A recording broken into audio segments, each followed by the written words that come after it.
Hey, what's going on? Dim TV back with our lights on this time for UFC Vegas 19. Curtis Blaydes taking on Derrick Lewis and many other fights. A bit of a low-key fight card. Not gonna front with y'all. But good to be back. We out here. The fights haven't even started yet. I'm sure they had a couple of them fall out. So they're pushing up the prelim start time. But never fear. We're kicking. We're here. I will walk y'all through some of these fights. Some of the less known ones here on the prelim card. Oh, wow. Let's see. Is my chat even working? Mic check. 1, 2. Coming through.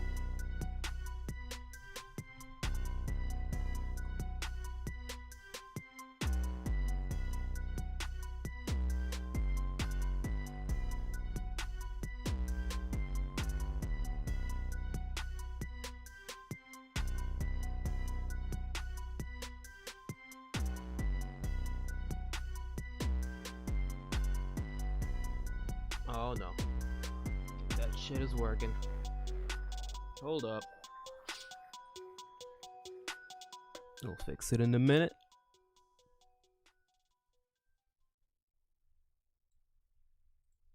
Off to a tremendous start, Dim. Good job. What's going on with the chat? Что такое chat?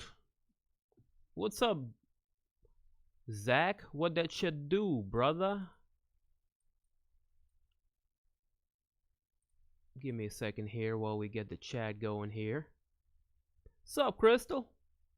What's up, Farhad? If he's awake.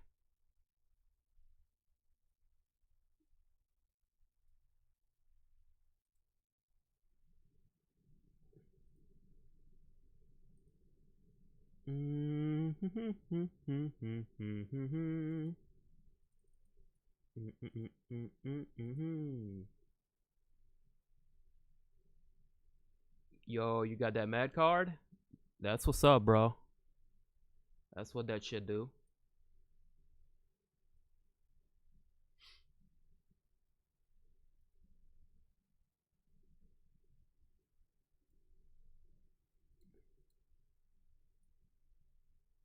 Well, this is not good. We need to get the chat figured out. What's good, motherfucker? I don't know. I'm off to a technical difficulty start. What the hell is wrong with the chat here? Ugh. What you smoking on? I got a little bit of perp.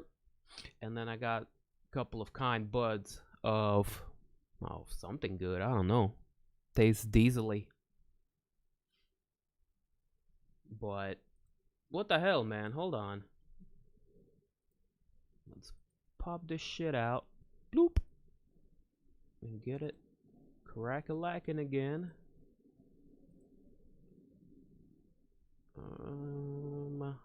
This is fucking weird, mate.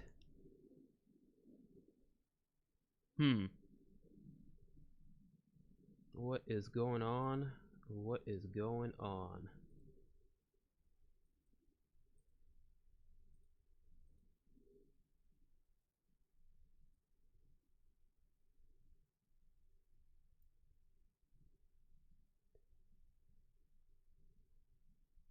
Привет. Just came back from securing some wax. That's what's up.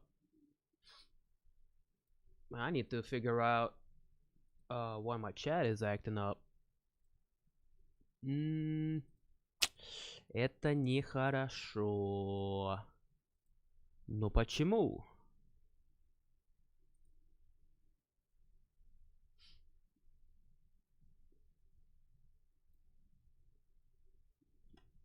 Might have to reset the stream if I can't get that sucker to work properly.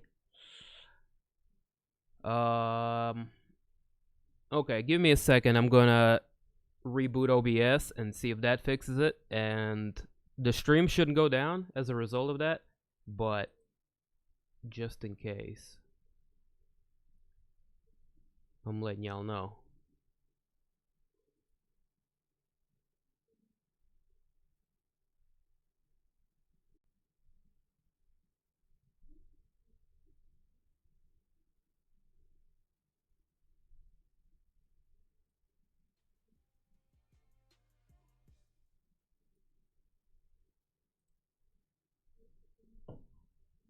Okay, mic check.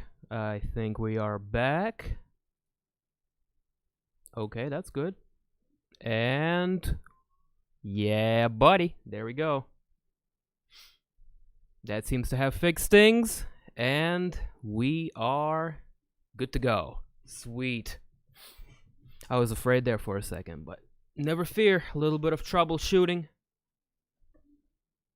got us here. Now let's see if the fights have started. Like I said, a couple of fights fell out.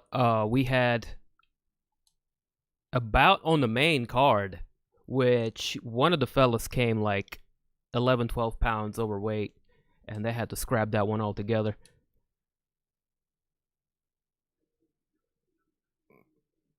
Which I think actually might set the record for one of the biggest weight cutting mishaps, however the fuck you pronounce it.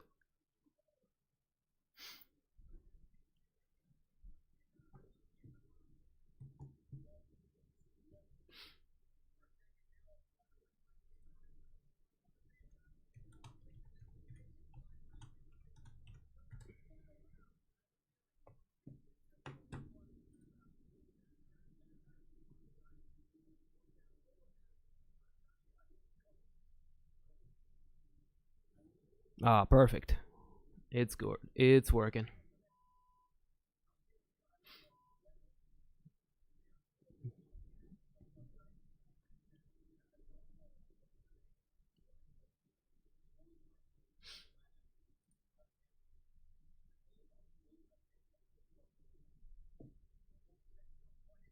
Tail of the tape.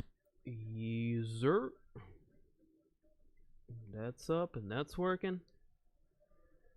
Excellent.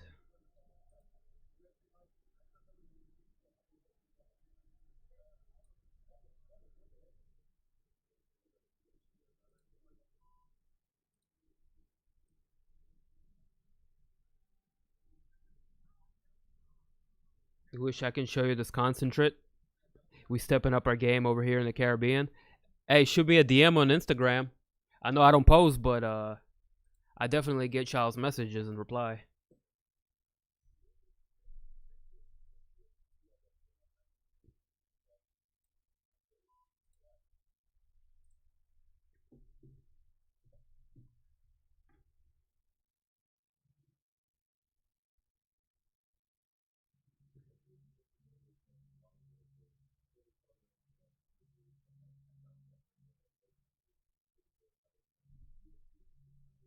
Making sure everything looking good over here.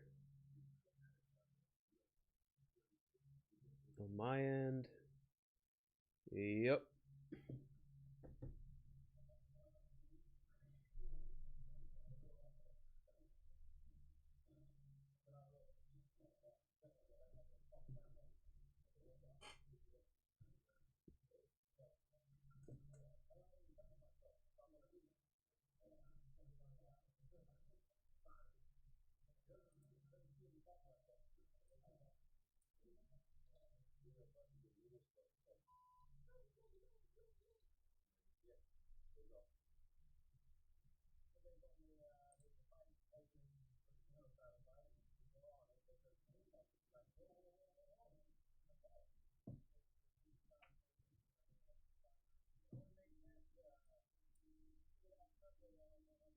Just checking out. We'll be kicking things off with Sergey Spivak taking on Jared Vandeira. We got Zahabi's younger brother fighting on the card as well. Chas Skelly, Jamar Emmers. Could be a decent fight right there.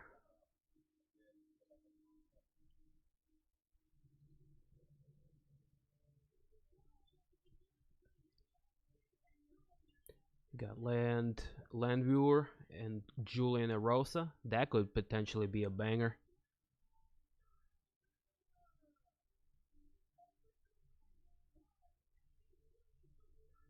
And then the main card is full of wacky stuff. And Andrei Arlovski fighting again. We got Aleksei Oleinik.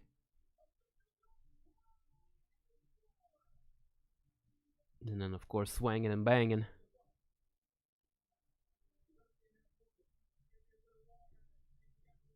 H-Town. Derrick Lewis taking on Curtis Razor Blaydes.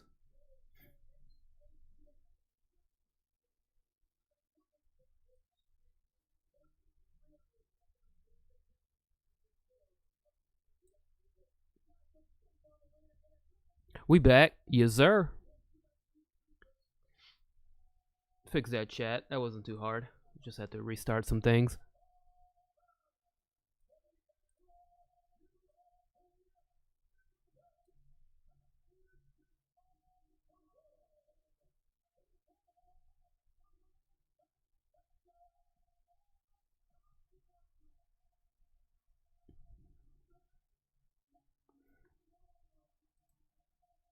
Chat, we got some time to burn, man. They're taking their sweet time with the start of this prelim.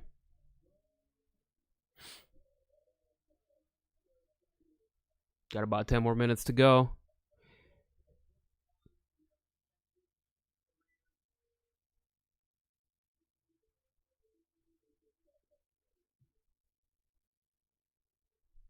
Mwah! Look who it is.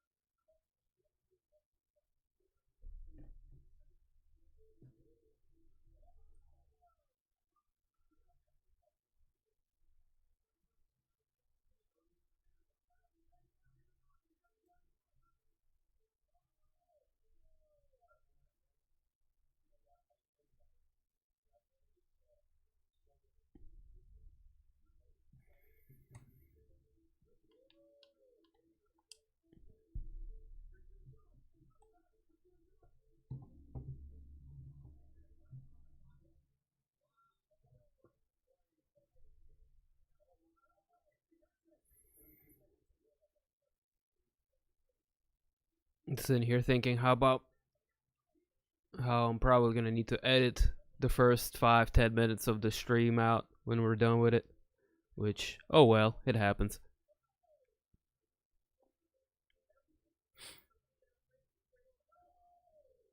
But that was strange. I've never had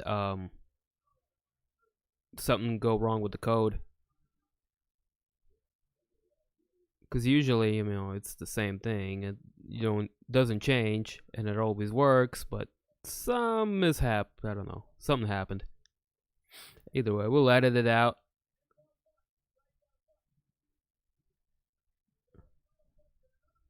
Technical difficulties, they happen. Last week couldn't even stream. No power. So I hope everybody's staying safe, staying warm. The infrastructure out here is shit, but we make the best of it. Ку-ку! Привет, Никита! Как дела? All good. Do that all the time. Yeah. Happens to the best of us, right? Никитыч! Как поживаешь? Message me on the Discord. Alright. I see you. Guy said it's cherry pie.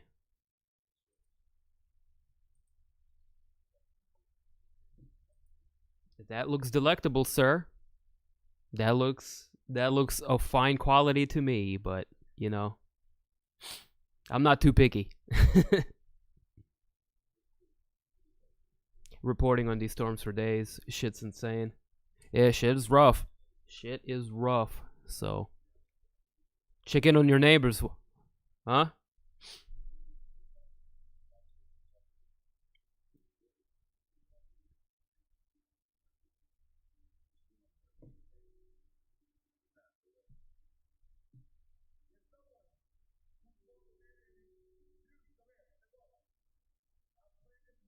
Until what? What are you talking about?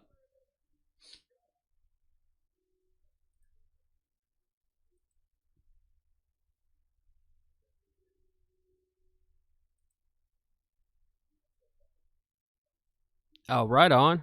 Well, I'm glad the good shit is finally making its way. You know, we still have to get it on the black market where I'm at, but the black market is diverse and supports your local economy. Hey!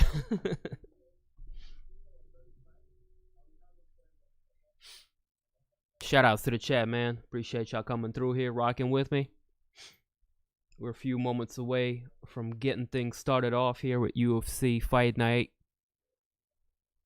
I wanted to say Volkov versus Overeem, but we did that 2 weeks ago. Derrick Lewis versus Kurt's Blaydes. Kind of in line with what we've been seeing, heavyweight headliner with a bit of a low-key undercard.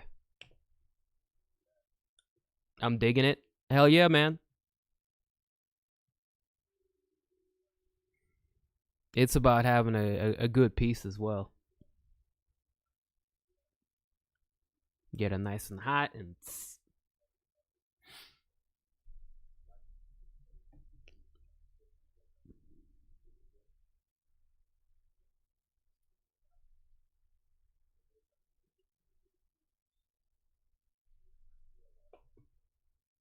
right on.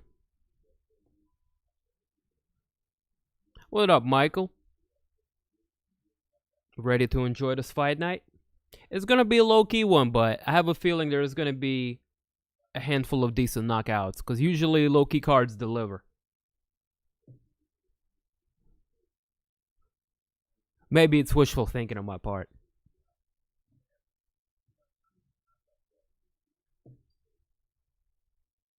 Dude, likewise, if you're ever on my side of things, which I don't want to shit on my state, but it's not like the place to go for vacation by any means. But it's really low-key and it's got some nice spots. Not to take away from the North Carolina, but y'all got us beat as far as beaches go, no doubt. I had a friend from Trinidad and Tobago. Shout out to Wolfman, Adam B. He's a kung fu sensei, or seafood, they say.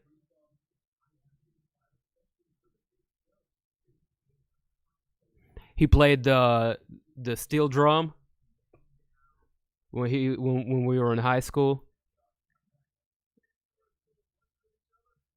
He used to pull all the bitches because he knew how to play The Little Mermaid on the steel drum. Hilarious. I don't know what I'm talking about. Dude, that's me 85% of the time, Nikita.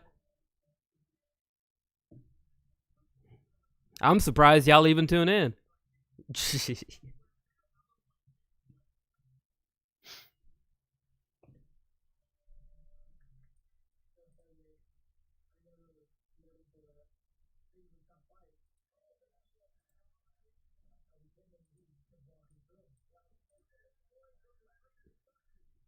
The steel pan, hell yeah.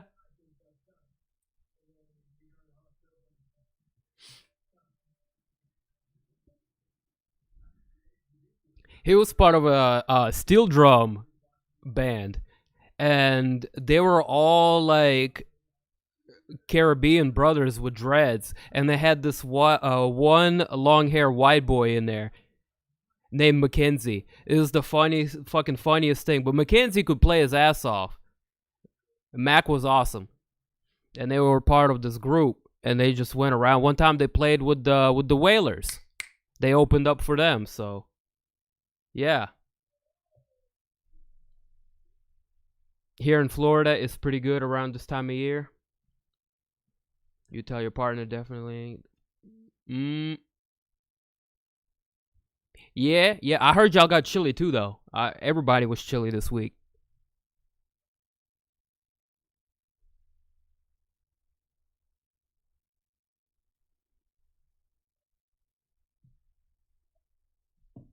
Steeler Nation, what up? Got Lewis third round KO. I don't know, man. There's not too many people that knocked out, let alone defeat Kurt's Blaydes.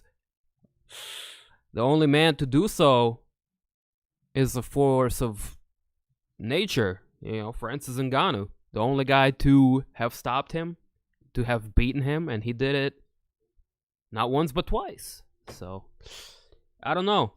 It's kind of hard to go against Kurt's Blaydes on this one. Dude is big.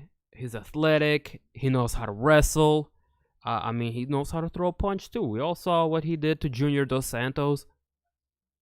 JDS was like, nah, kid, you're not taking me down. Blaydes was like, alright, I'll show you what I got. So as far as predictions go, man, I am... It's a hard thing to go against Kurt's Blaydes. He's really proven himself. Derrick Lewis, he's had moments of inconsistency throughout his career, and that's mainly due to injuries. He is an aging fighter. I don't want to say he's past his prime, but one is clearly younger than the other. So I would respectfully disagree with your prediction. But, hey, what happens, happens. I'm all for being surprised. More anything, I want to see a good fight. I don't want to see Derrick Lewis just kind of like shut down and be held back by injuries. Or Kurt's Blaydes just take the easy way out and like fight safe the entire fight. And I don't think it'll be that, but it'll be some of that. A little bit quicker than Darrick. He's going to be taller than him. He's going to have a reach advantage too.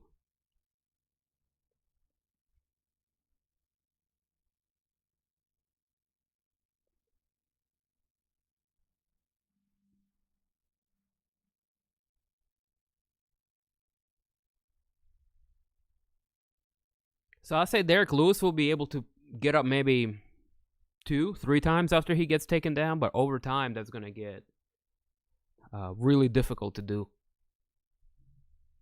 Especially the way he, like, no techniques out of it, pretty much, like, does a push-up and gets right back up to his feet. You can't hold him down, but, if you take him down several times and you make him do that, that's going to slow him down.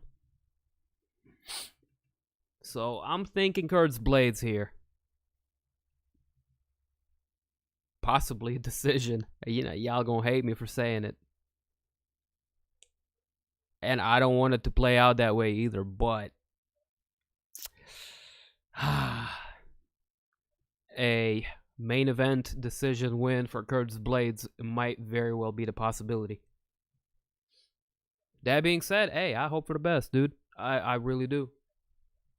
I hope there is blood and guts and swanging and banging and hot balls and doo-doo jokes and people's head getting knocked off into the rafters. That sort of thing. I think really that's what we all kind of want and hope for from a MMA event. We got Michael Bisping and Brandon Fitzgerald on deck tonight doing the commentary. Fitzgerald has his own YouTube channel, and he only has like 2,000-3,000 subs on that motherfucker, so look him up. He's got some good content on there, actually. Very underrated and overlooked.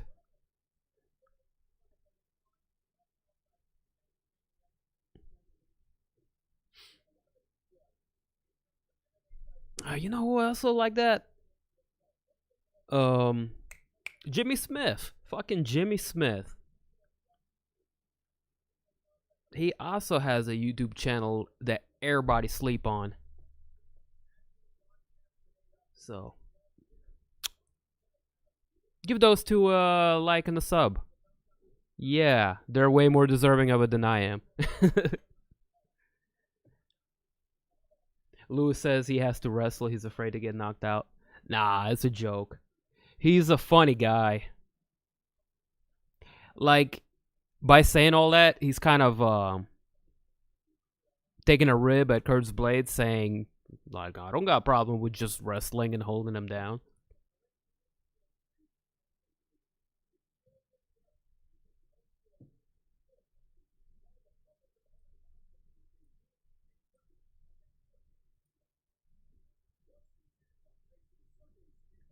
Says Blaydes stand up is elite. It's not elite, but it's good enough to get him over. Now, that being said, Derrick's got a little bit better hands. Like, his punches are a little bit tighter, even though he wings them. Bro, his interviews are the best. One of the best, yes. I don't disagree with that.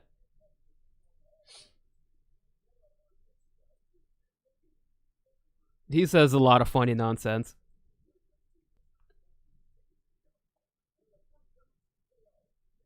Oh no! Not the Miz. We all gonna get this. We all know he gonna get his ass whooped, but we all tune in because it's Derrick Lewis. You never know. You never know. Like, what was the fight he was fighting? Volkov. Volkov decided to cruise in the last round and got his ass knocked out. Hilarious.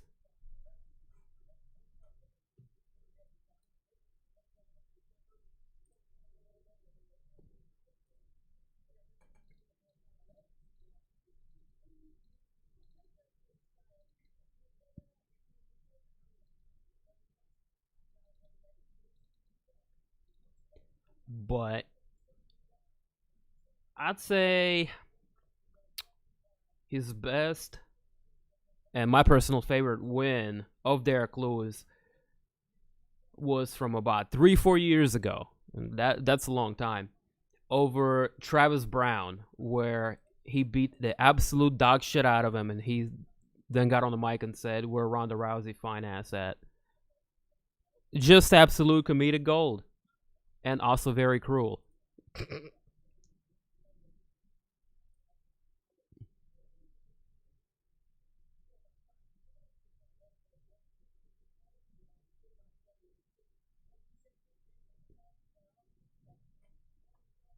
You're right, it's the heavyweights. He always has a chance, and yes, the Volkov fight is the reason you can never really count out Derrick.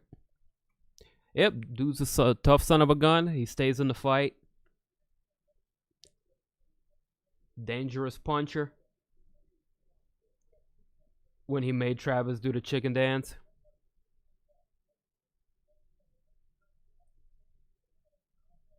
That was so wrong, yet so right.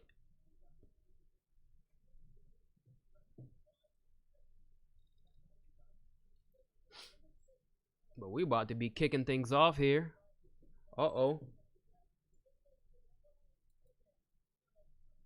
Because guess what? Boys and girls, first fight is about to. UFC versus Bellator. What's the best? Who's the best? Well, shit, I would say Pitbull. Thiago Lima. Oh my god, he's one of the best fighters Bellator has. I'm also very curious to see what happens with the light heavyweight tourney that they're putting together. I think the Russian Nemkov, that guy's a savage. So I like the light. I think he might be a little bit better than Jan. I don't know if Lima is better than some of the UFC champs, but he's up there. So they have good quality talent. But UFC will have, obviously, more elite level fighters than Bellator will.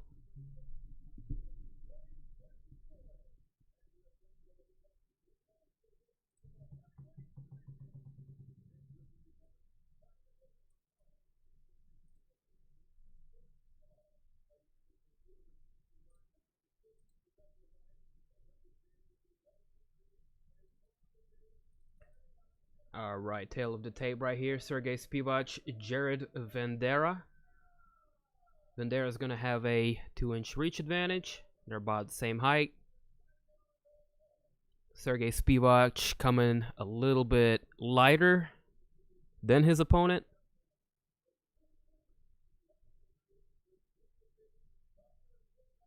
$11 wins, 2 defeats. For Spivak, 11 wins, 2 defeats, and 11 wins, 4 defeats for Jared Vandeira. Pretty closely matched fight.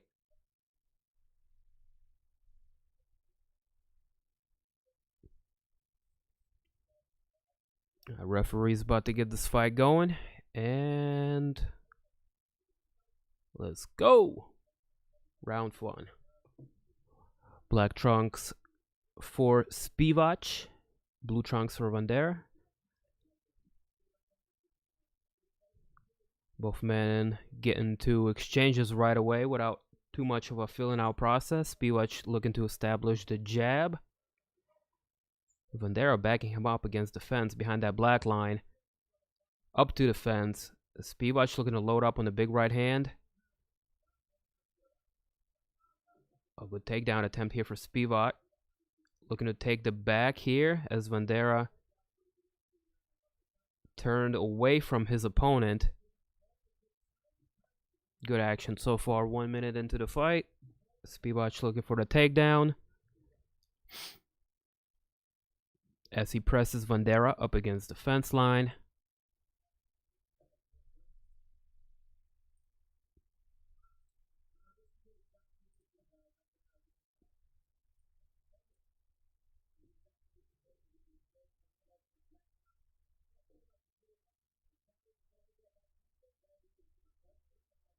I'm not sure, Randy. I'll look it up after this fight.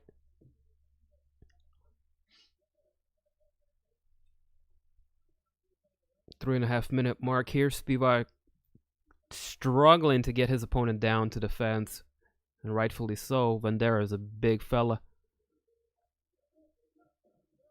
I'm looking for a leg trick of Spivak. Stumbles Vandeira, and finally able to finish the takedown, resulting in him getting the top half guard position.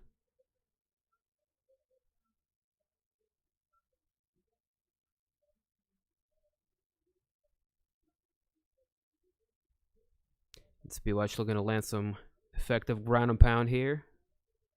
3 minutes left on the clock. Plenty of time to work.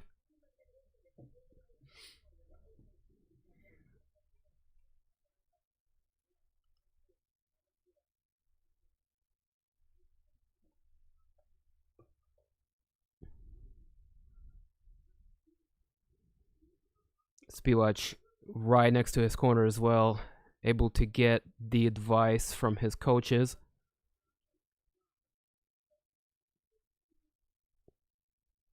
I hear the Russian coming from the corner, telling Spivak he's doing a good job.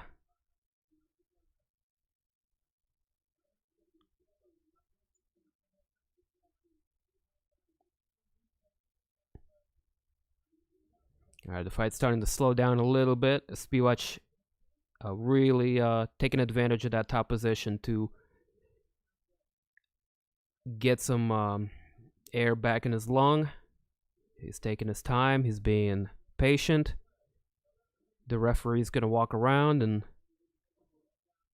look for some action here as he possibly contemplates standing them up. Okay, Spivak now postures up. Throws a big right hand, looking to keep the action here on the ground. 1.5 minutes left to go here. Tough round for Vandeira so far. Not being able to mount much offense.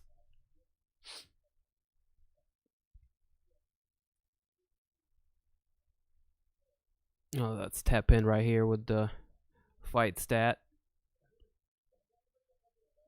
So far, about 3.5 minutes of control here for Sergey Spivak.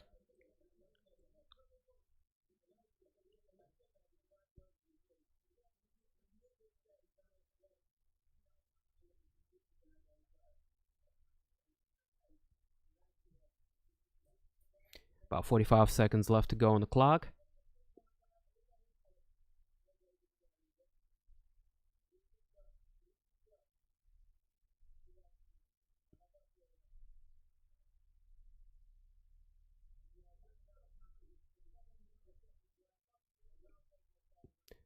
The corner of Spivac says to continue doing what he's doing.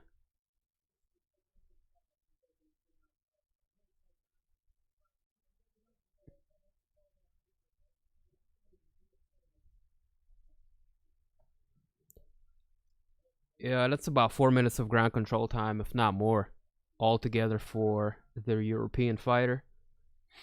I wonder where Spivac is from. I think he's Ukrainian, but he might be fighting out of... What's that flag? It looks like Moldova. I'm not going to go ahead and double check now or anything. But...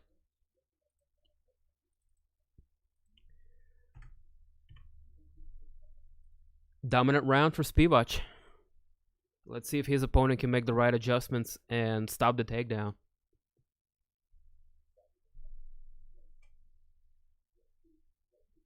Vandero's looking winded.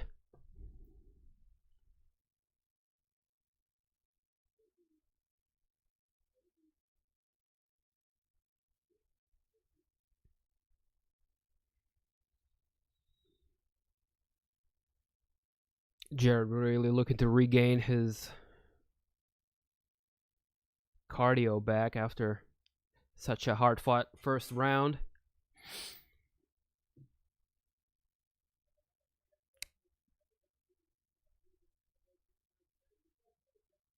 All right, here we go. Round 2, action.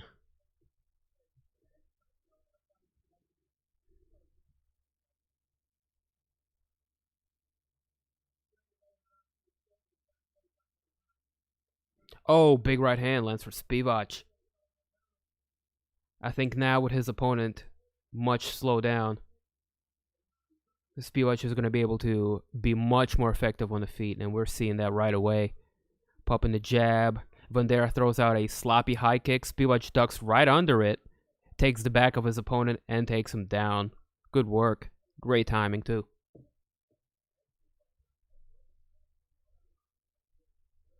Vandeiro spending a lot of energy trying to pop back up to his feet, but Spivac is just holding him. Really cradling the leg there, controlling the fight. As he pops back in top position. Nice ground and pound for Spivac, who also secured 3 of 3 takedowns so far. He's 100% efficient.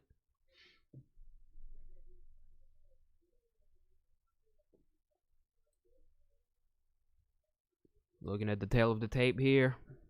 We're just going to be seeing a lot more control time.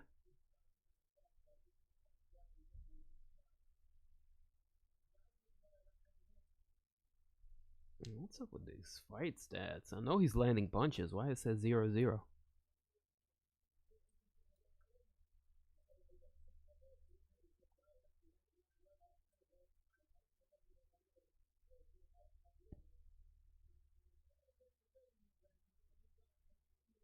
Yeah, so far, the fight stats tell you everything you need to know about this fight. Spivac able to really turn it up on his opponent, get the takedowns, and whoop that ass.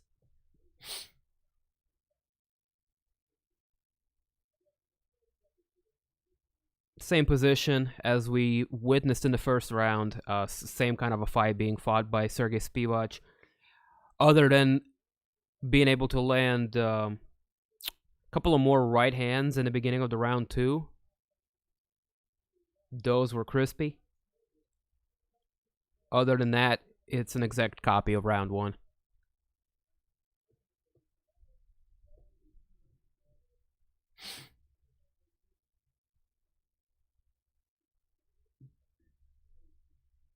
Either way, leave us a like and a sub if you're hanging out here with us. If you haven't already, trying to get more people up in the chat, talking MMA. Chilling with the crew. Sipping on the brew. Sipping on the... What? No, no, no. Don't start them. Don't do it. Don't do it. Just stick with the fights. There you go. Spivak with some good ground and pound, and there is some blood coming out from Vandeira's face. Ooh, ooh. Spivak turning up the pressure. Big ground and pound here.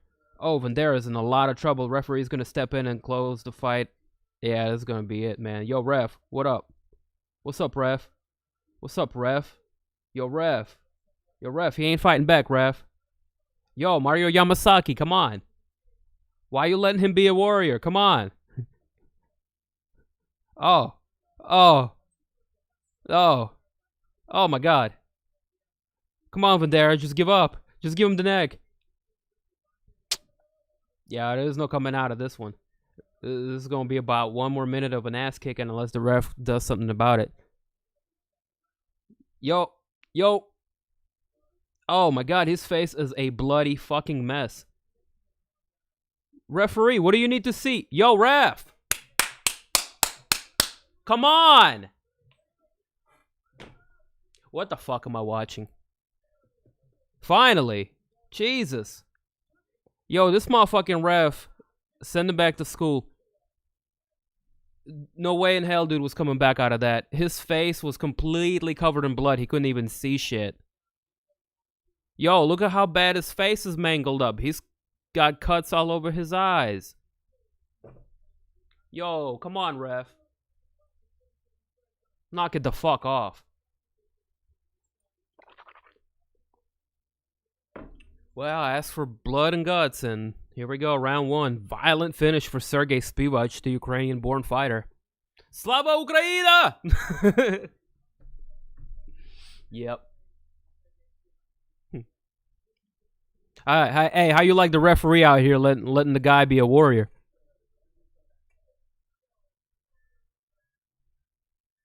I was like, bro, Mario Yamasaki, what's up? Damn, look at Vandeira's face.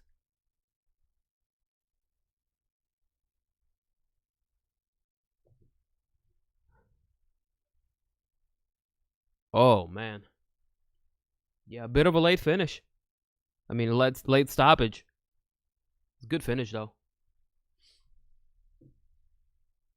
Kind of late on the stoppage, to say the least.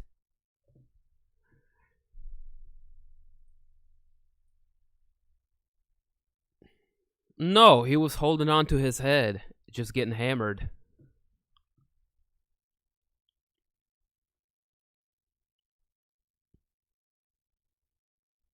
For a good 30 seconds to a minute there in the end.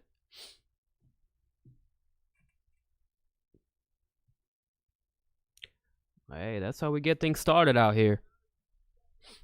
Check this out. Oh, they already took the fucking stats off. But I was going to show you, this dude had about 6-7 minutes of ground control time, and then he really started to cork his opponent with those nasty ground and pound shots. Good win for Spivak.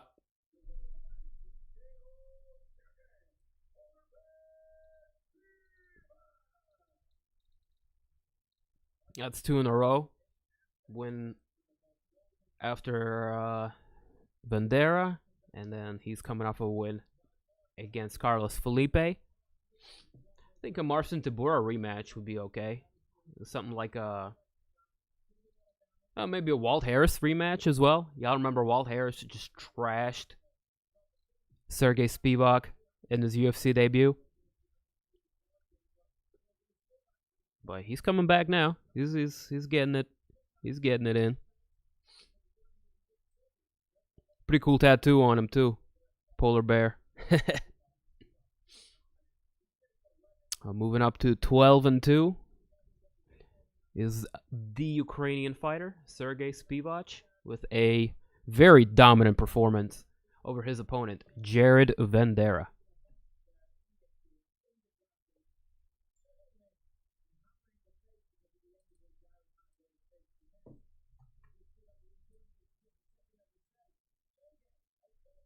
Sergey Spivak made Jared Vendera look like he ate a big bowl of borscht.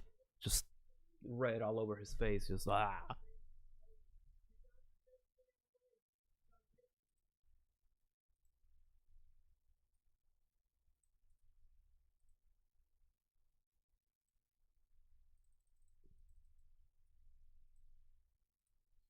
So while Bisbing...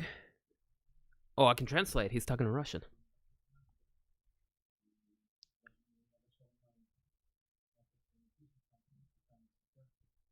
Something about I don't pay attention to what they say on social media. I try not to let it get to my head. My preparation for this fight was very good, but I can do better. Hey, I was able to translate.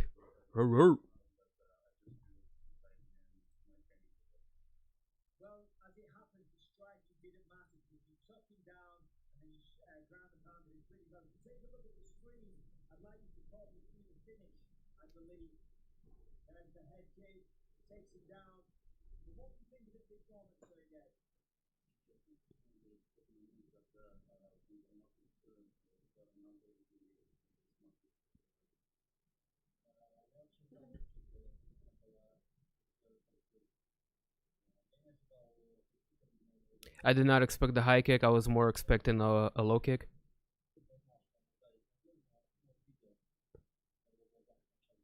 By his eyes and body language, I knew he was getting ready to throw a kick. And I sat down on my legs to brace the impact of a kick, but it went high instead of low, like I anticipated.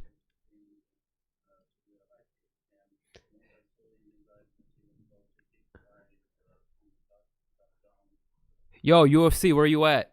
Y'all should hire me to do your Russian translation. Holla at your boy. Where can I watch for free?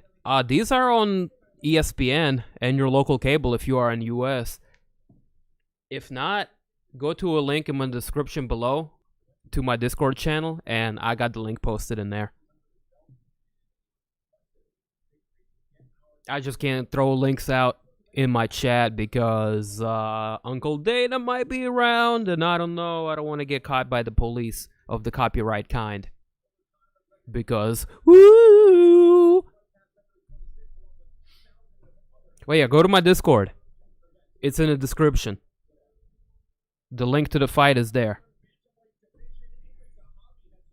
Or you can watch ESPN. Alright. What the fuck is good? What up, MJ? What up, Matthew Jose? Salute, brother. How you doing?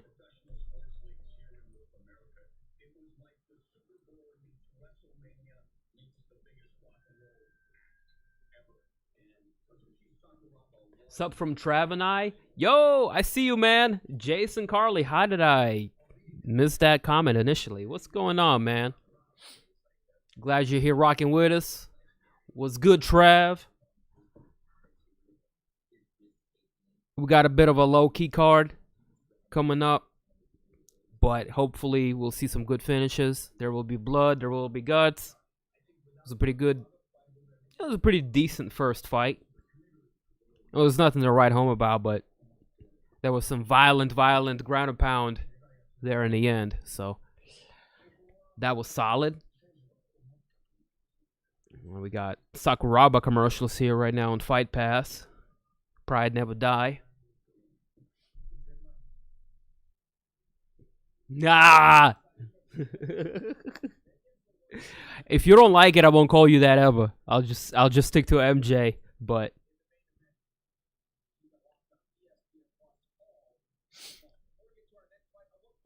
I figure most of you by now know my first name is Dimitri.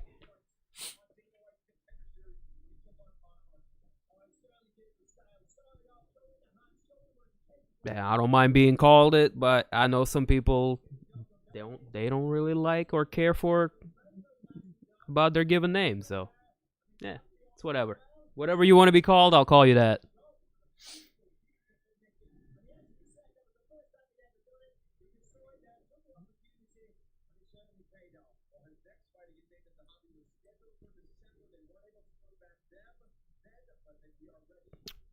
So this fight coming up next was originally scheduled to go down back in December. Unfortunately, with all the reschedulings and cancellations and everything that's going on, they rescheduled it for today. They're running it back. We got Drako Rodriguez taking on Aiemann Zahabi. Could be a good scrap. We know about Zahabi. He's a younger brother of Faraz, the owner of TriStar, one of the head coaches. Very smart guy, very well versed in the fight game. Of course, also, I ain't gonna call you that. Get out of here. To be fair, I could have had a private message that. True.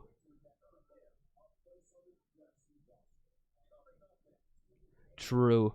But, I mean, we homies. We all on first name basis anyways. Yeah, you know his name is Farhad. I'm Dimitri. You know what I'm saying? You're Matthew. Who gives a fuck? Know what I'm saying? One of my best friends named Matt, too.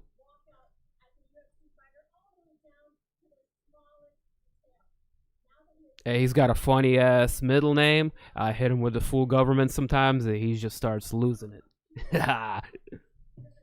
He don't like that shit at all.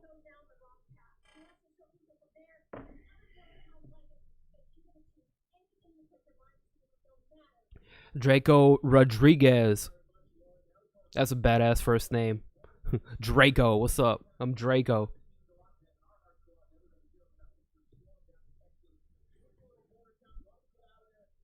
Named after a machine gun. What's up?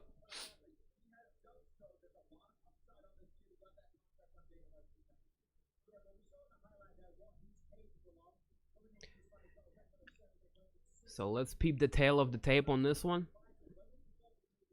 Good matchmaking on this as well. Aiemann Zahabi coming in. 7 wins, 2 defeats on his record. Repping the TriStar Gym. Fighting out of Montreal, Quebec, Canada. Of course, head coach is his brother, Faraz Zahabi. He's currently coming off of 2 back-to-back losses against Vince Mariash and Ricardo Ramos. Looking to get back to his winning ways.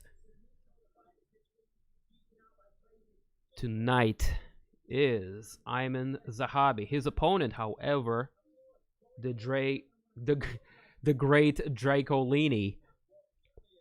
Drako Rodriguez, 7 wins and 1 loss. I'm fucking dying over here. This dude's nickname is hilarious. Representing One Combat Academy, fighting out of Sioux City, Iowa. He is currently riding a 3-fight win streak over opponents such as Mana Martinez, Fard Muhammad, and Shane Moffitt. He comes to us by the way of Contender Series 2020 season, Drako Rodriguez. Oh shit, Aiemann Zahabi coming out to some Bone Thugs and Harmony and Tupac. I'm with it. Rod wins, I hope. All the signs point to Aiemann Zahabi. Generally, better training, better camp. In theory, better pedigree. But this Drako kid is showing a lot of potential, man. He shows a lot of potential. Also riding high, coming off of 3-fight wins, back to back to back. I'm excited about this match. I like this.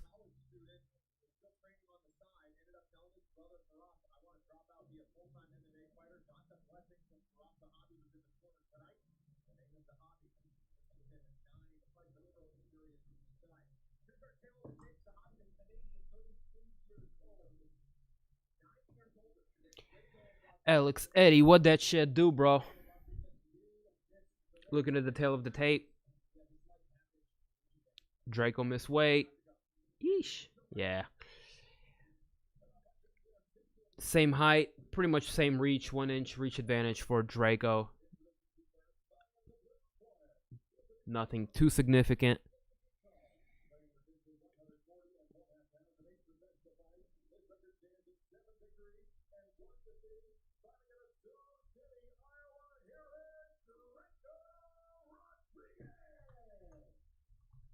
Why didn't say his nickname? The Great Drakolini.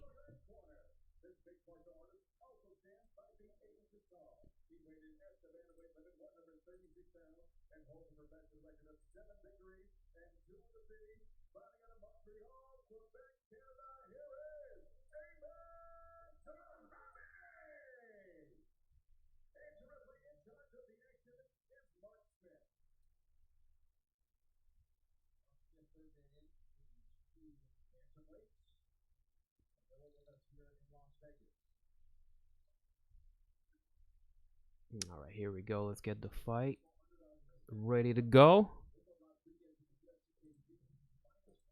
Round 1. Fight! Zahabi, red trunks. Rodriguez is in black. Here we go.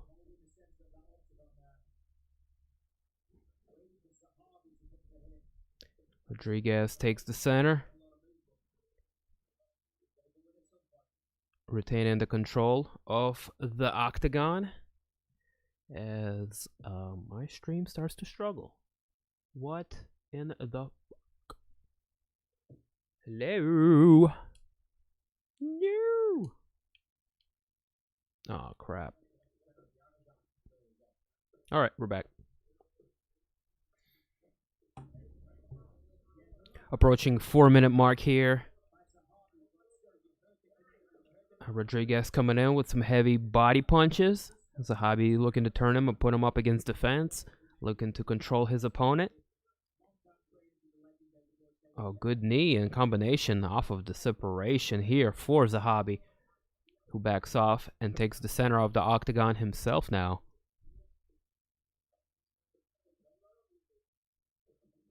A good low kick for Rodriguez.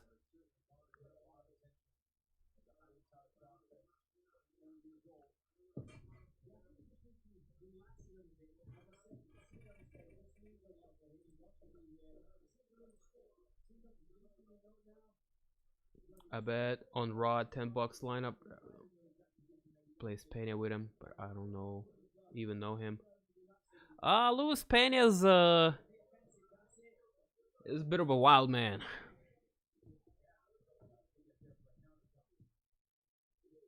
Luis Pena, both from the same gym, so I bet him ashamed he couldn't fight tonight. Yeah, that sucks. There's so many fights getting canceled and shit falling out and getting moved around. Like this fight right here is actually, oh, good punch lands for Rodriguez, backing Zahabi up. As we approach 2.5-minute mark here, pretty even fight. Rodriguez not really giving the younger Zahabi anything to work with.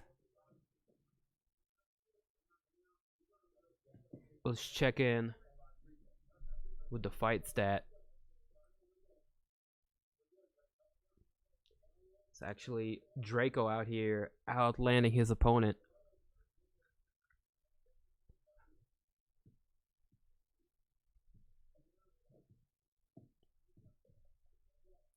Really able to avoid most of the offense that of Zahabi. Either that or the people at ESPN. Oh! Down goes Rodriguez. Zahabi with a counter. Woo! Oh my goodness, he just put him to sleep.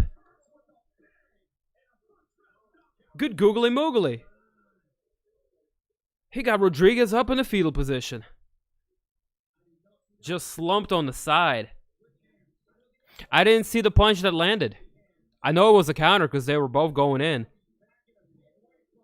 Wow. That was crucial. That was quick. That was violent. Drako doesn't know where the fuck he is. The Drako misfired. The Drako misfired. Oh, picture perfect 1-2. Gonk. Oh my God, he drilled him with that right. That was picture perfect. And it wasn't even, it had a little bit of a curvature to it. It wasn't straight, like bop straight. It was kind of like, it had a little bonk to it.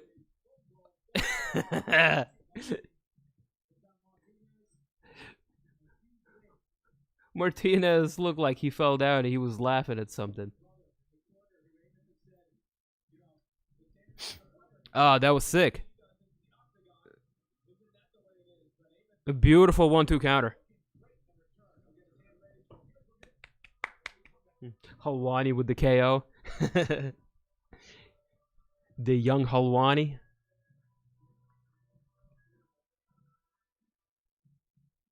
Oh, I think Faraz looks more like Ariel than Aiemann. But that was dope.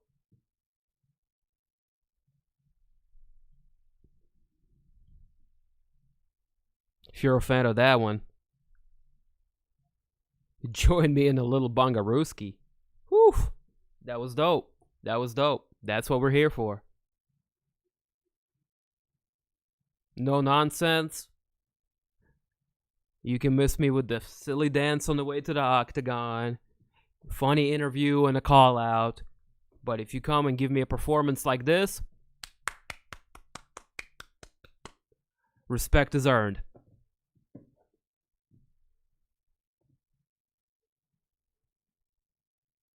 Ariel could knock somebody out with his nose. Jab, jab. With that beak. Yo, I can say it. I can say it. I'm Jewish too. Don't cancel me, YouTube. Don't hit me with the Gina Carano. That's my people's. There you go. Zahabi with a spectacular first finish knockout over his opponent, Drako Rodriguez. And that's what we're here for, boys and girls. That's what I like.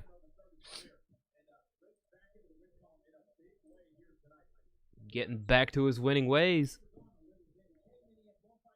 in a spectacular fashion.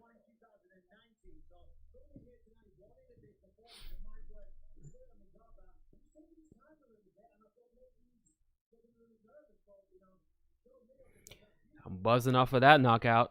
Speaking of which, let's keep the buzz going, shall we? Dim TV in the motherfucking place to be. Wagwan. How y'all doing? How y'all feeling? Having a good weekend so far? Y'all got your lights back? You staying warm? Oh, look at that counter. Oh my God. Beautiful. He put him back in a fetal position. Sucking his thumb. Sheesh. That was badass. I like it. Clean, precise, surgeon-like.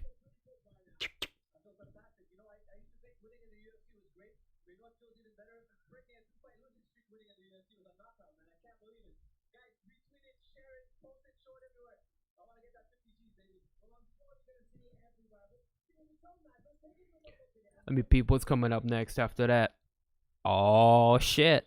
That would be Chess Kelly taking on Jamal Emmers. Another fight that I think can result in a not going the distance. I could have said finish. Why didn't I say finish? I don't know. Shit.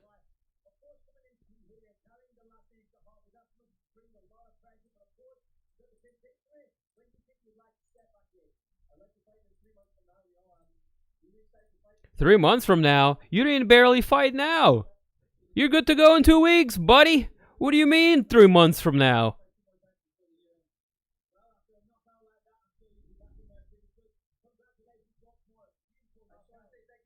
We gonna do a shot of fireball? Go Trav? Oh shit.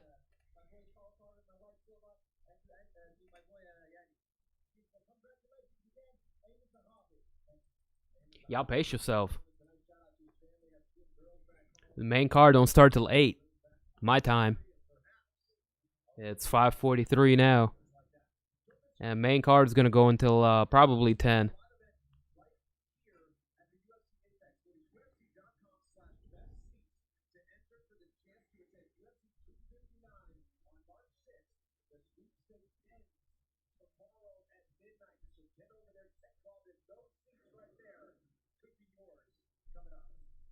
Hey, yo. What up, Jeff?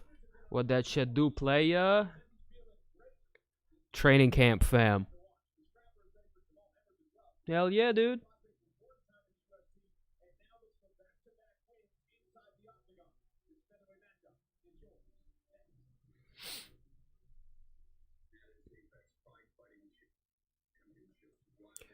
But yeah. Alright, we're good to go for the next one. Let's go ahead. Let's smoke a little weed, shall we? I mean, why the hell not? Y'all got anything better to do? Mm.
Alright.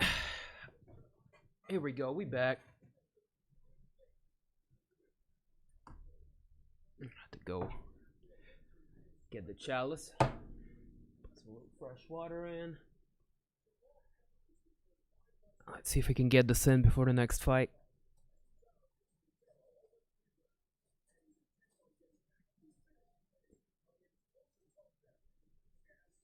I already broke the weed out. Try to be a little proactive. So it's not to spend a whole lot of time on stream doing it. I come prepared. This time.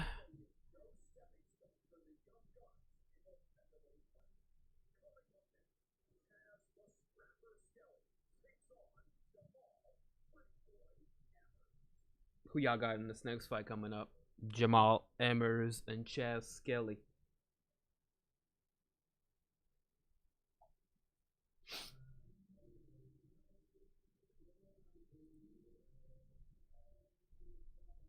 Why do you have the odds? I thought they would have the odds on screen.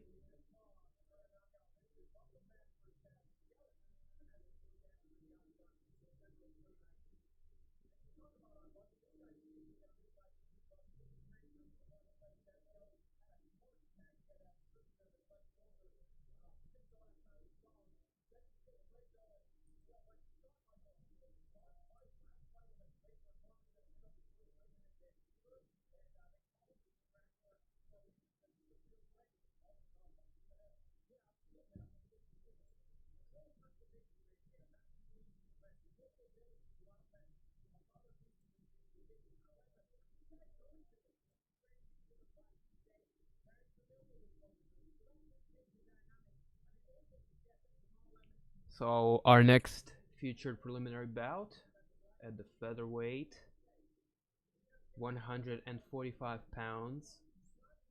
The scrapper Chess Skelly taking on pretty boy Jamal Emmers, who is a moderate favorite at minus 235 currently.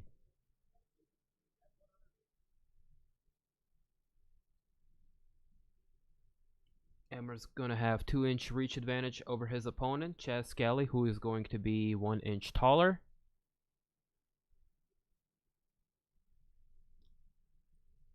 Quickly look at the record of both guys.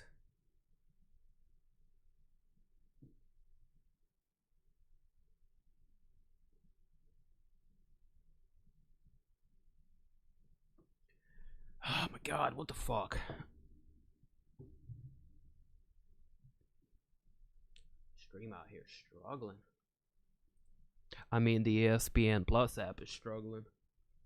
Come on, ESPN. Get it together, please. For me, will you?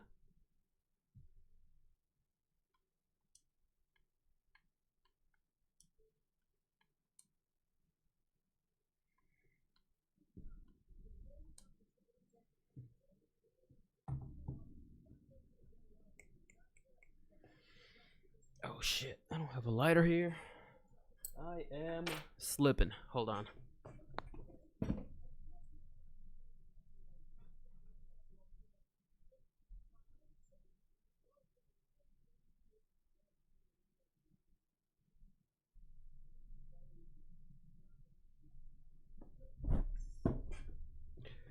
Alright, Skelly's inside the octagon. Emmers about ready to come out. I'm about ready to smoke.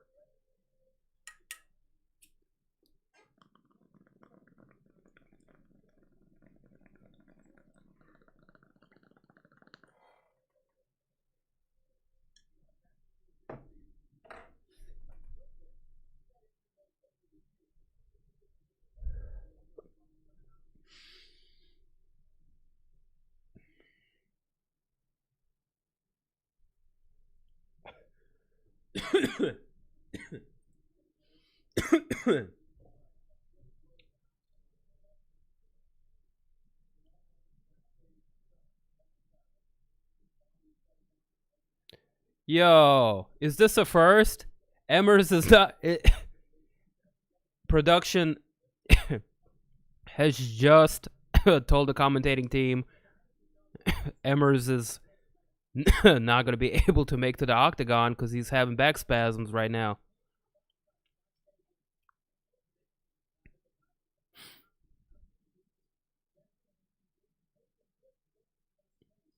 Holy shit. That's a lot of weirdness. Blaydes and Roaches got to re-up before the main event. I feel you.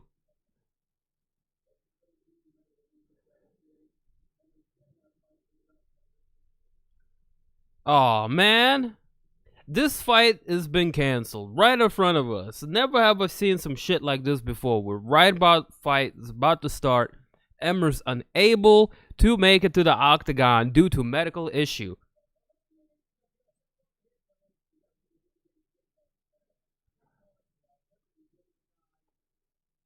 I hope Chess Skelly gets his win bonus. Very unfortunate turn of events. I was looking forward to this fight here, and we're not going to get it now.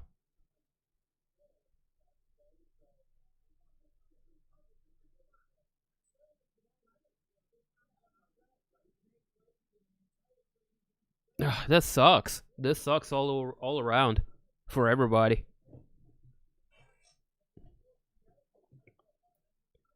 I hope Jamal Emmers is okay, and this wasn't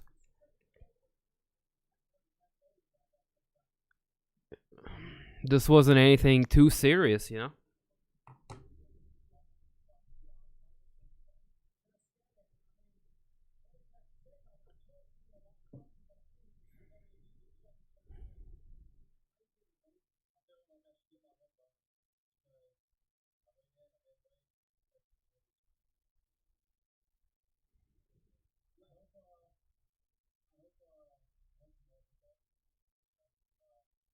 Kelly obviously hopeful for his to receive his fight bonus, and hopes that Jamal's Emmers is okay.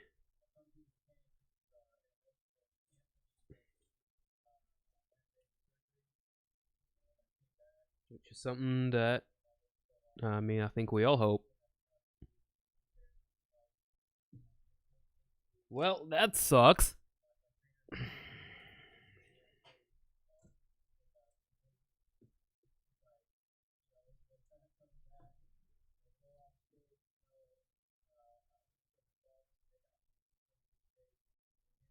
Yo, what's up, man? What that shit do, Nate?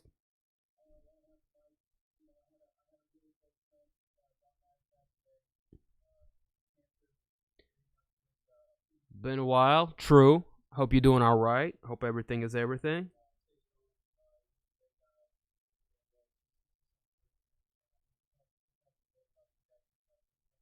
What's my neighbor down there doing? But yeah, I'm still a little surprised by the turn of events here. Again, Jamal Emmers unable to make it to the octagon. Fight canceled due to a medical emergency right after Chas Skelly stepped into the octagon.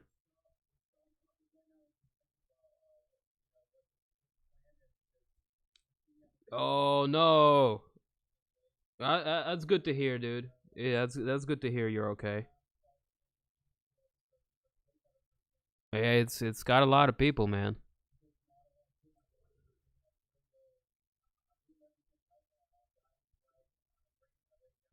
Didn't really do anything to me. That's good, man. That's good.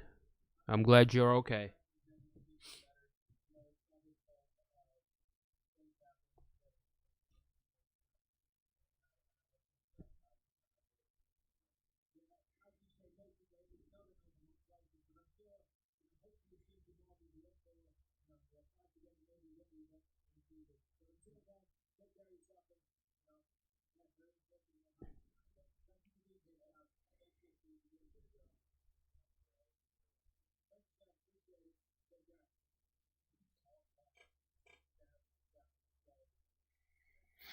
Okay. On to the next one. An unfortunate turn of events here.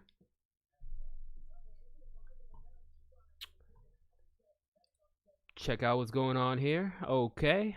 Our next fight, Shana Dobson taking on Casey O'Neill. All right.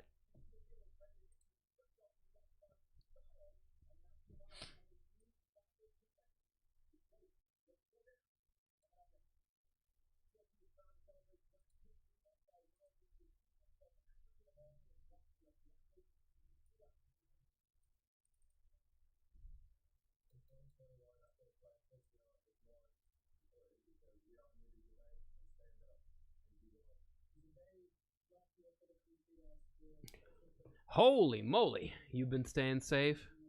Going in raw. Oh, baby, he likes it raw. Oh, baby, we like it raw. Yo. Shimmy, shimmy, yo. Yeah, bro, I mean, I'm fucking staying safe, pandemic or no pandemic. Introvert, mostly staying in anyways. Welcome to my way of life, everybody. You know what I'm saying? There's less company coming over these days, but other than that,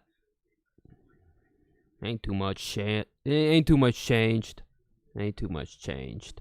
We don't go out and eat like we used to. But we gone to a vacation. We went to the mountains and did all kinds of shit.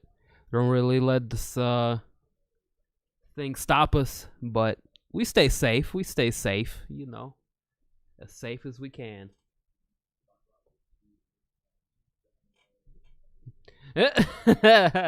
Sounds like a lot of child support. Well, old dirty bastard did have a lot of kids, like 12 babies.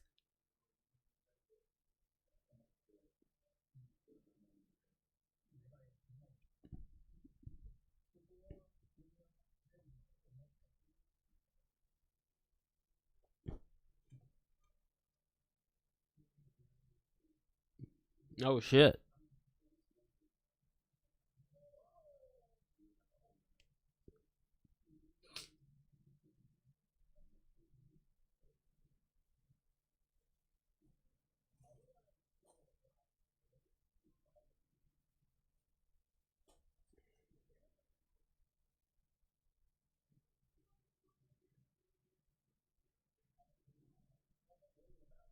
No stats on Casey O'Neill. I'm gonna be guessing she's making her UFC debut.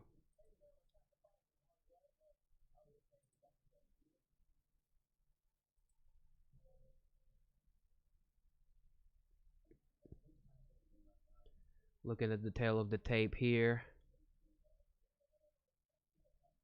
4 wins, 4 defeats on her record. She is 2-3 out of her last 5 fights and is a slight underdog. Shana, aka Danger Dobson,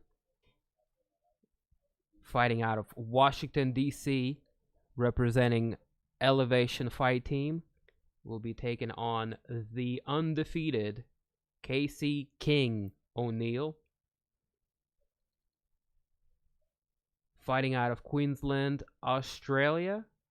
She represents a conglomerate of gyms such as Southside MMA, Matrix Boxing, and Tiger Muay Thai as her primary gym.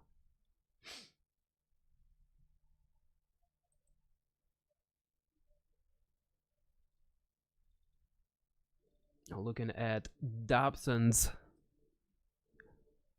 resume, she is coming off of a good win against Maria Agapova. Second round ground and pound finish. Prior to that, she's fought some tough ladies such as Roxanne Modafferi, Priscilla Cachoeira.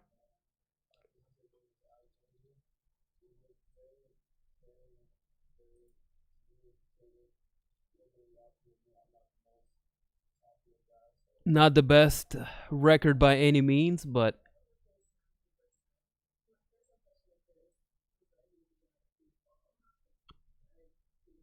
well, damn, Kurt's Blaydes. Good on you. Oh shit.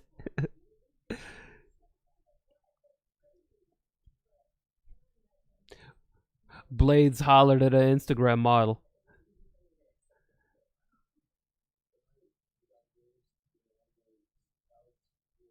That's funny, yo. Good on you, Curtis Blaydes. Good on you. She's a cutie. Anyways, what was I saying? What was I saying? Oh yeah. Casey O'Neill making her UFC debut against Shana Dobson.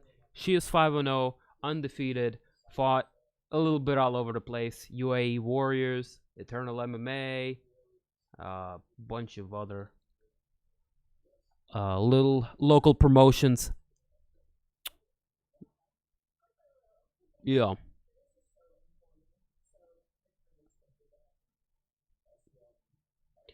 Yeah, hoping for a good scrap here. That's about it, man. This girl making her UFC debut. Shana Dobson will welcome her. Kind of be the measuring stick. Same height, same reach.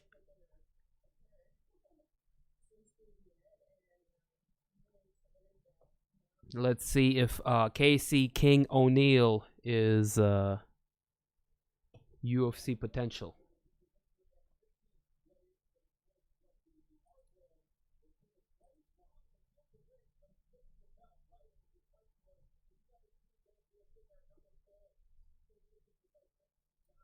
All right, let's check back in. I like this mod. Who, the MJ? The MJ? Yeah, he cool.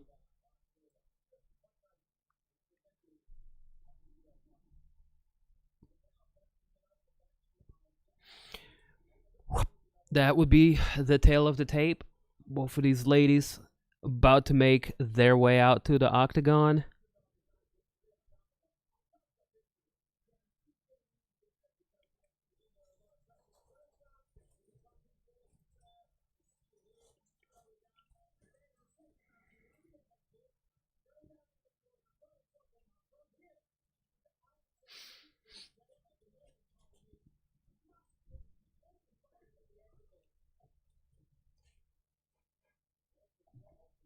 Well, I'm gonna go ash the chalice and probably burn another one because we got some time to burn. These ladies haven't even started to walk yet. Understandably, you know, we missed the fight. Bunch of bouts were scrapped from the card already. They're gonna be doing a little.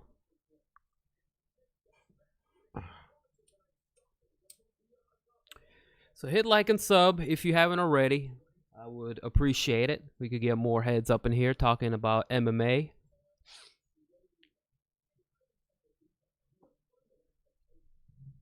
And have ourselves a good little time. All right, I will be right back. Hang in there.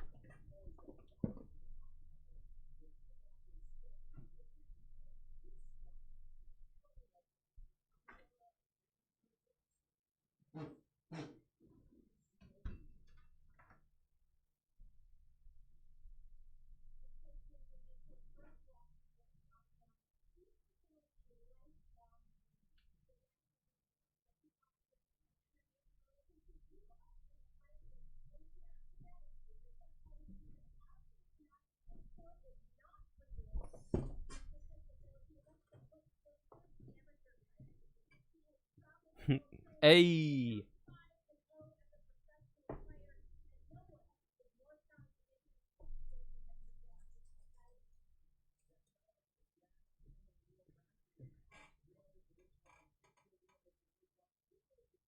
Okay, a little bit of background to this girl. She is a daughter of a fighter and a famous promoter. Where she's at.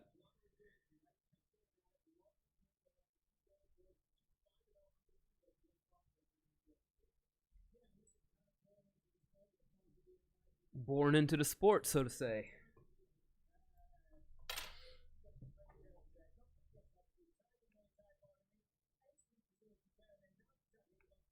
And she fights, well, trains at a pretty good camp in that of Tiger Muay Thai, world-renowned kickboxing gym.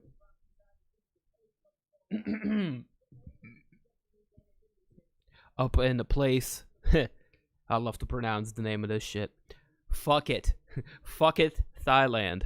Spelled with a PH. Fuck it. Tiger Muay Thai, straight out of fuck it.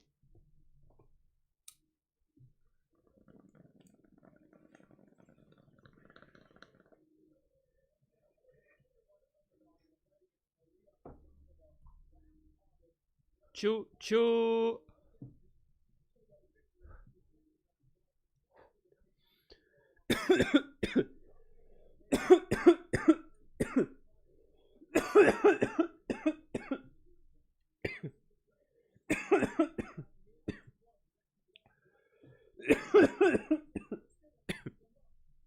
Oh.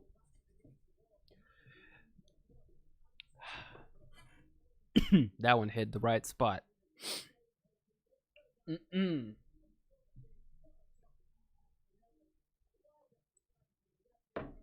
Shout outs to the chat, man. How the hell y'all doing? Hopefully y'all having a good day. We out here posted up watching UFC Fight Night Vegas 19. My man Blaydes versus my man Lewis. Should be a swing and bang him kind of a fight. Well, not according to Derrick Lewis. Derrick Lewis is an all-American wrestler now who's going to want to hold on to his opponent and win via points. I don't believe that shit one bit, but Curtis Blaydes, on the other hand, he do be fighting like that.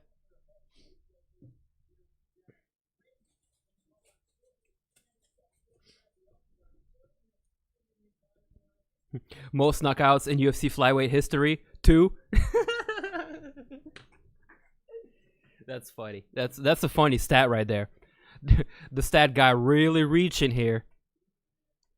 Really reaching. She's a knockout artist at 2 knockouts in her weight class. Huh? Did you say 2? Yes, 2. Hey, that is 1 more than I have on my record. Facts.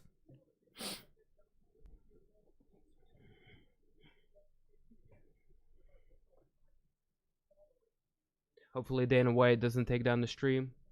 Watching the last fight with Connor. Cut out. No shit. Oh, bro.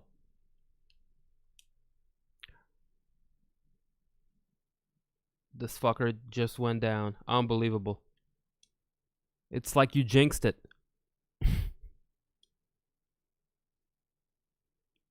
I'm gonna go to the alternative sauce. The alternative sauce. This one's a little spicier. That alternative sauce. We back on the alternative sauce. This should work. Here we go. Shit, the alternative sauce is better than the first sauce, than the OG sauce.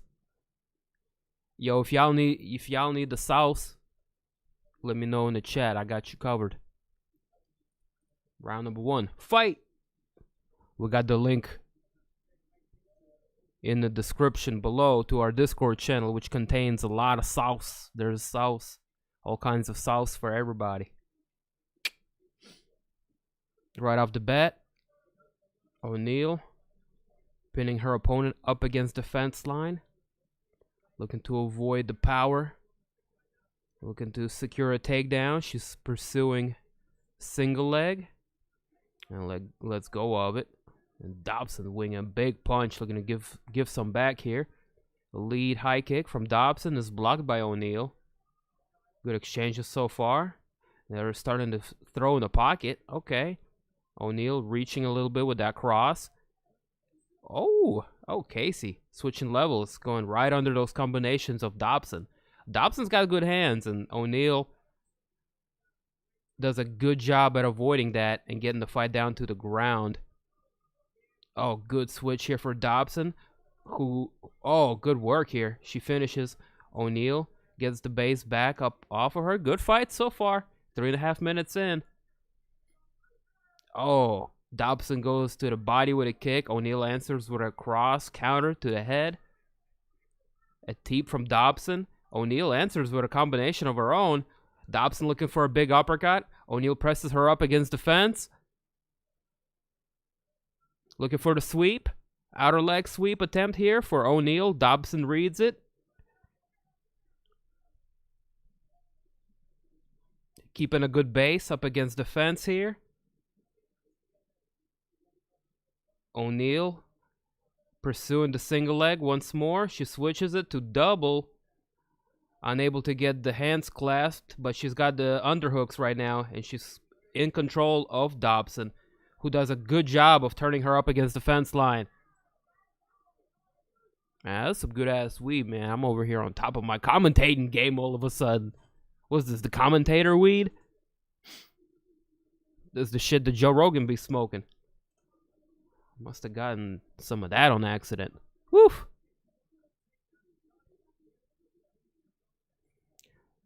Good work here for O'Neal. Securing the top position here. Landing some ground and pound shots against her opponent. And this is where Dobson is not so good at. She's pretty weak on the ground. And it's starting to show. O'Neal showing her dominance with an onslaught of punches from side mount. You can start to see the swelling around the left eye of Shana Dobson. She's just not really moving her hips, man. She's trying to power out of this, kind of like Derrick Lewis style. There you go. Get the hips. Between you and the opponent. There you go. Now O'Neal's pursuing with the ground and pound. She's stacking her opponent. Standing over her. Looking to pass. Good hammer fists from Casey O'Neal. Now she passes. We got a little bit of a scramble here. Dobson had some space. She's looking to get back up to her feet. But O'Neal is all over her.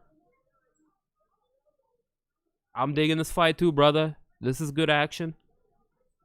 They're going after it. We might see a finish. Oh! Big counter from O'Neal. Had Dobson up against the fence line, throwing big shots. And another takedown in the books. That's one way to make a debut. 1 minute left to work here. O'Neal just going back to work surgically, landing ground and pound shots. A little elbow to the kidney there for variety's sake. 3 out of 4 takedowns landed for O'Neal throughout this round so far. 40 seconds left on the clock. Let's check the fight stats so far, with Casey O'Neal landing 2-3 times that of her opponent, and about 4 minutes of control time with 3 takedowns. That's as dominant as a round can be. Possibly a 10-8 without knocking somebody down. I wouldn't say a 10-8, but that's a very, very solid 10-9 performance here. Oh, with seconds left on the clock here, O'Neal's going to pull up and look for a heel hook. Referee's going to separate him, but that was dominant, bros. That was dominant.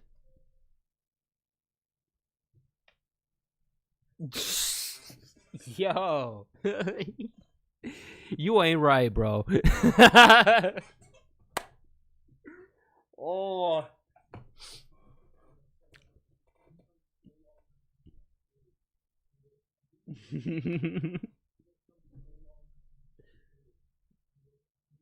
That's funny.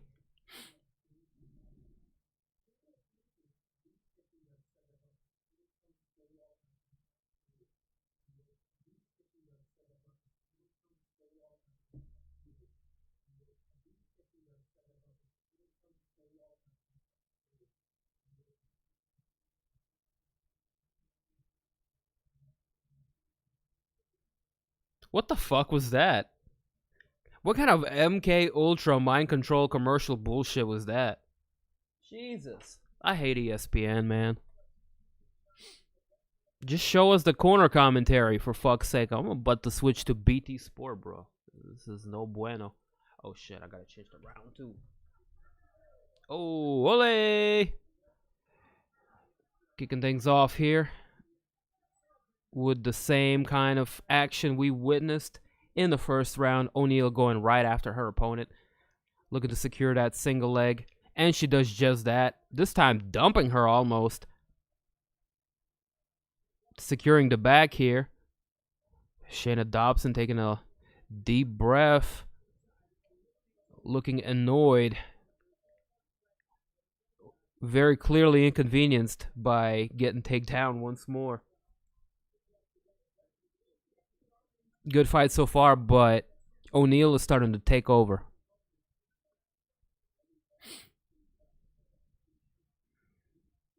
Three to 1 strikes landed for O'Neal so far. 4 minutes left on the clock as she already secured a dominant position over her opponent. 1 minute into the fight. Round, rather, excuse me.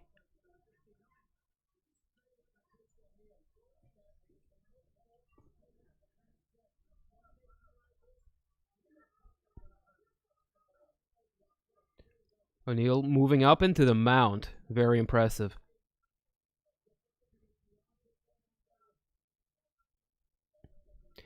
Now from the mount, she's got many options. Elbows, arm bars, triangle. Just really making it uncomfortable for Dobson. Just dominating Shana Dobson in the mount. Dobson desperate to get out, but O'Neal is just exhibiting some very heavy top control. Holding on to the wrists now. Dobson has created some space. She's going to look to explode out of the mount, but O'Neal is just holding on to her. Oh, she ain't shrugging her off. O'Neal ain't going anywhere. Now, she's got a high mount. At this point, man, she should be setting up a triangle or an armbar, potentially. Oh, vicious elbows through the guard.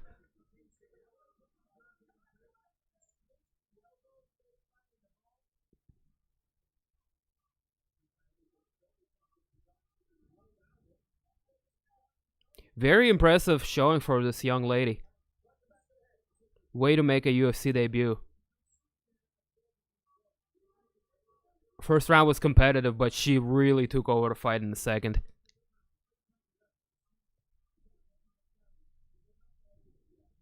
Potentially a 10-8 round.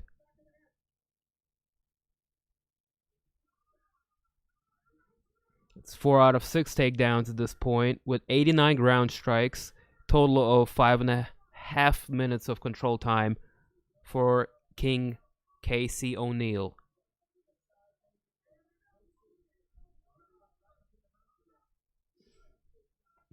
Stop it. Stop it, bro.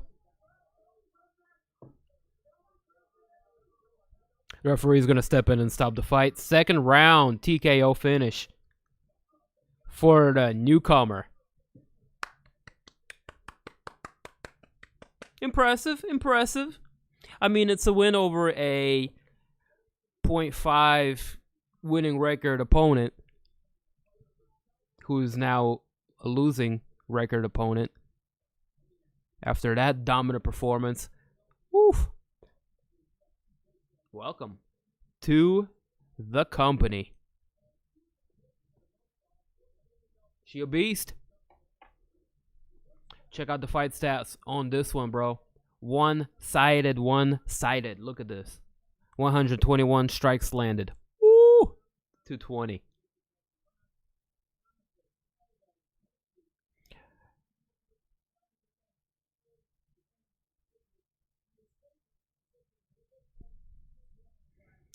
Very dominant performance for the newcomer. We're going to get an interview out of her real quick here shortly as we get ready for our next fight. Nate Landwehr taking on Julian Erosa.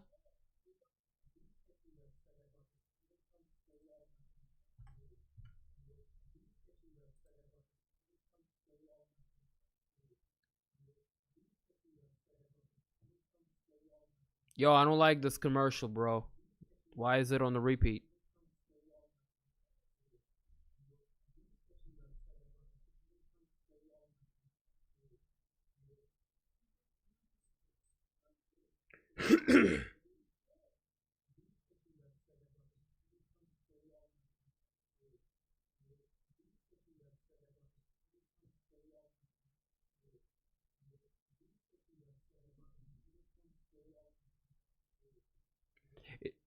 Yo, is Crack Streams doing that on purpose?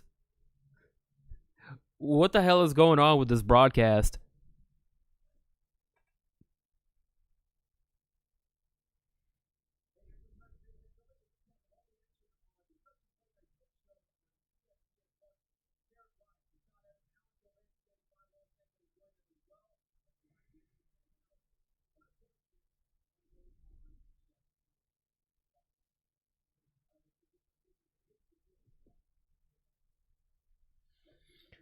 Alright, they gonna make it official. Yes, sir.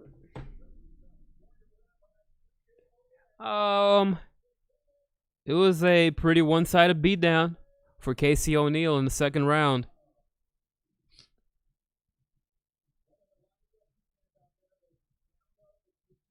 You didn't miss too much. Like, she took her down again in the second. Single leg up against the cage, took her back, got the mount, and just proceeded to beat the shit out of Shana Dobson from the mount.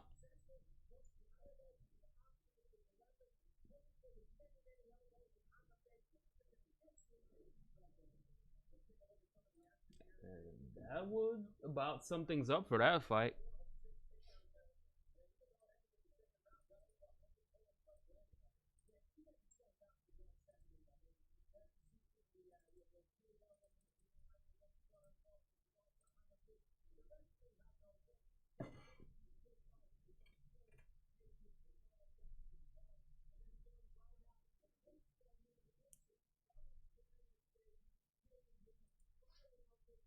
You good? You got it, bro?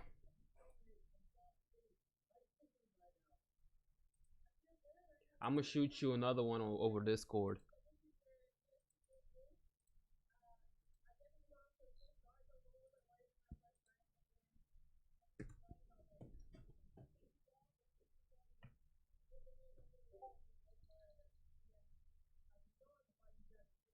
That's the alternate right there.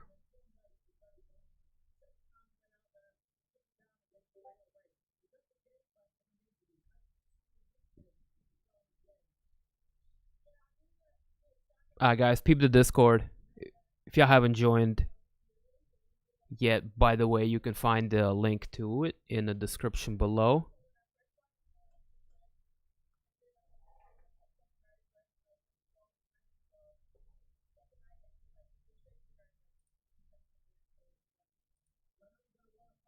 Friends, once we can depend. Who wants to be friends? Oh, I see you, bruh. Okay, we can be friends. What up, Nadeski?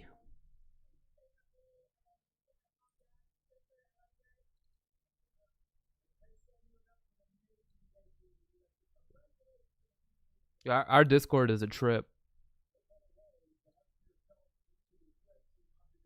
You're in for a treat.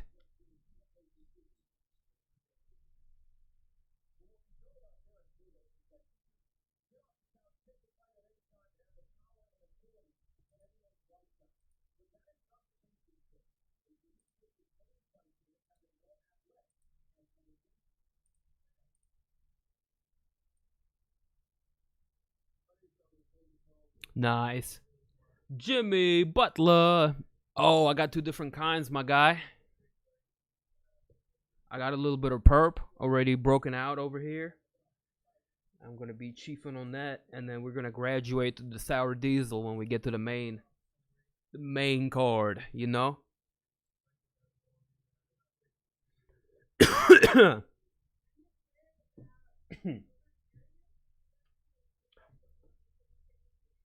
You know, just keeping it modest. Just two different kinds. Nothing too crazy.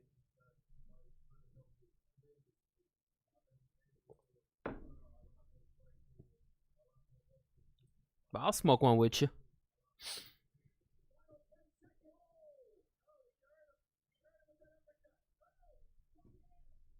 Hell yeah.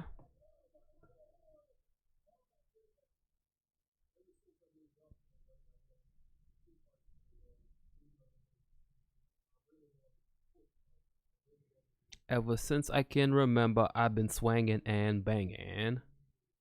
Swinging and banging. Derrick Lewis out here.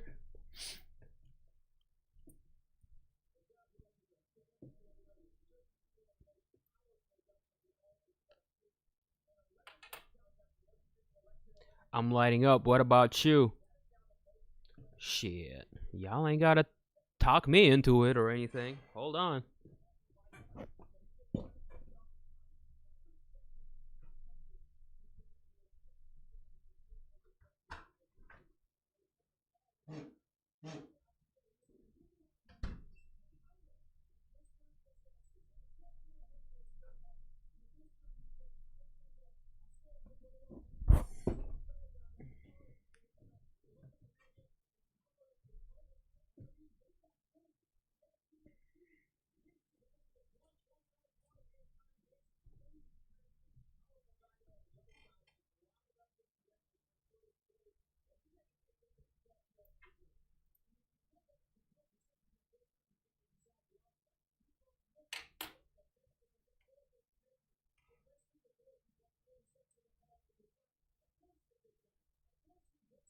Alright, since we got a minute to burn, a minute or two,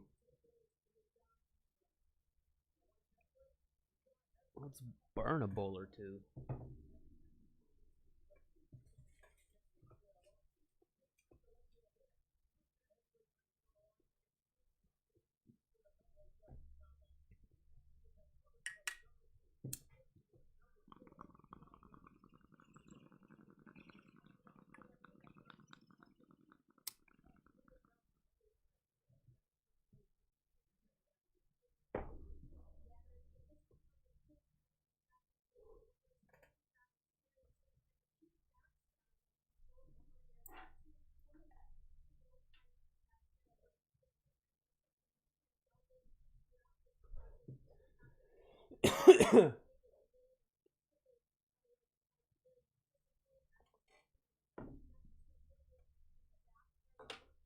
Yeah, me too. Me too. I prefer it that way. Sunday wax and some road dog. Nice.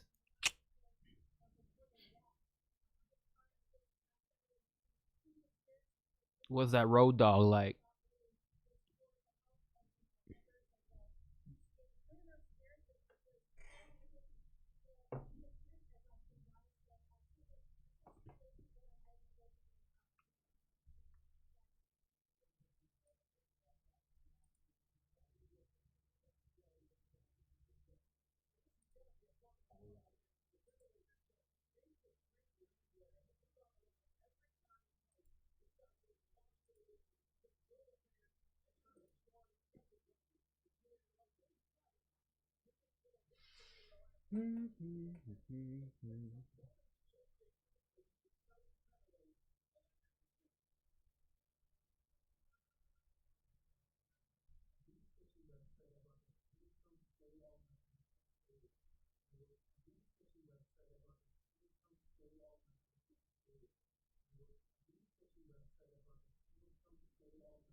No wax in a few years.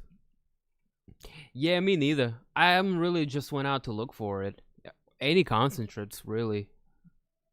I had some cartridges just for low-key smoking a couple of years ago, but you know, since the whole COVID shit, we haven't really even gone anywhere. So, just stick to smoking flower for me. Hey, baby. Rise and shine. It's definitely nighttime smoke. Hell yeah. I like that nighttime smoke. I'm keeping the nighttime smoke until a little bit later, until at least 8 or so.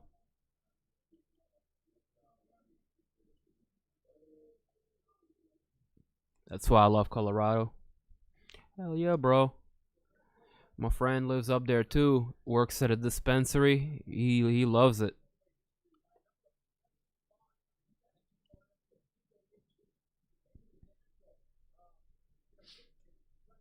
It's good shit. Y'all really turned the state economy around too since y'all legalized this shit. Really made everybody look at it different. Like, spotheads. I don't know how I feel about that, but this sure is good for the economy.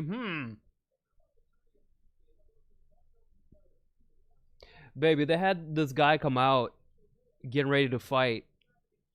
And then they're like, we're getting a word from the truck that he's suffering back spasms and he's not going to be able to come out. So the guy's standing around in the octagon confused.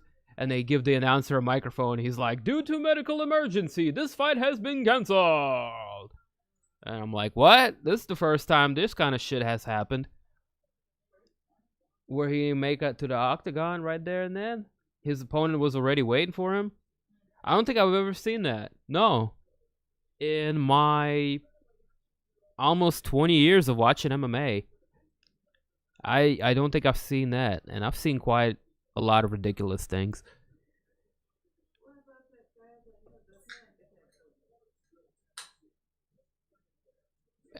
Had the panic attack?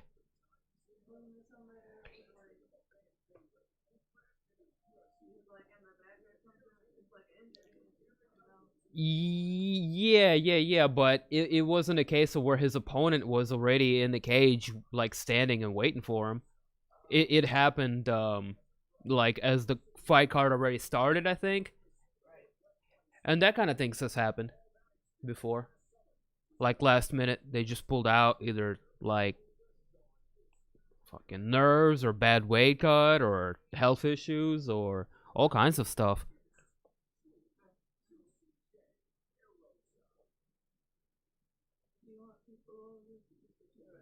Yeah. No, I think anytime after 8 would be good. Be straight.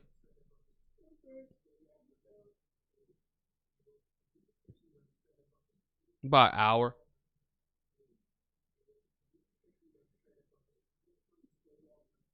Hey, we got a confirmed Rakesh appearance later on.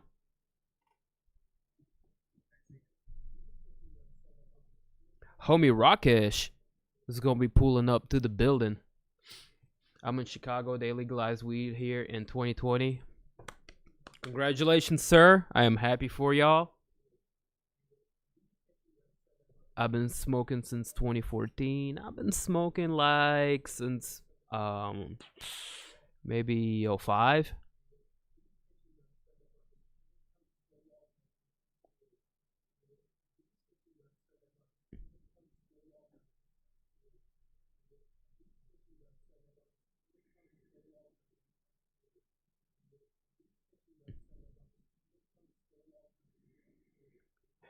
What's up with this turtle commercial, yo?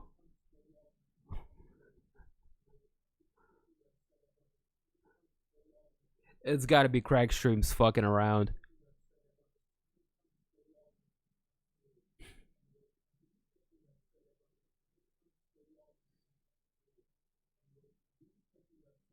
I moved from Louisiana to here in 2019.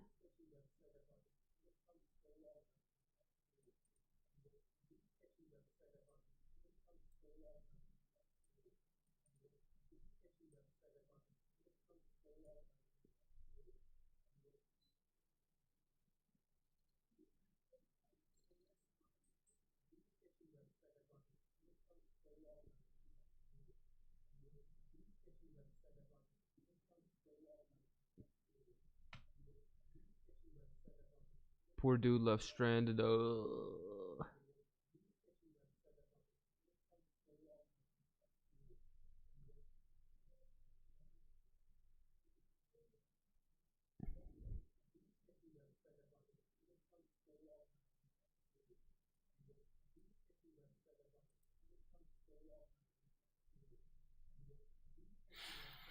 Alright, man. Let's go ahead and check out this next fight. We're getting ready to check out Nate Landwehr taking on Julian Erosa.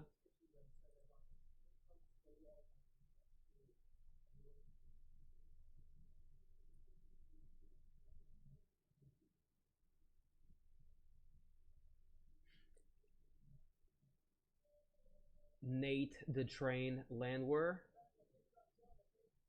has won 4 out of 5 of his last fights and is a slight favorite at minus 125 here.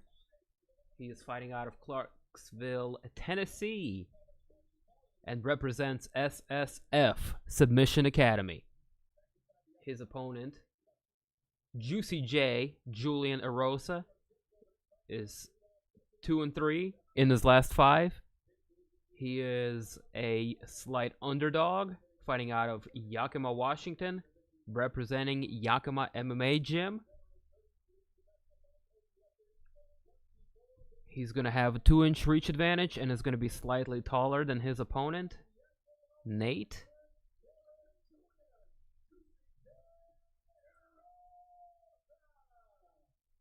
Currently on a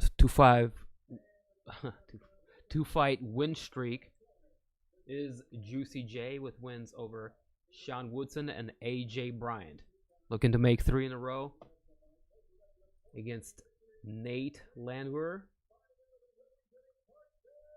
This would be his second UFC fight.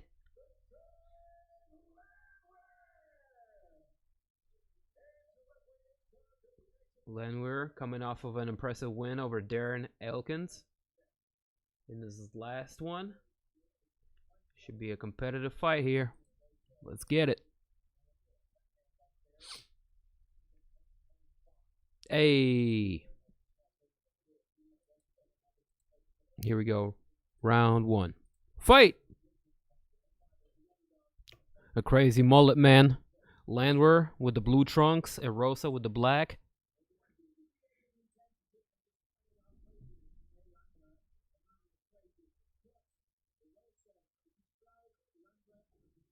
Both guys exchange leg kicks. Going right into the action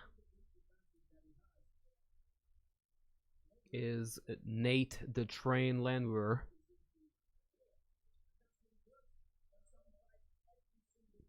What's up, Foggy? Welcome to the stream, brother. A good straight right, getting through for Erosa. Oh, and another good right, getting through for Erosa. Erosa is more accurate with his punches, no doubt about it. Landwehr, making it an ugly fight, is able to land a hook. But now Rosa, with an onslaught of punches, putting it together. Oh! What a combination! Followed by a flying switch knee. What? No way! Oh, we see a little bit of protest here for Nate. Oh, man.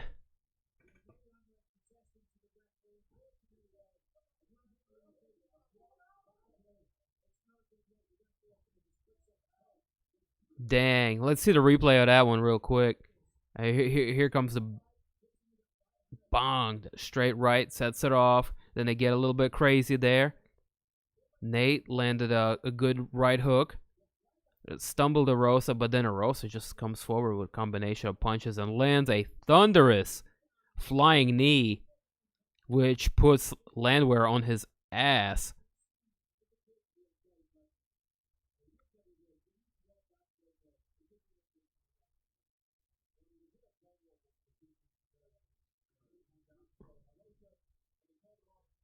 Damn.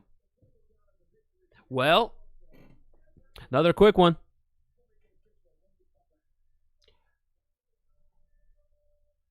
Everything is freezing for me. No. Yo, check the last one I posted, bro. The last one I posted in the Discord. It should be good. What up, Bad Mug? What it do? Foggy in the building. But yeah, MJski and everybody else that is in need, check the link below for the description, for the Discord in the description. And yeah, once you go to our Discord, we got the links to the things set up so you can watch the fight as well if you need to. But yeah, go check the last one, MJ. Tough call on the ref. He was a little bit too quick to pull the trigger on the stoppage, but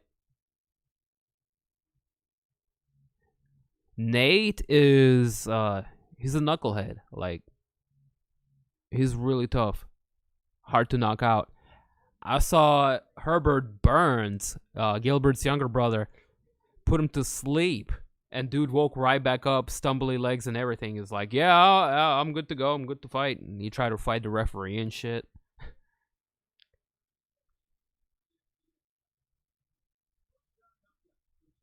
But yeah, that was a little quick.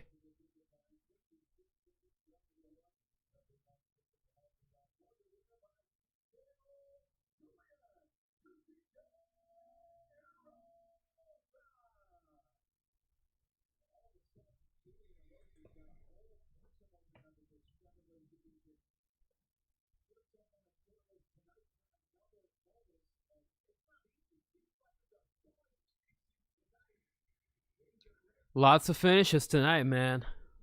No lie.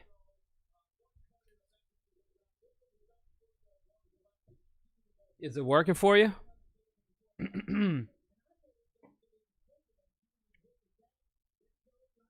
Yeah, very impressive win for Julian Erosa. First round finish over Nate the Train Landwehr.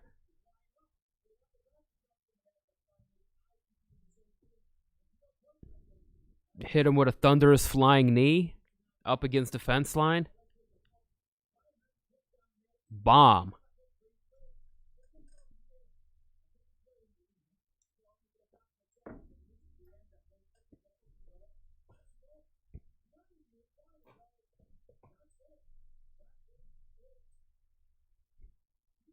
It's always a good finish when it ends with a flying knee.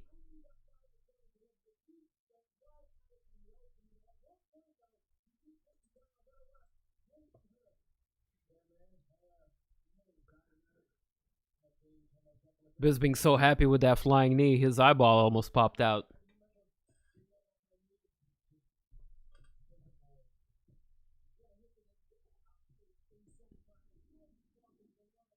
Julian Erosa moving up to 25 wins in his professional MMA record. 11 of those wins are by knockout.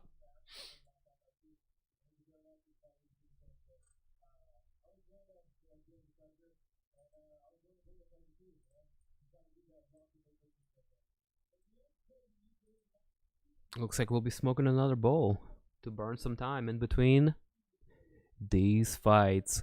They're all ending so early. Che, no complaining from me.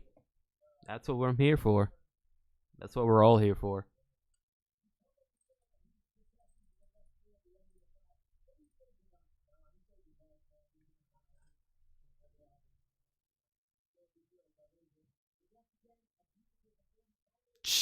He said the referee saved him. He was gonna die in there. Oh shit. That's funny. It's a bad man right there. Masvidal just entered the chat. Yes.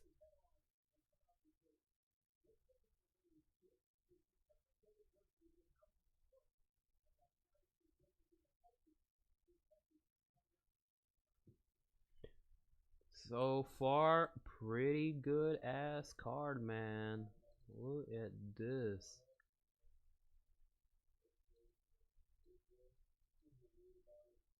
KO, TKO. First. KO, TKO in the second. KO, TKO in the first. KO, TKO in the second. Like, this shit is lit, bro. I know one of those fights didn't come to fruition, but let this right here just speak for itself. These prelims have been fuego. See.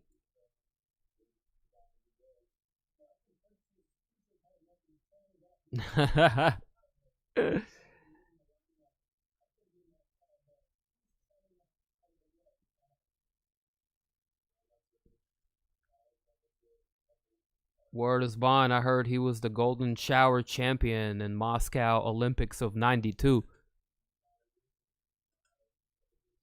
You heard?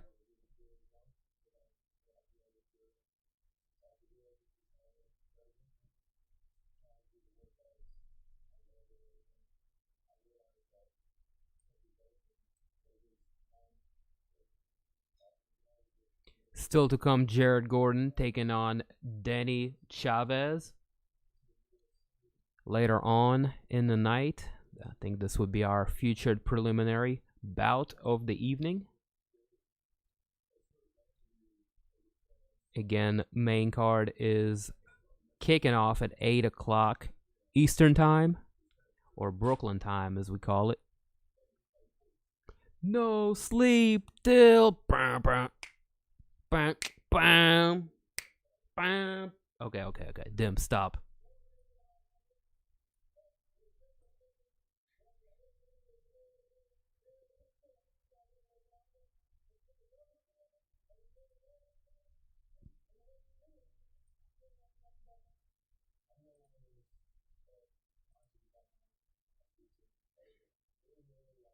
That's the tail of the tape coming up here shortly. Eddie Wineland taking on John Castaneda. I'm going to run to the bathroom real quick. I will be right back shortly. We can smoke some weed and I'll tell y'all about this fight that's coming up. Alright? Don't go nowhere.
Alright, alright, alright, alright. Dim TV.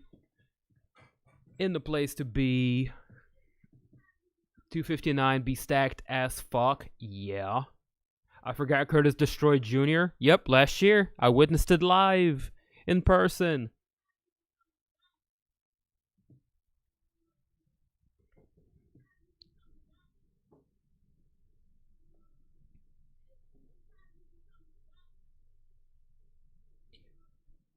Crack Streams is remixing the commercials in like the funniest times now.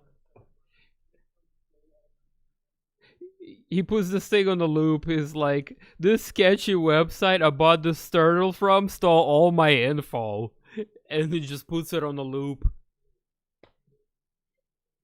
This is some goofy ass shit, man. These ads are killing me.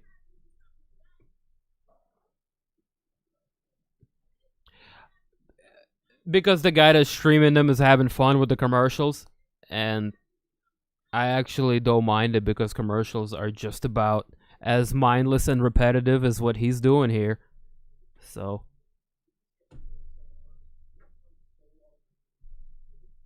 yeah, good old buddy crack dealer over here having a good time with the commercials. That's all.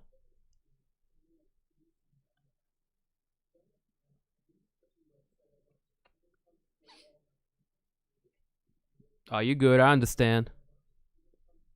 I'm an English second language myself.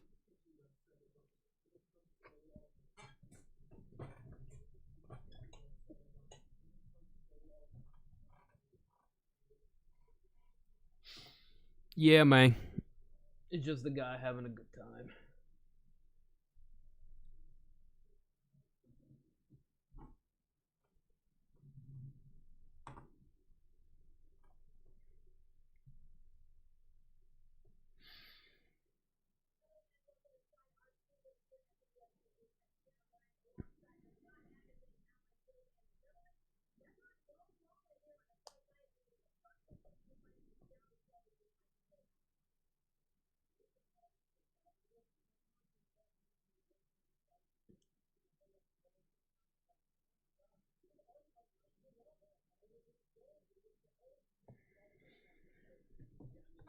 Hey, it's Rashad Evans.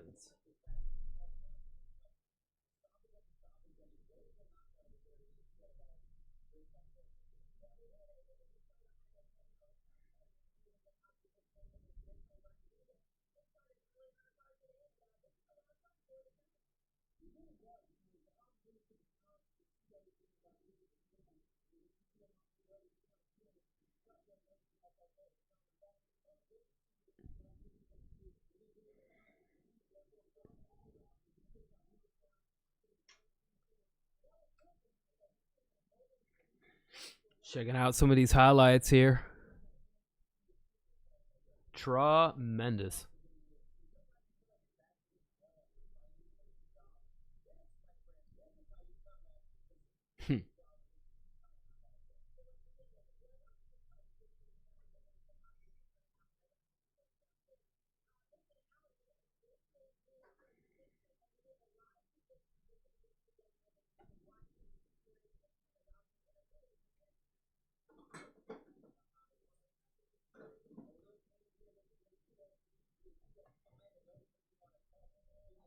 They're like, yo, we need to go to the desk real quick. We got some time to burn.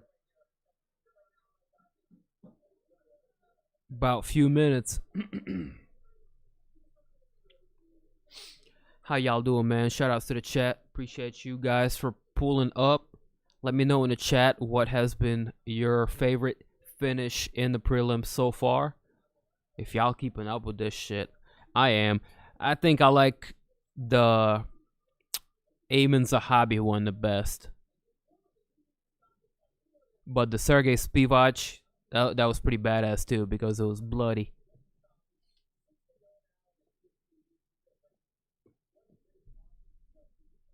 Yo, what up, Mikey? Well, that's 10 with your goofy ass, Jay.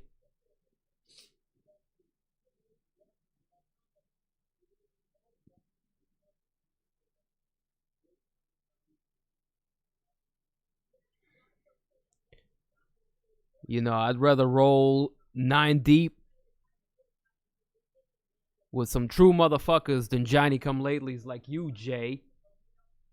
Did it start yet? Nah. It's about to... Well, shit. Did it start yet? Yes, it started, but the fucking main card doesn't start for another hour.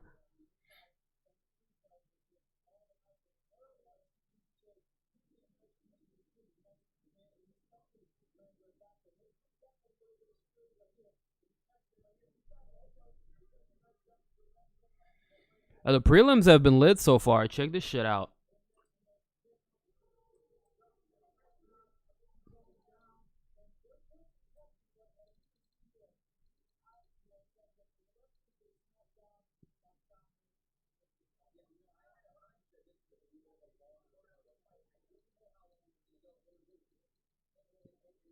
So all KO, TKO first or second round.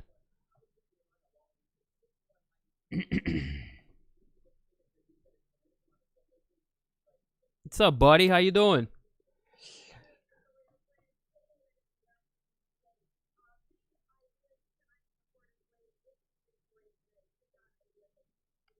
Y'all thawing out yet?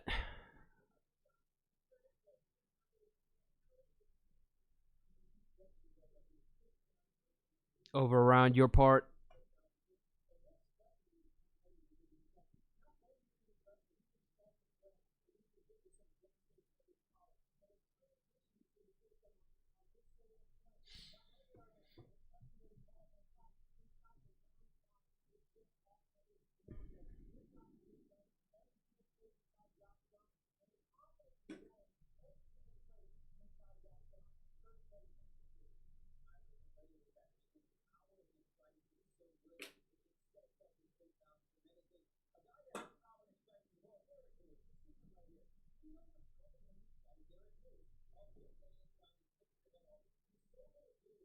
Check out what's happening in the Discord. By the way, if y'all need a link to the fights, holla at the Discord channel real quick. Link to which is in the description. Boop.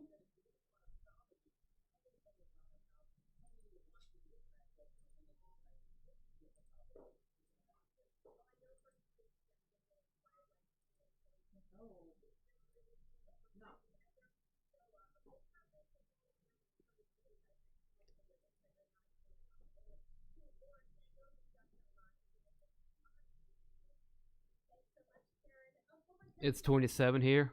Oh my god. It melted and it gets refrozen. Nasty. Damn, brother, that sounds like motherland.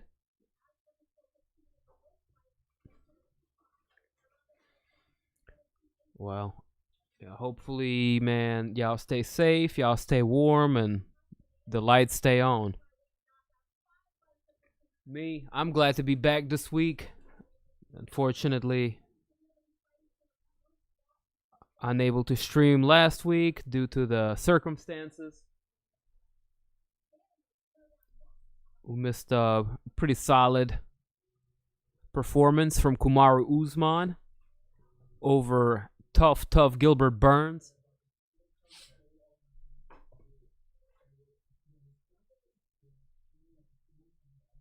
What y'all think about Super Bowl? I thought it was pretty one-sided game, kind of boring because of how one-sided it was. But yeah, he's the man. That's undeniable.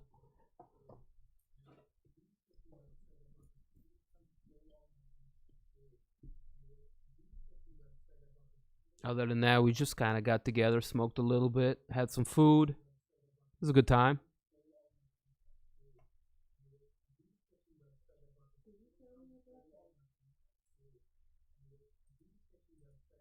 What? No, I didn't tell him about bugs. Do you want to tell them about bugs? I think you'll do a better job at telling them about bugs. Come here and tell them about bugs.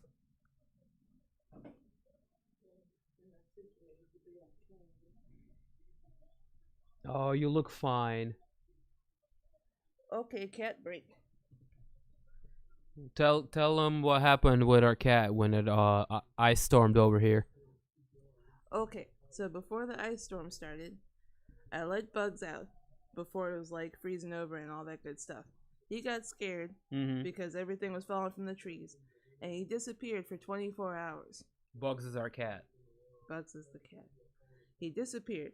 We thought we lost him, but guess where he was?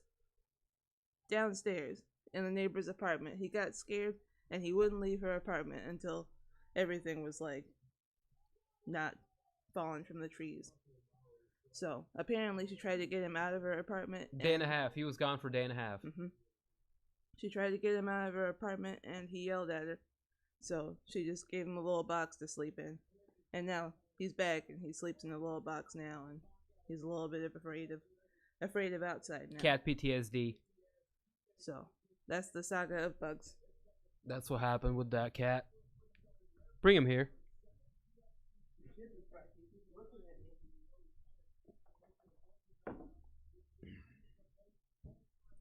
Lewis for the upset. I don't know, man. I respectfully disagree with that. Here's the culprit. Mwah.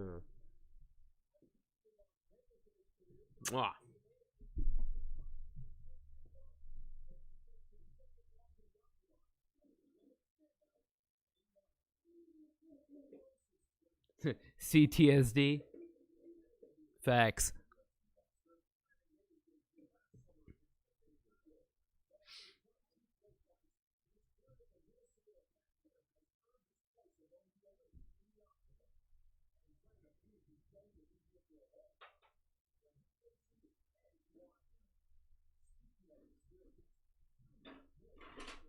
Black Beast for the upset. We got another Black Beast upset.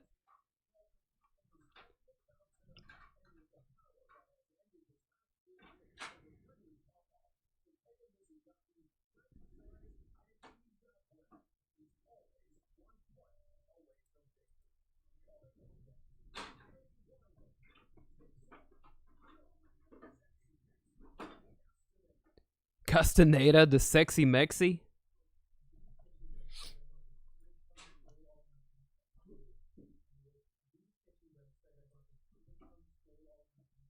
Coming up next, these guys is fighting.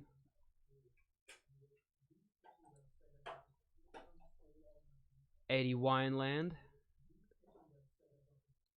is 2-3 in his last 5 fights. He will be the slight underdog coming into this fight. He's fighting out of Chesterton, Indiana, and represents Duneland, Vale Tudo. His opponent tonight, John Castaneda, aka Sexy Mexi, also 2-3 in his last fights, is a slight favorite at -125. He's fighting out of Mankato, Minnesota, and represents Mankato Martial Arts Gym. Looking at this guy's record, 17 wins, 5 losses. Currently coming off of a loss against Nathaniel Wood in his UFC debut. He comes from Campeche, Mexico, where he's pulled off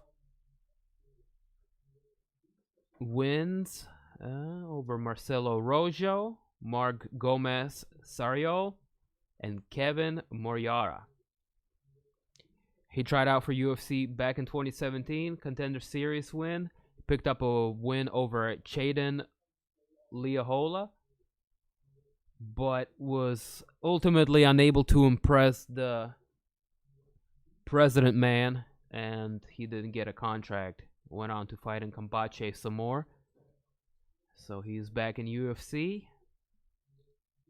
This is his second fight against Eddie Wineland, veteran of the sport. He's been in the octagon a total of almost 40 times, actually.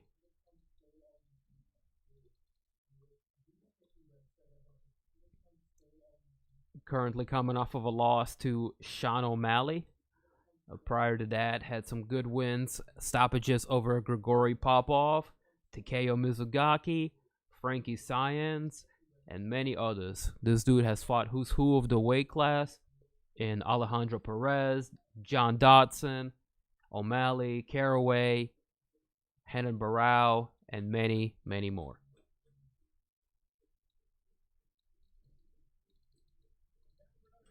It's a fun Eddie Wineland fact. He started his professional MMA career back in 2003 with a win over Joel Cleverly back in Indiana Regional. Yeah, here you go. The more you know. Looking at the tail of the tape here, Castaneda is going to have a 2-inch reach advantage over his opponent, Wineland. But Wineland is going to be 1 inch taller. Also, bit of a gap in experience and level of competition in favor of Eddie Wineland, despite him being a slight underdog due to the miles. Let's see how this fight goes out.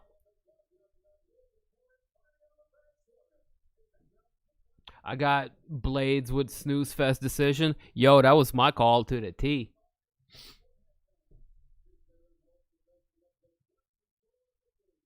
Think Blaydes wrestling is gonna make the difference? Yo, can put people on to sleep. He's got mad power. You ain't lying. I don't disagree with you. Beast powerful, but for sure got no gas tank.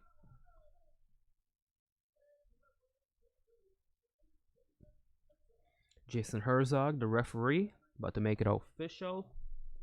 Let's get the fight clock ready. I'm predicting another finish, actually.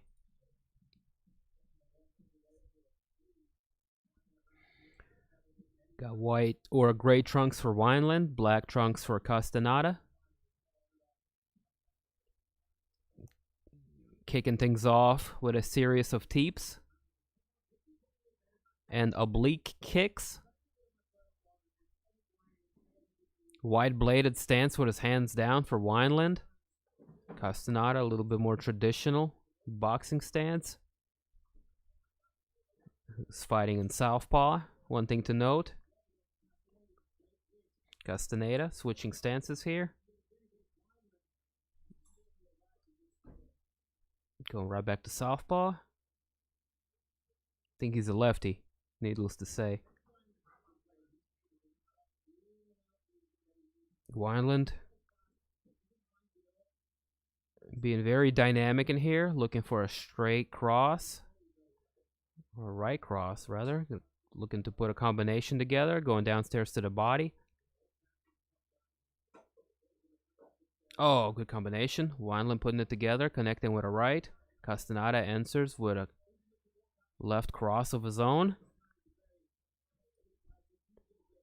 Lots of movement from the veteran Wineland, making himself a moving target very early on. Jabbing to the body.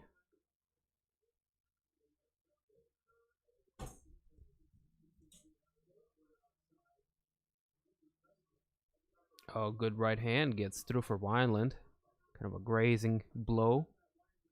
Castaneda backing up. Looking to clinch up here.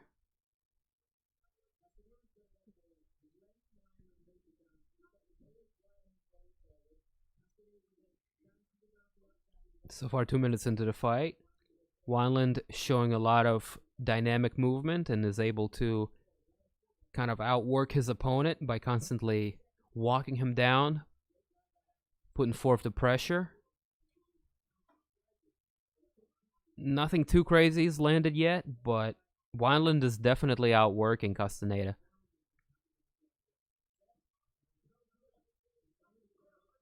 Castaneda looking for a big counter there. Wineland nowhere to be found.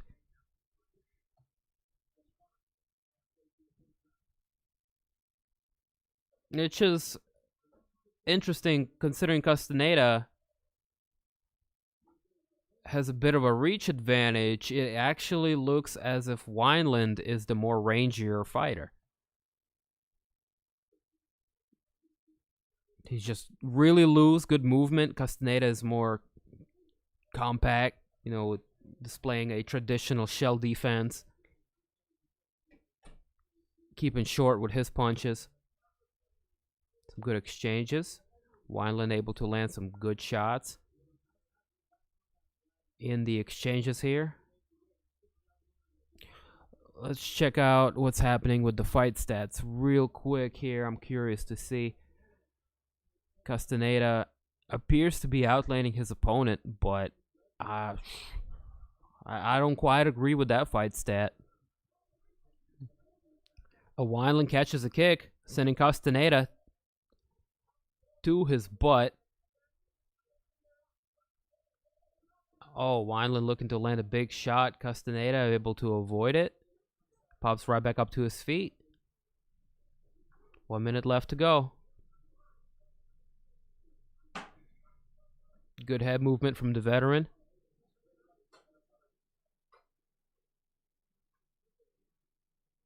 Wineland's slowing down just a little bit. He's not quite as dynamic. It's 45 seconds left to go.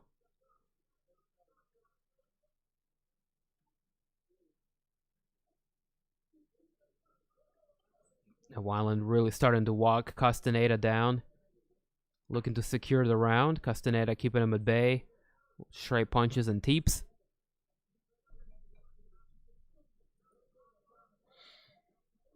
Oh, big combination lands for Castaneda. Wineland's in a bit of a trouble. 15 seconds left to go, and we're going to get a stoppage. A bit of an early stoppage, man. Jason Herzog has seen enough after Castaneda overwhelmed his opponent with a counter barrage of punches of his own. You see some blood coming from the left eye of the veteran there from that exchange, but man, let's see the replay once more. It was a good switch punch there that rattled him. Castaneda felt his opponent was in trouble, and he just killer instinct, man. He was hanging out real cool and collected, but as soon as he cracked his opponent and saw that window, he pounced on him like a cat. That was very impressive, man. I mean, looking back at it, even if that was even if that was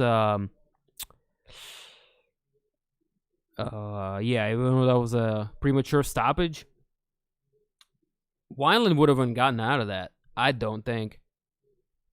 Dude would have hit him with 30 more punches, and then Wineland would have been out.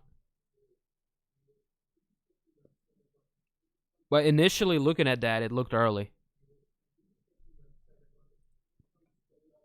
Man, another finish in the books. What is going on? What is in the water in Nevada?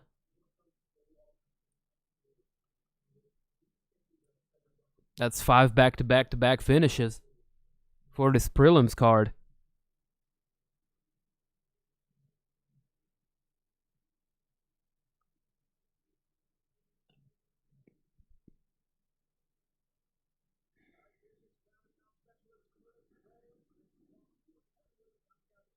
Sheesh. What a badass.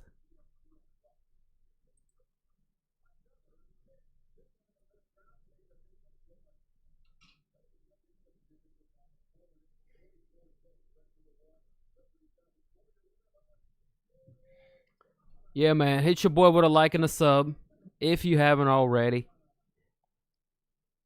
So far, the prelims have been lit. Still to come, the main card at the top of the hour.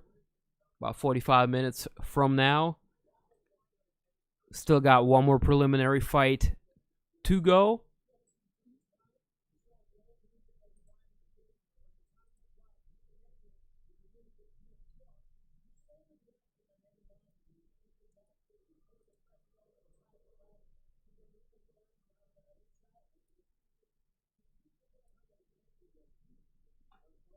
Oh, shit. Soup.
Yo, y'all asleep? What y'all think of that finish?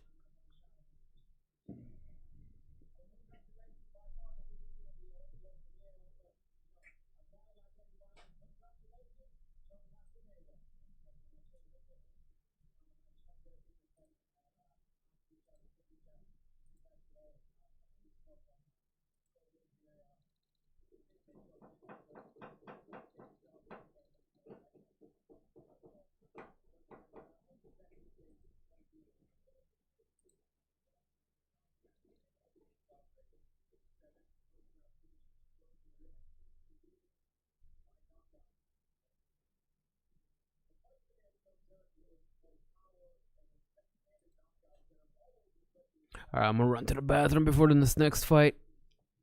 Clear the chalice and all the good shit. We'll be right back.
Oh snap.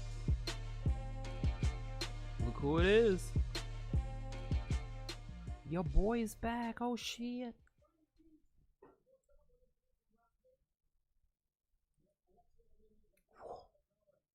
Oh wait, what are we doing? This hasn't started yet. Alright. How y'all doing? How y'all feeling?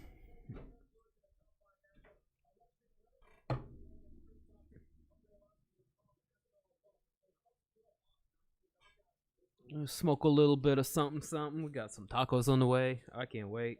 I am hungry as hell. I'm going to shred them to bits. Them tacos.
Oh shit.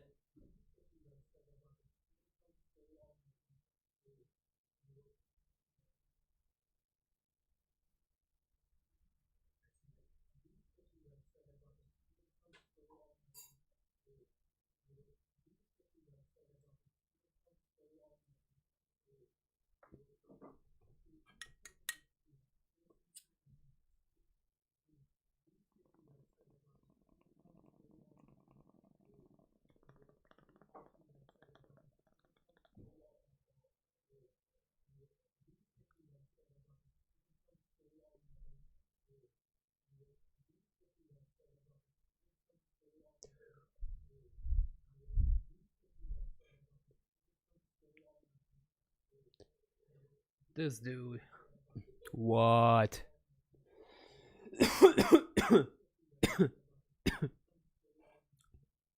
You hear this, see? It's kind of funny. What's going on, y'all? If you are now just joining us, one more fight still to go in the prelim card before we get to the main card of UFC Vegas 19. Lewis versus Blaydes. Hey.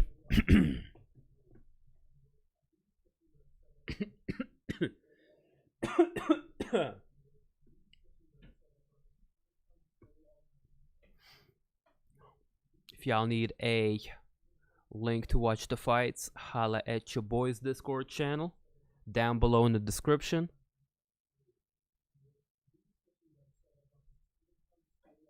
Like and sub and all that good stuff.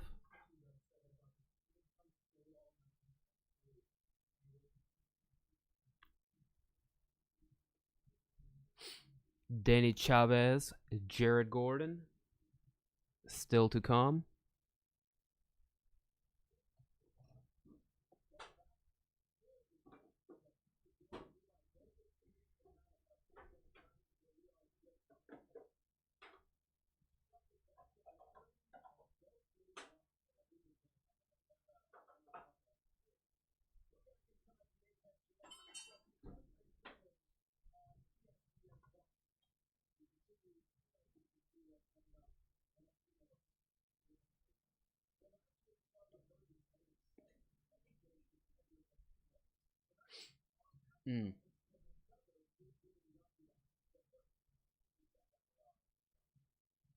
It's like, why are they talking about Aspinall? Isn't Aspinall gonna be fighting on the main card? Oh yeah, they gotta burn some more time. I see.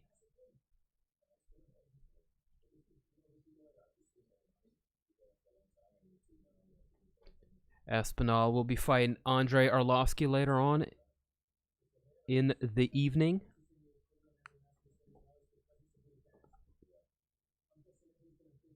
Oh, I just cracked my jaw. Ow. Damn.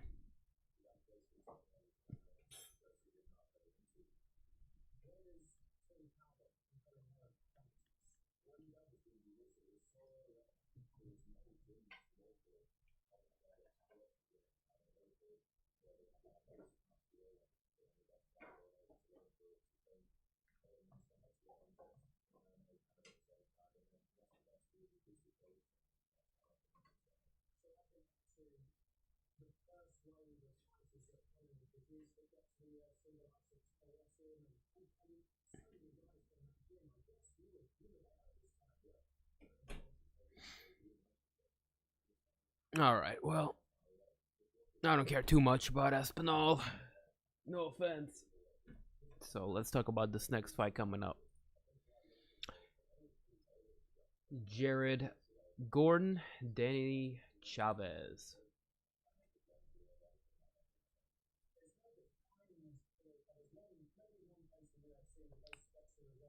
Let's see.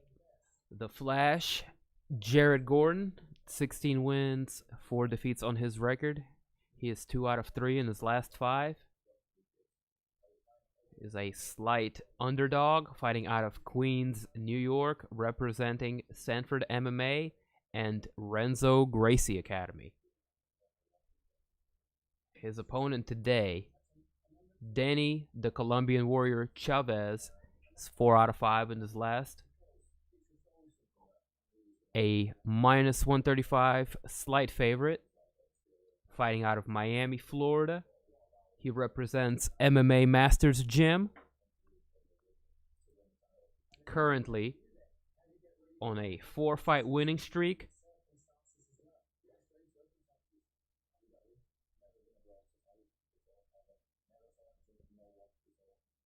With wins over TJ Brown, dating back to UFC 252, Miocic DC3, which was his UFC debut. Prior to that, 3 back-to-back first-round knockouts in Global Legion FC and XFN.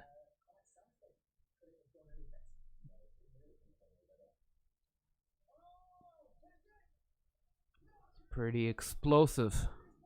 Yes, sir. His opponent, Jared Gordon, currently coming off of a win against Chris Fishgold. Prior to that, took a L to Charles Oliveira, which, hey, there's nothing to be ashamed of in that. Oliveira's a beast.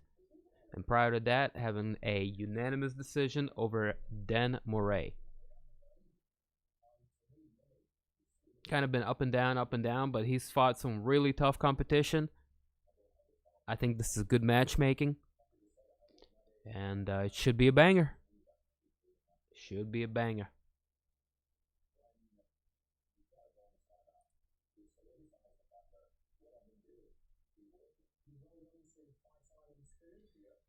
Again, if you are curious as to what happened earlier in the preliminary card, check this out. First round TKO, first round TKO, second round TKO, first round TKO, second round TKO. Yeah. The prelims have been outstanding. Only downside is they have to burn so much time in between each fight that it's kind of starting to get a little old. Lots of commercials. But yeah, I'm not gonna be complaining over finishes. This shit is dope. Still to come, this is what the main card is looking like later on. Of course, Kurt's Blaydes taking on Derrick Lewis.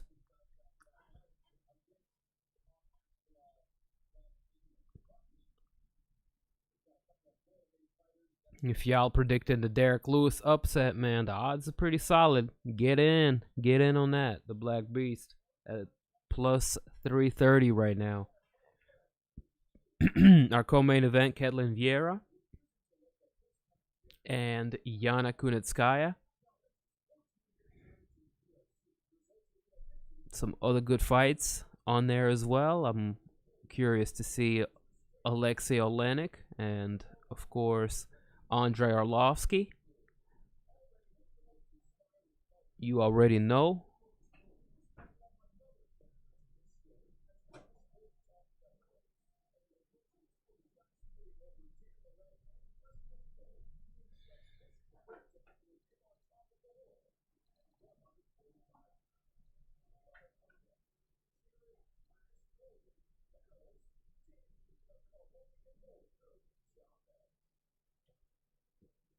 Yeah, we're about to get into it. Jared Gordon, Danny Chavez, Flash versus the Colombian Warrior. Chavez making his way out to the octagon right now. Looking calm and collected.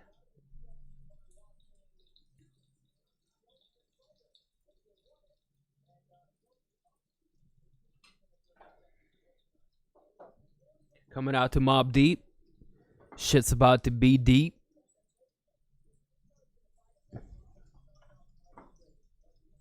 If Lewis gets it done in there tonight, I want to see a rematch with Ngannou. Maybe they actually throw down this time. Yeah, maybe. But Ngannou's got a title fight coming up against Stipe, so I don't think Lewis is going to be fighting for the title if he was to win this. I don't know. I think he would have to do one more.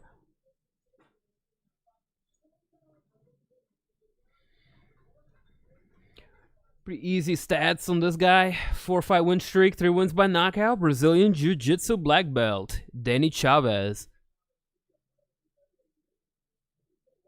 Very game opponent, man. It's about to start right now. Chavez is making his way out to the octagon.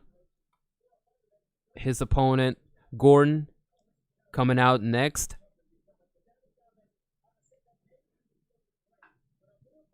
So, yeah, it's about to start, yeah.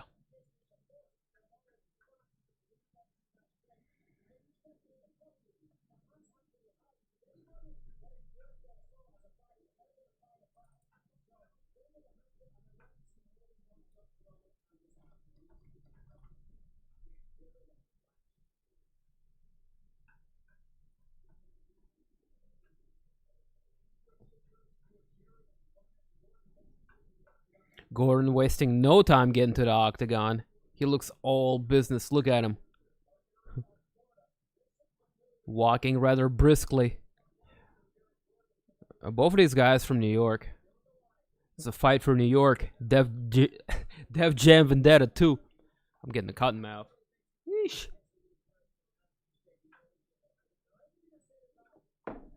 If you go to my Discord in the description, I got a link posted there, buddy. Depends on the manner in which he gets it done. Walks in there and pulls an Ngannou KO. He might be in the running for a short.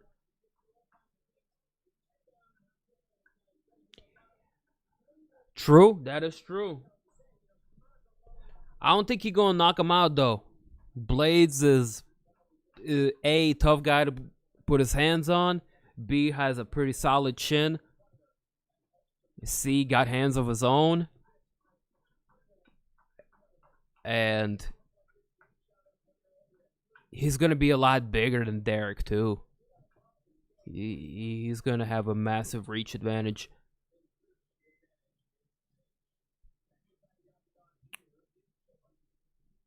Gordon unable to make weight.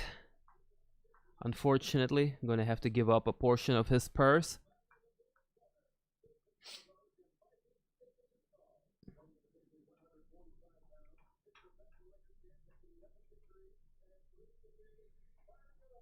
Or A, if you have ESPN, I believe this is on ESPN as well.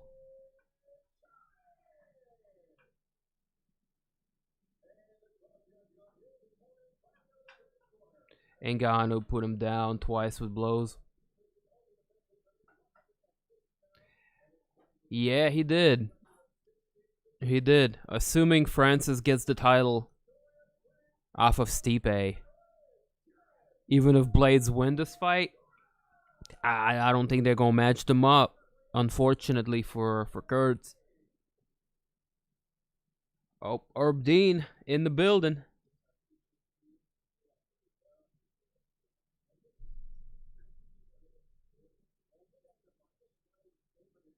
Especially in a heavyweight division. It's any given Sunday kind of a scenario in any top 10. They're all really good and they can get the best of each other, you know? Oh. We got fight started. Blue trunks for Gordon, black trunks for Chavez.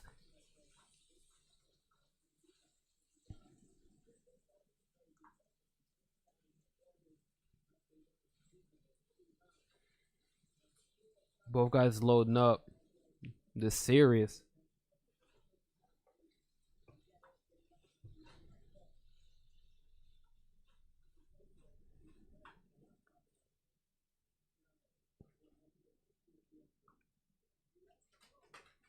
Chavez looking for that kick to the midsection. It's money too. That thing's got a lot of snap on it. Chavez looking to land a leg kick. Gordon wanting to throw a combination off of that leg kick attempt.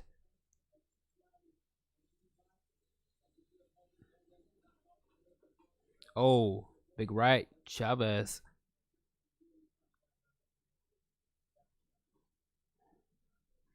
And Chavez is fast as hell.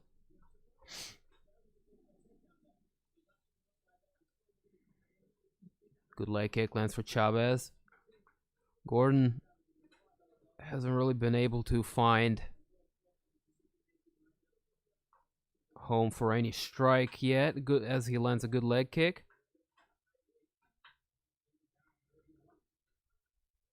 Chavez just much faster than his opponent.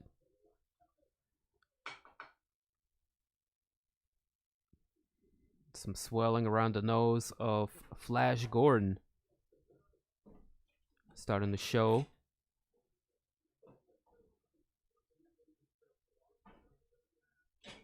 Gordon looking to clinch up, land a knee in the clinch.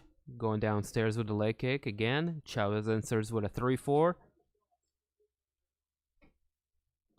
The Trefo. Oh my goodness. Oh, vicious shot to the nuts. Chavez's kick gets a little low there, or goes a little high, depending on what he was throwing. Yeah, a little high.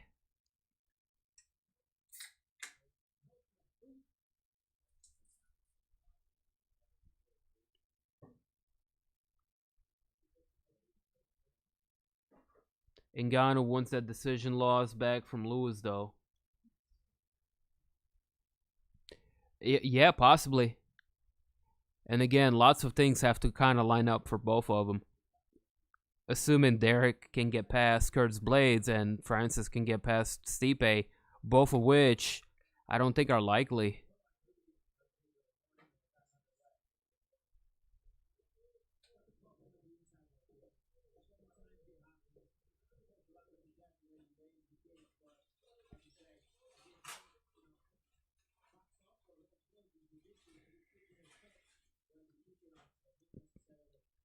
It's a little over 2 minutes left on the clock here. Took about 40 seconds off with the foul. Good straight right to the body. Lands for Chavez. Chavez looking for a spinning back kick. Little Barbosa action here. Gordon doubles up on the leg kick. Chavez fires back with an onslaught of punches. Good interrupting leg kick there for Chavez. Knocking Gordon down momentarily. Gordon charges in with a combination. Chavez avoids it with a good head movement. Minute and a half left on the clock here.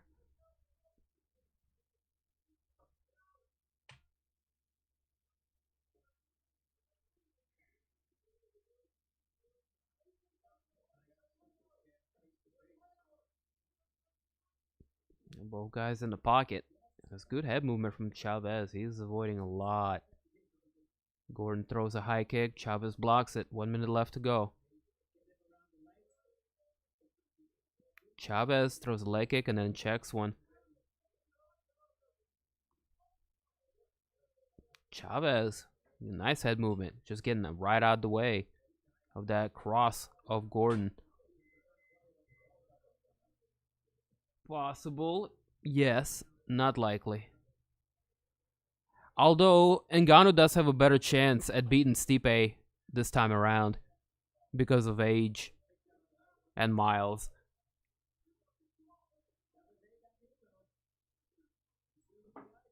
But this one tonight, I don't know if I like Derrick Lewis on it.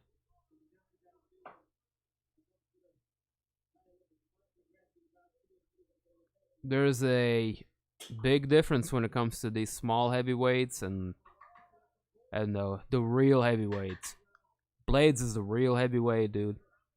He was about the same size as Junior Dos Santos and thick too. Like, every time they took a step in the octagon, you felt it reverb throughout the arena. And I'm like, there's some weight right there in the cage. Over 500 pounds. Yo, yo, yo, yo. What's up, Crystal? You're Polish? What's up, man? Welcome, I'm your neighbor from Ukraine. Привет, как дела?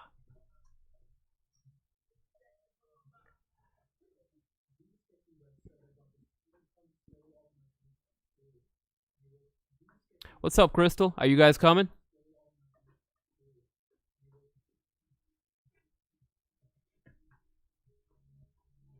I appreciate y'all leaving me some likes.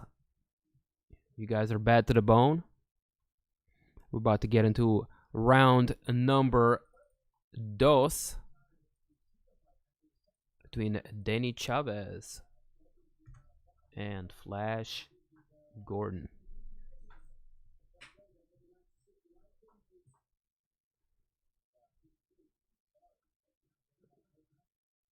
Hey, Jan Blachowicz! Yeah! Joanna champion! KSW, #1 Polish promotion. I like KSW. They're a lot like Pride.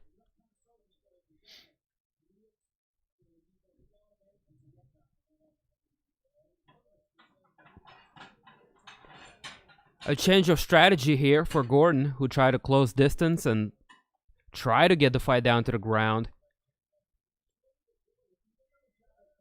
A lot of people think Gordon won that first one. I'm inclined to give it to Chavez, actually. And if we check out the fight stat right there, Gordon is outlanding, but I think Chavez was doing a little bit more effective striking and that he was landing more powerful shots. Just my opinion, though. Who's going to win here? It's still anybody's fight. This is a close one.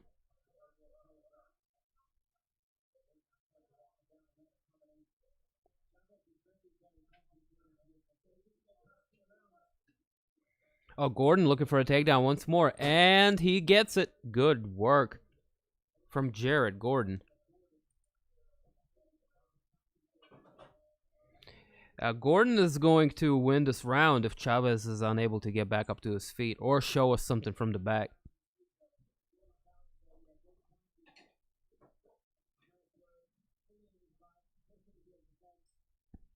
That's what's happening here now. Chavez has Gordon in his guard, with Gordon looking to pass. Well, not really. He's just landing some hammer fists at the moment, not looking to pass. Looking to kind of hang out where he is currently. 2.5 minutes left on the clock here. Now Gordon's starting to move. Looking to stag there momentarily. Break the legs up.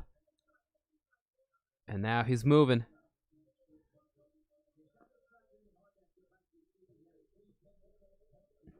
Chavez taking long breath here.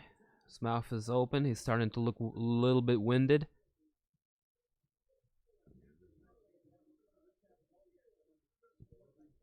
With 2 minutes left on the clock here. Gordon started to put it on him with the ground and pound. Oh, good right hook lands. And another good right hook lands for Gordon from the stack position. Chavez has got the butterfly guard currently. Not really using it for anything. Now he's got the legs on the hips. He's going to look to push off for a second. Gordon slides right out. He's maintaining top position. Looking to just continue to land effective ground and pound without passing. Chavez is in quite a bit of trouble right now. He's going to lose this round, and he's going to get beat up. Spend a lot of energy. Oh, there you go, almost. Gordon doing a great job keeping the fight on the ground. And I believe that's where he wants the fight to be.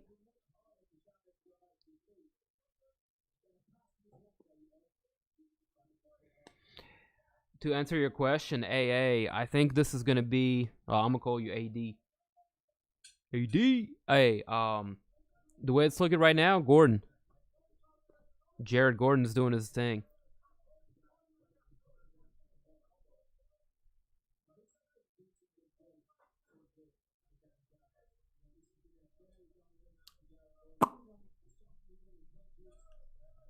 Oh, thank you.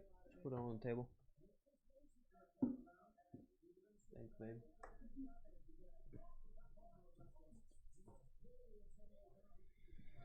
It's a very dominant round here for Gordon. And Chavez is going to need a finish going into the third round in order to win the fight. He might be down too.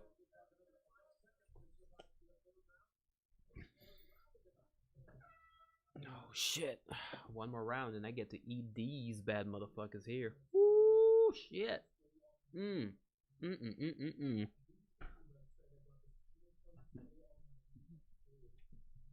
Those things look lovely. Compliments to the chef. Mwah.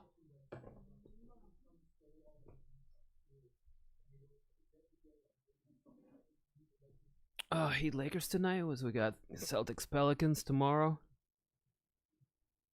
I think we'll be done with this game by we'll with these fights by about 10 o'clock. Let me go check out what's on schedule for the basketball. I've been watching the shit out of basketball this season. Oh shit, hold on. Round number 3. I don't want to miss the fight clock.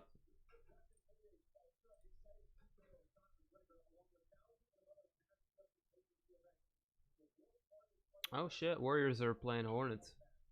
I'll keep my eye on that.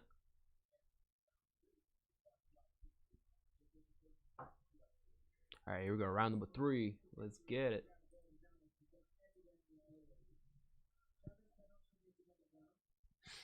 Yeah, after a dominant round for Jared Gordon, as I've stated previously, Danny Chavez is going to most definitely need to finish here in the third round.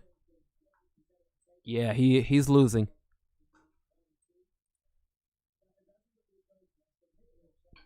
Gordon outlanding him 2-1 in all aspects of the fight. Also, 3.5 minutes of control time there in the second.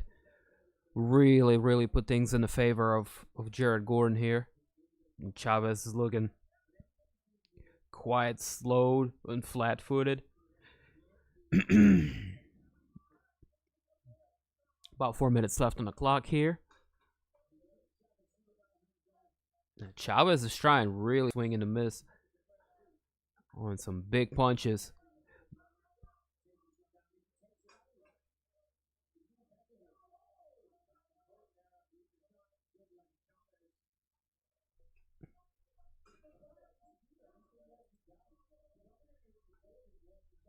Uh-oh. What was going on there, bro?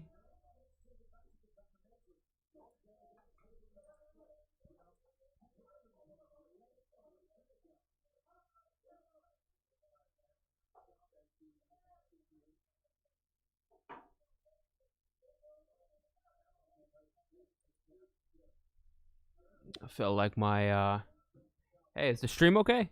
Guys. Felt like I lagged there for a second. Oh, big exchange. Chavez push it forward. Oh, it's Gordon just dumps him after picking off that single leg. Good work for Jared Gordon, keeping the fight on the ground.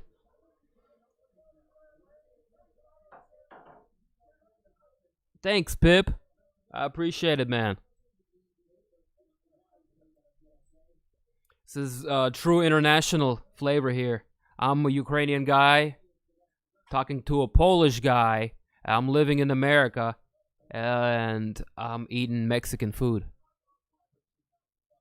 And we're watching a Colombian guy and an American fight. Although Jared Gordon looks like he's something. I can't quite put my finger on it. It says he's from Queens, New York, but he looks like he looks like something. He doesn't look American.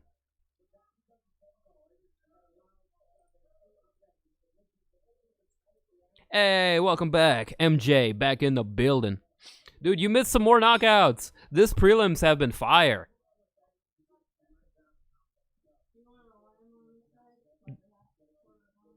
I'm okay, thanks. And look what Mama cooked up for ya boy. I can't wait to holla at these, man. Woo, shit.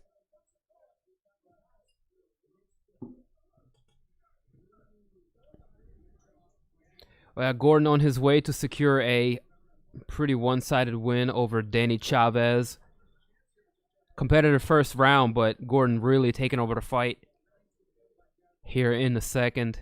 And this might be the first. It might be the first decision here on the prelims so far. Okay, just a really tough and grueling fight here for Danny Chavez. Gordon continues to grind him down, clinch, punch him in close proximity, take him down, and just wear on him. Yeah, 30 seconds left to go here. This is going to be a good, solid, workman-like win for Flash Gordon. Yes, sir.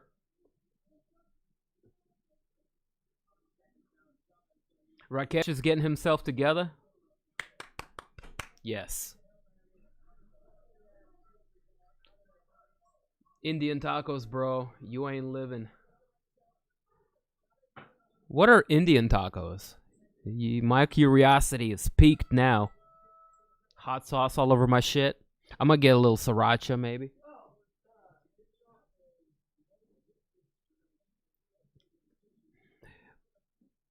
Break me off with a little sriracha, please.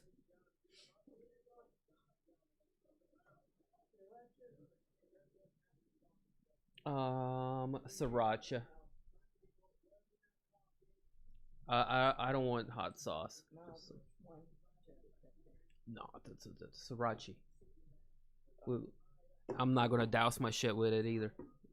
But MJ over here wants me to set myself on fire. Fire! Yeah. Hook it up. Hook it up. Yo, dominant performance over Danny Chavez. Jared Gordon getting it done, unanimous decision, in my opinion. 6 minutes in total control time, outlanding his opponent almost 3-1 and all strikes. 2 takedowns for him. Yeah, just overall tough fight, you know, getting it done via decision. By the way, our very first decision of the evening. Native fry bread. Oh, naan instead of tortilla. Stop it.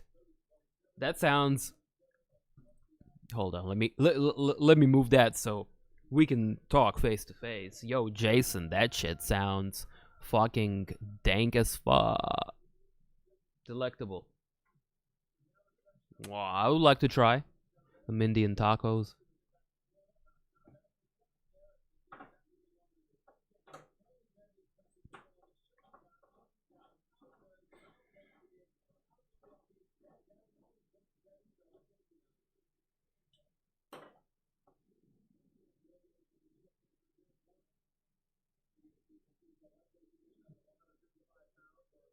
What time is it your place? Because it's 2 a.m. here. It is 8 in the evening, my time. Yeah, he's in Poland. Hey, my next door neighbor. Putza, putza, putza, putza, putza. Going strong. 2 a.m. in the morning. Disco party. Putza, putza, putza, putza. No, I'm kidding. Don't wake up your neighbors. Don't be one of those people.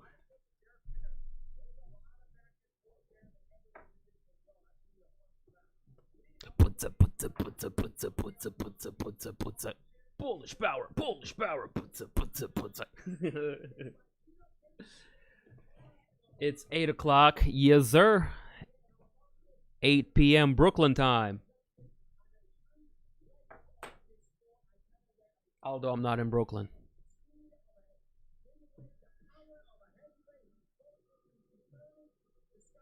You like that? I'll send the recipe. Yes, sir. Yo, shoot it at the Discord. If you haven't joined our Discord channel yet, we got a nice little community going.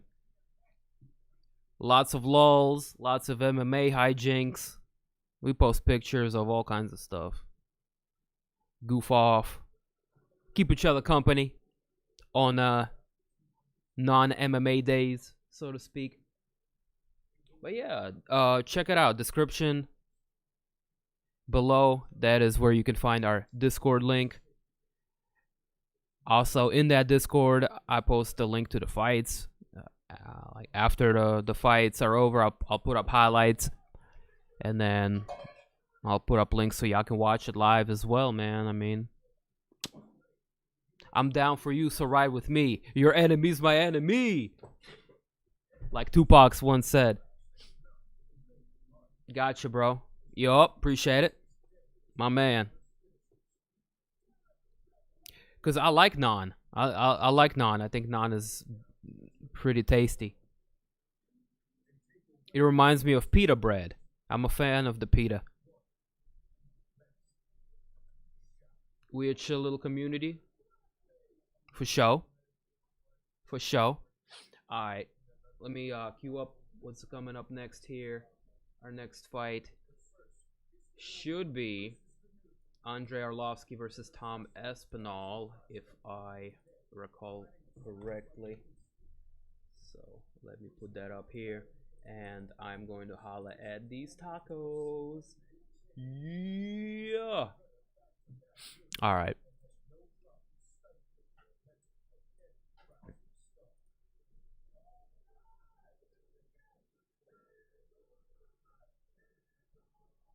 Yep, Arlovski Aspinall. That would be the next.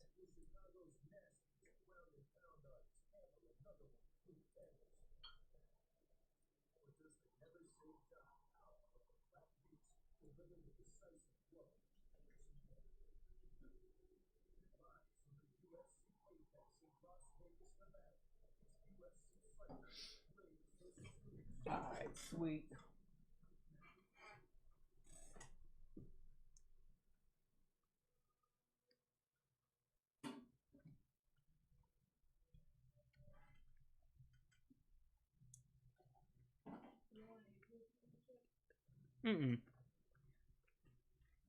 I just smashed these real quick. Something to drink though.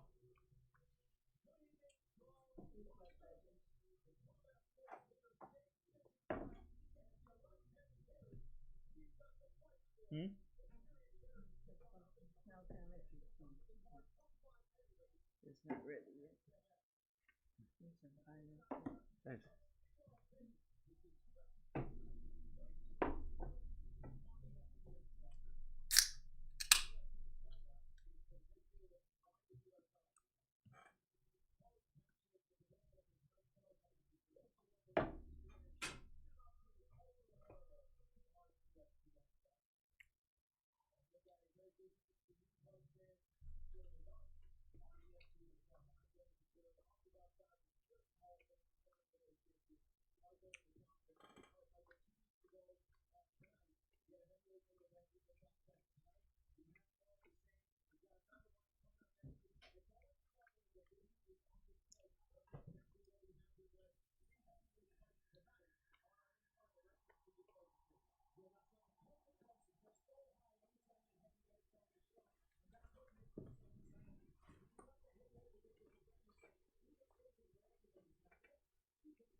Very good. It's very good.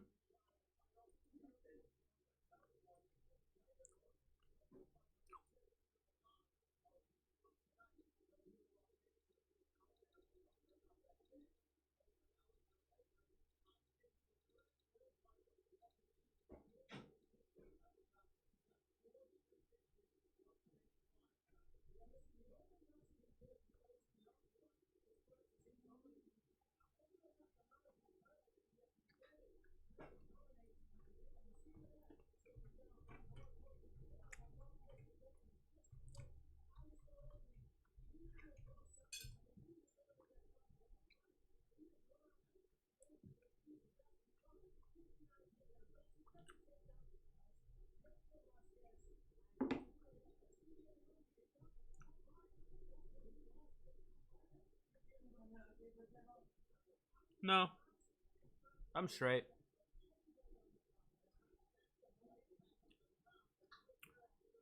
Oh, oui, oui, bonjour, Judy, mademoiselle. She hit me off with some French like I wouldn't understand what she's talking about. What's up, lady? How you doing today? Hopefully the weather ain't got you down. War Arlovski? Hell yeah. All aboard the Arlovski war wagon. Holla at your boy. Hit like and sub. Or if you're aboard the Tom Aspinall war wagon, get out of here. I'm just kidding. Nah. Stick around. But hopefully your boy takes the L against the vet.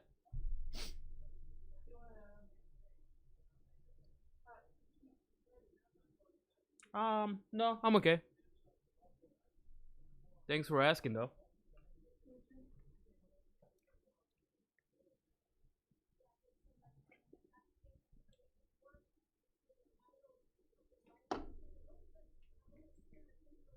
Drinking a carbonated beverage, which will be a pretty burpy dim here in about 5 minutes.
Hopefully you staying safe, you know. The weather's got everybody fucked up a little bit out here right now. But hopefully you staying safe and all that good stuff.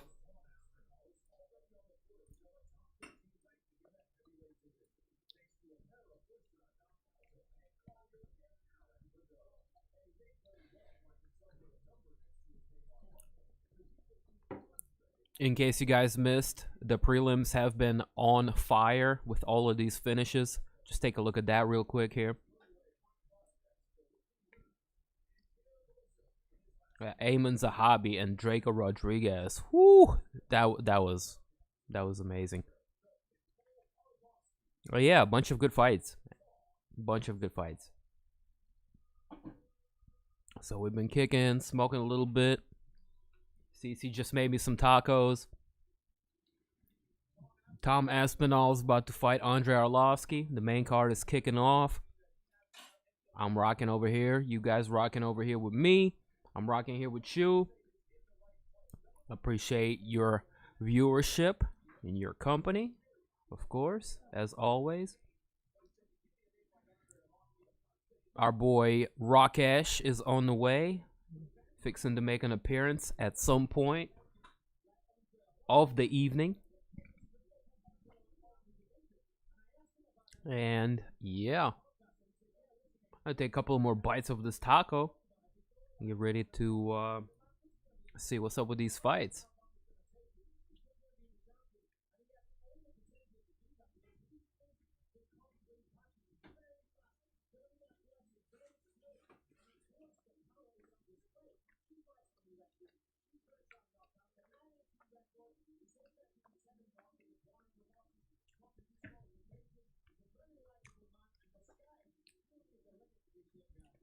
Judy, you should get the Discord app. It's a lot easier to do things with than doing it through the browser. The browser can get a little wonky because of Flash and, you know, running it on different operating systems, all kinds of variations. But I found the app to be working pretty good. And that's even if you want to mess with downloading it or you know, you don't have to by any means, but I mess around on Discord a lot, even outside of my channel stuff. So I like Discord. I'm joined up with a bunch of communities. The MMA channel there is pretty cool. The boxing channel there is pretty cool. NBA channel there. And a couple of video game channels I'm a part of as well. But it's become like the new TeamSpeak for a lot of gaming communities, and it's spreading outside of that as well. I like Discord.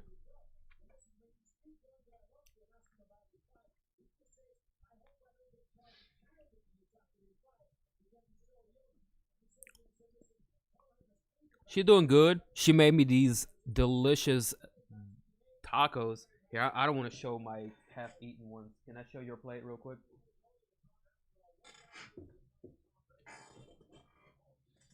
She made me these, and they're amazing. Wow.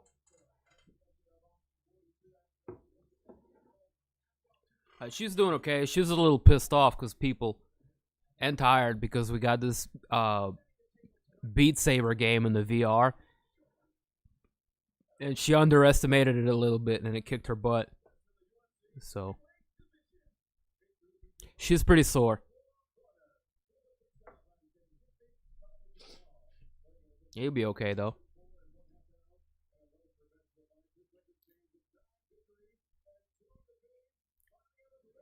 I'm gonna wake up a month from now. She's gonna be built like Valentina Shevchenko talking about death by snoo snoo. If y'all seen that Futurama episode, man, holla at your boy. Let me know in the chat. Let me know I'm not the only one out here that knows about that snoo snoo. Looks delicious. Enjoy. Thank you very much. Well, I already smashed mine. There's only half a taco left. There's not much left of mine, but yo, they were amazing.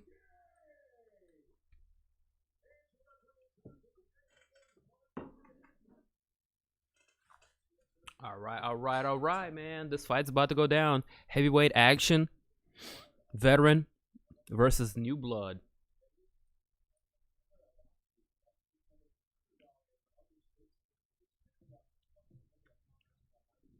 All right, here we go. Round one. Fight! This fight clock has been brought to you by Reefer. Now, Aspinall's a big boy. He's thick with about 2 to 3 Cs. Oh, Arlovski charges in, looking to land early. Black trunks for the veteran, Arlovski. Red trunks for Aspinall. Aspinall with a short little right hand, backing Arlovski up. And as Arlovski charged there, Aspinall with good enough timing to almost land a check left hook on Arlovski.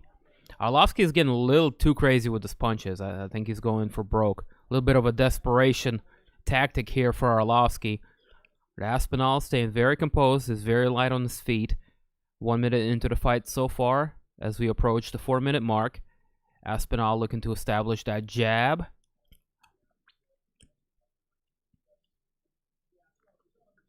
A good series of leg kicks for Aspinall.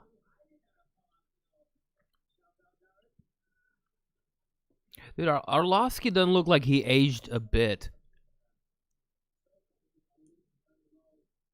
How good are this guy's genes? I mean, he's still, looking good, fighting good, moving around in there. And this guy was a heavyweight champion in UFC in the 90s. Oh, that didn't look good. Aspinall landed a flush combination on Arlovski, who's now rattled, fighting against the cage. Aspinall's moving in for the kill now. Oh, yeah, this is going to be it. Oh, body shots from Aspinall. Non-stop body shots. He landed about 5-6 punches there non-stop, as some blood starting to trickle down from the nose of veteran Andrei Arlovski. Still in this fight. Aspinall finally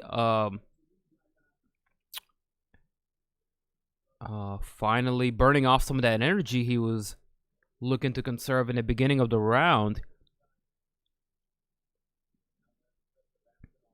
Arlovski tying him up, looking to regain his composure a little bit. No doubt about it, he's been in these situations before many times.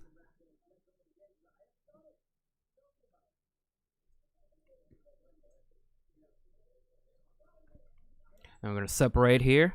Aspinall takes the center of the octagon once more. 2 minutes left in round one.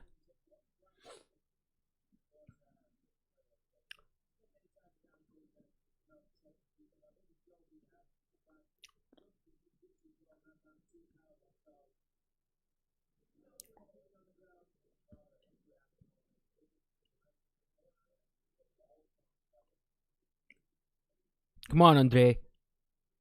Let's go. You can do it, bro. Oh, Arlovski charges in with punches. A couple of those get through. Aspinall doing a good job grabbing the veteran and turning him up, putting him on the fence. Stopping that barrage.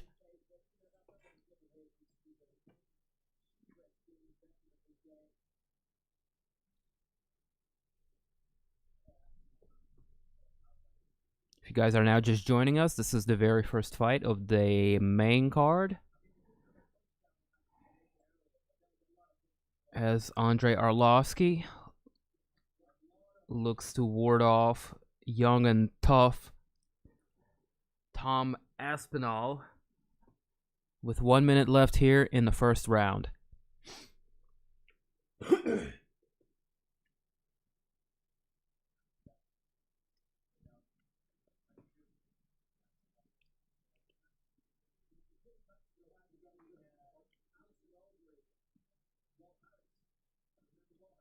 We got some foot stomps here for Aspinall, as both men are in a bit of a stalemate here up against the fence line. Aspinall looking to land some knees and score some points.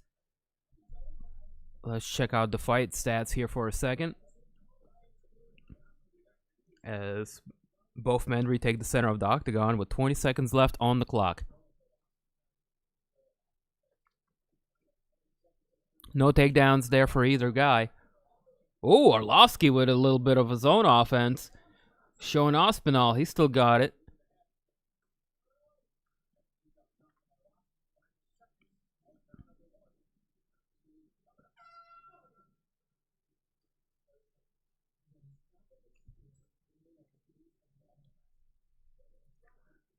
Well, I did not think that round would go the distance, considering that onslaught of punches. Props to Arlovski. He was able to overcome a lot in that.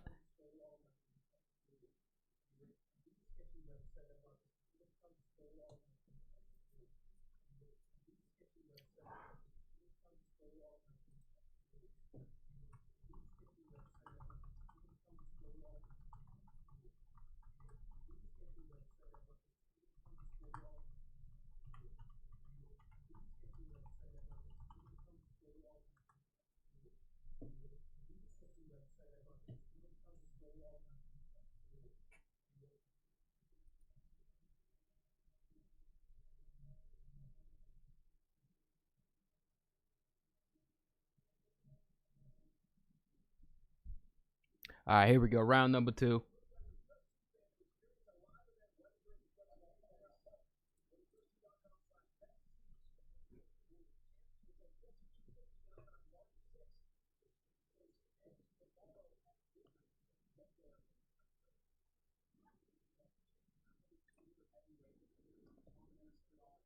Come on, Andrei. Ooh. A little right hand, I think. Got through for Arlovski to add another one. I can't tell from the angle of that camera. It could be a little bit of wishful thinking there. But Aspinall not quite as active as he was in the first round. Is now fighting with his mouth open. Arlovski getting through with a good left jab at the end of that combination.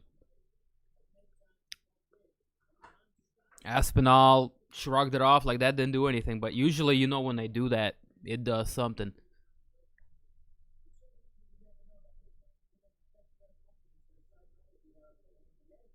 Arlovski just fighting a really calm fight. Ooh, Aspinall spending no time. Takes the fight right down to the ground. He said, motherfucker. Oh, shit, Aspinall choked him out. Holy shit, that was super fast. Holy fuck. That was really quick. He took him down and secured a rear naked choke within, like, seconds. Really upset Andrei Arlovski there. But, yeah, man, the younger guy was faster. And he beat him to it. He was like, fuck! After they stopped the fight. Let's go. Leg kick. Takedown. Pops up. Gets the back with one hook. And, yeah, oh, they put the squeeze on him. And Andrei Arlovski's like, fuck. Look at the fight ending sequence. See. Look, he just set on him. He's like, give me your neck, dude. And Andrei's like, fuck! See? He's like, damn, he squeezed the shit out of me. Yeah. Yo, that puts Andrei Arlovski at 30-20. 30 wins and 20 losses on his record. This man having fought a total of 50 times professionally. And he was a UFC heavyweight champion in the late 90s. Am I wrong? Am I wrong here? Just give him some credit. He's still hanging in there with these young dudes. He took the best from Aspinall, and then he put some offense of his own, but like ultimately got caught with a rear naked choke against a bigger guy who took him down. It'd be like that sometimes. But that being said, I think they should match him up against people kind of closer to his age group. I think I'll be more comfortable with that for Andrei Arlovski. Has Arlovski fought Oleinik? Oleinik is fighting later on tonight, and if Oleinik loses, I think that would be a good fight for both of them. Fucking Oleinik, Arlovski. Let's get it.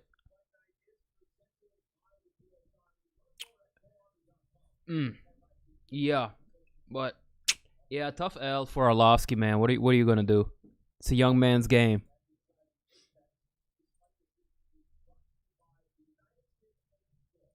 So, moving ahead, I believe we have Nassourdine Imavov taking on Phil Hawes.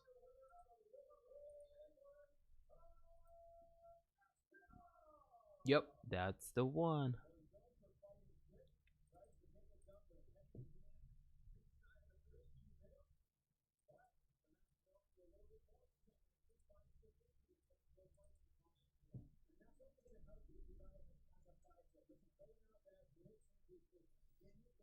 Yeah, it's alright, MJ. I wanted him to win too, bro.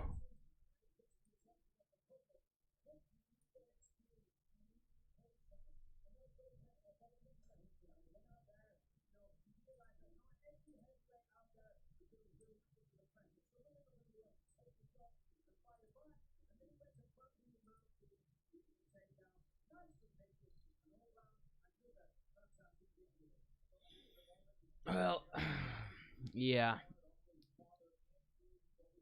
What are you gonna do?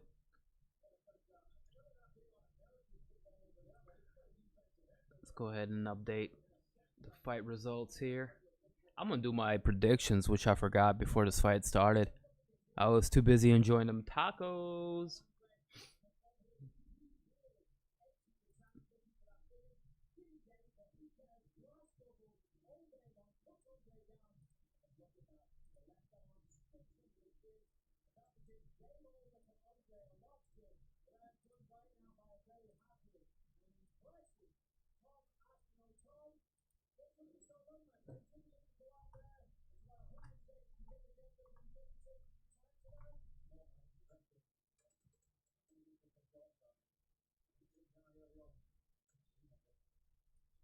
Alright, let's bang out the picks real quick, man.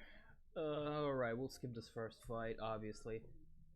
I'm gonna say I had Aspinall going into that one, but y'all ain't gonna believe me. So, going into the next one, Hawes, Oleinik and Daukaus. It's a pick'em fight. I'm gonna go with Oleinik, just out of being a fan on that one.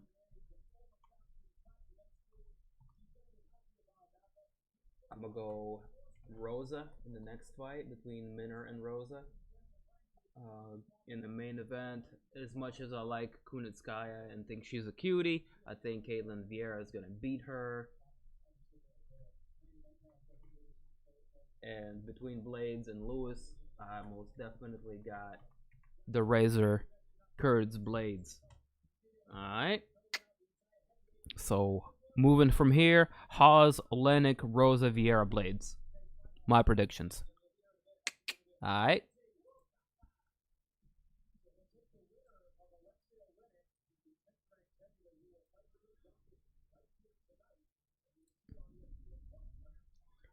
Nassourdine Imavov versus Phil Hawes coming up next. Few short moments.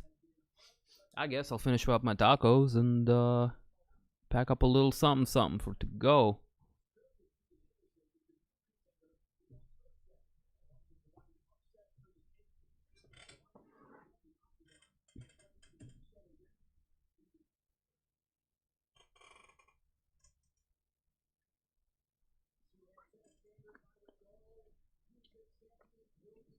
Hmm.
Snap, your boy, back in the motherfucking building.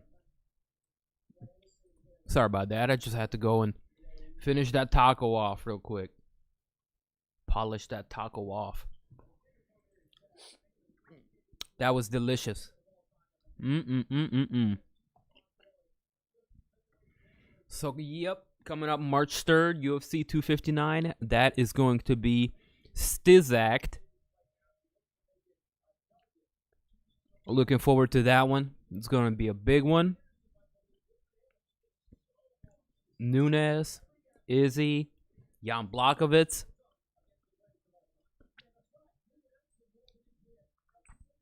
And wait, there is one more on there. Hold on. Petr Yan and Aljamain Sterling. Yes, sir. That's on there as well. Not one, not two, but 3 title fights. Be good shit.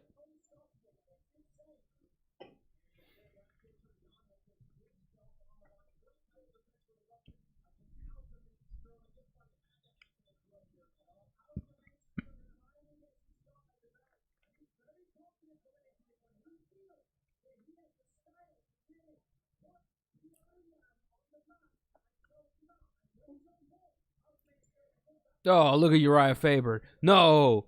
No, Uriah, no.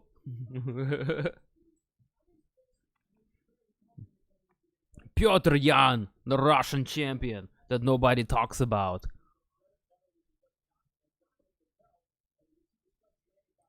No. Just no. I mean, I got nothing against him, but that ain't fair.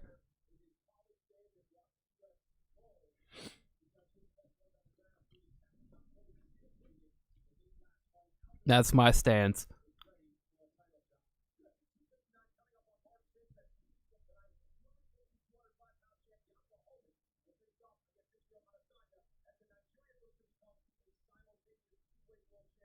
Klose and Pena canceled? Yeah, unfortunately. A lot of fights got canceled today.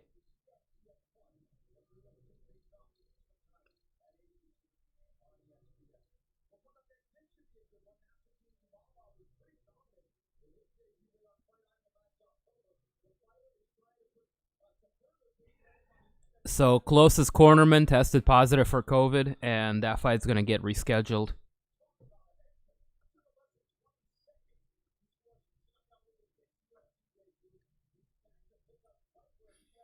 Also, one of the craziest things happened earlier.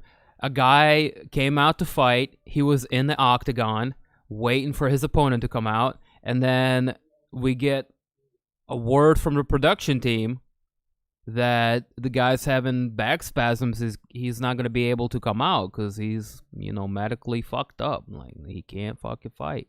So they canceled the fight right there and then. They gave the mic to the announcer, and he was like, due to a medical emergency, this fight has been canceled. And we're like, what?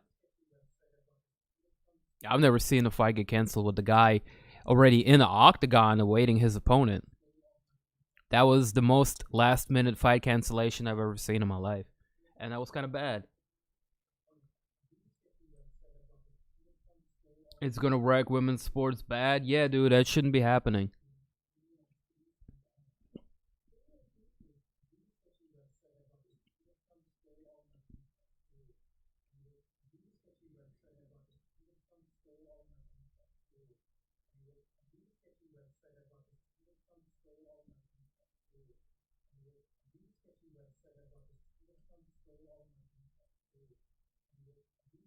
Yeah, dude, it won't be good.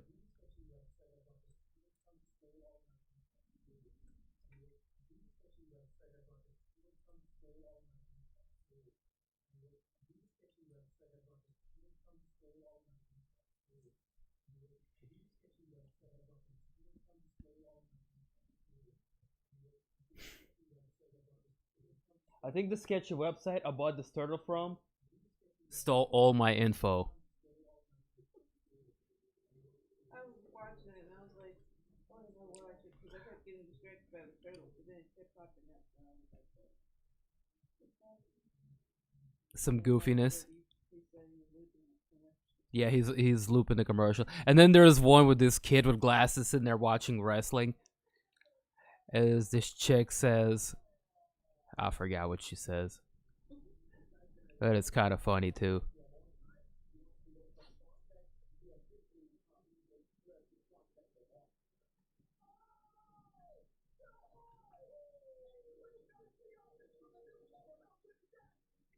What about that fighter that was 11 pounds over, no discipline? Oh yeah, he set the record to the most over.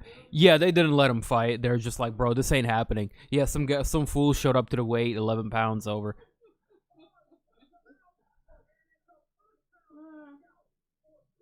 Did you do the weigh-in and everything? Yeah, he did the weigh-in, and they were like, dude, this ain't happening. No. I already got my info stolen from buying a turtle. I know. Fucking website turtle selling thieves.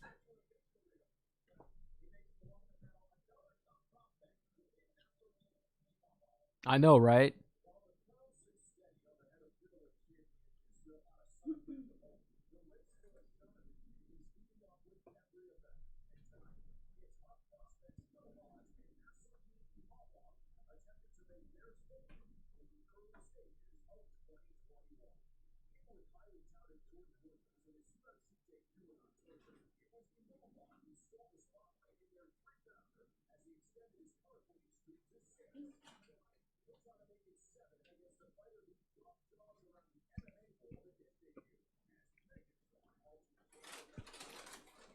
Nice.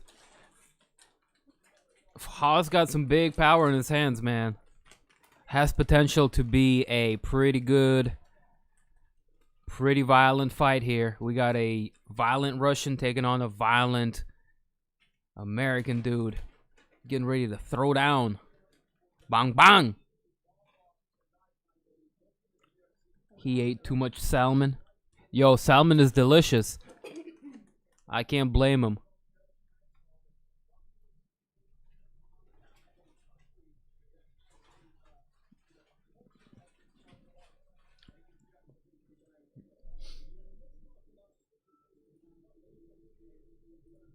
So looking at the tail of the tape here between the two, Hawes is going to have a little bit of a reach advantage. Nassourdine's going to have a big height advantage. It's going to literally be towering over Hawes. Looking at their fight record here.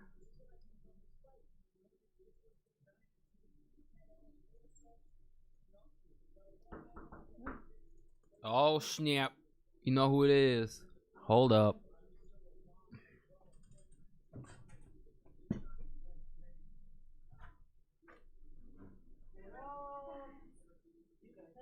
Hey, what that shit do?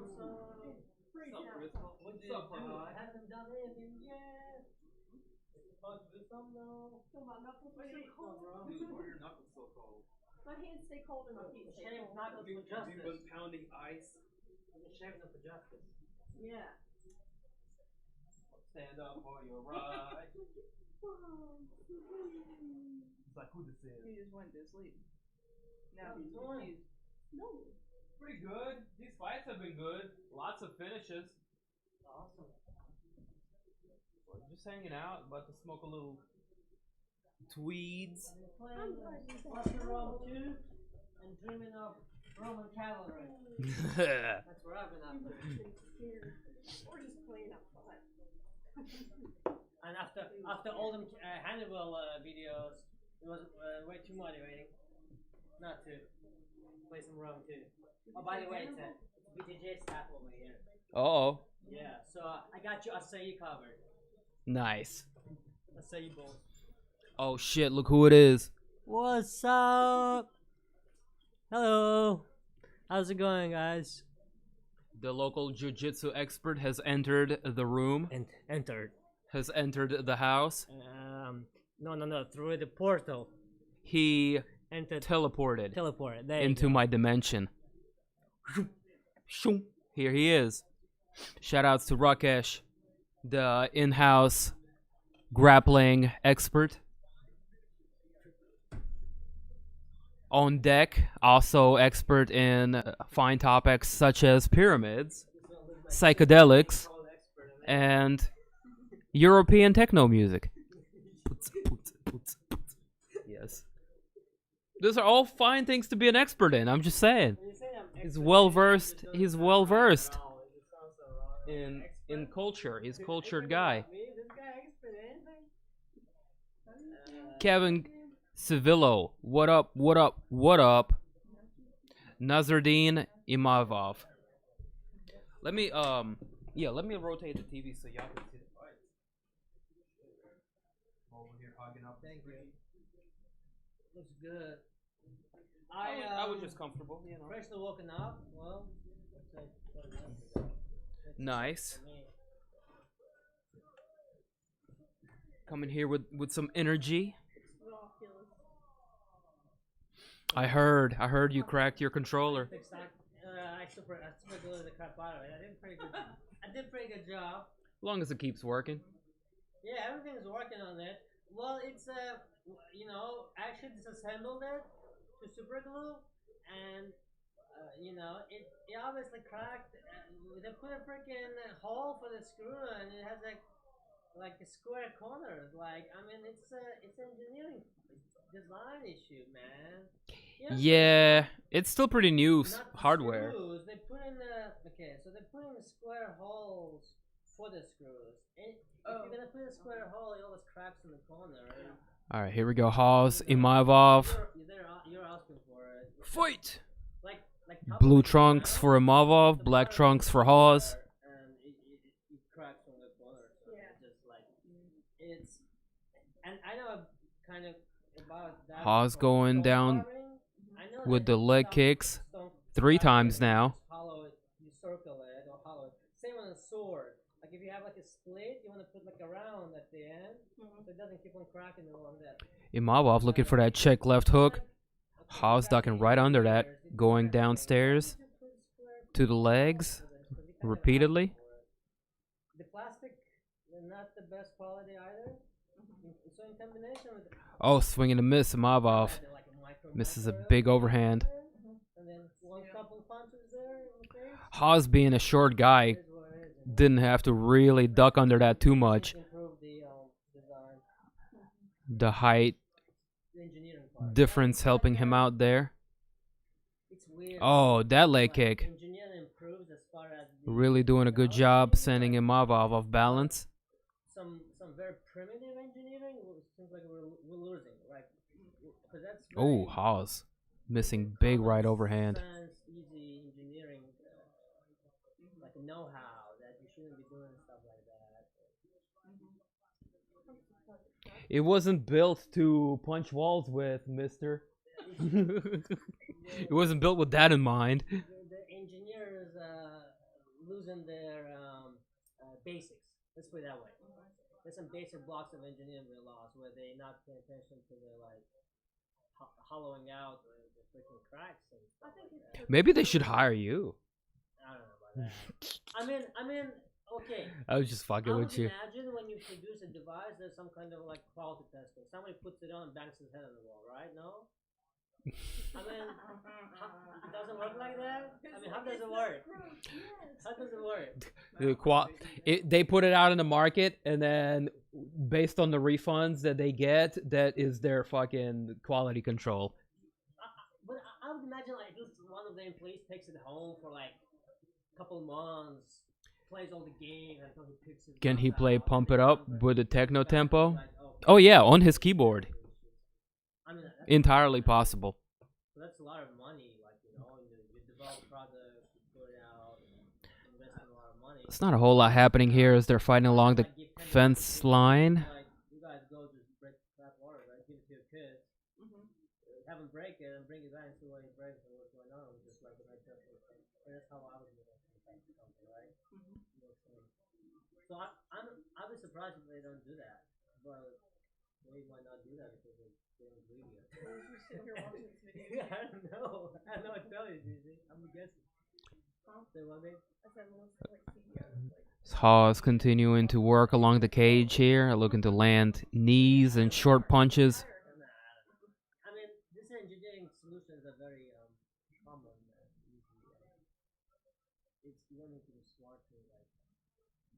mean, they've been hollowing out freaking things since they learned how to carve things. So, like, I don't. Yeah. But anyways, Super Glue did some tricks. Minute and a half left here in the first round. A bit of a boring fight considering Yeah. how these guys usually fight. They're canceling each other out, maybe. Oh, big elbow for Imavov. Hawes didn't like that. Took him right down after that. From Kazakhstan or something? Dagestan.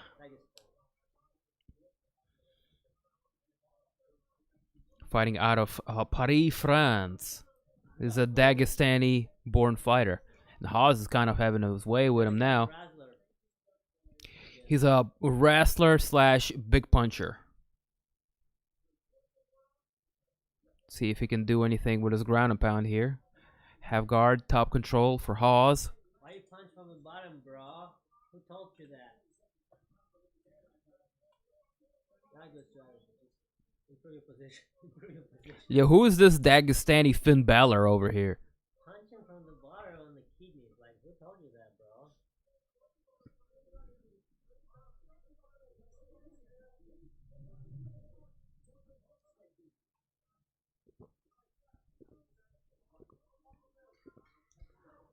Yeah, on top of things right there. It turns out into a fairly one-sided round for Phil Hawes. Let's go ahead and check the fight stat. As expected, over 3.5 minutes of control time total for the American fighter. 2 out of 2 takedowns.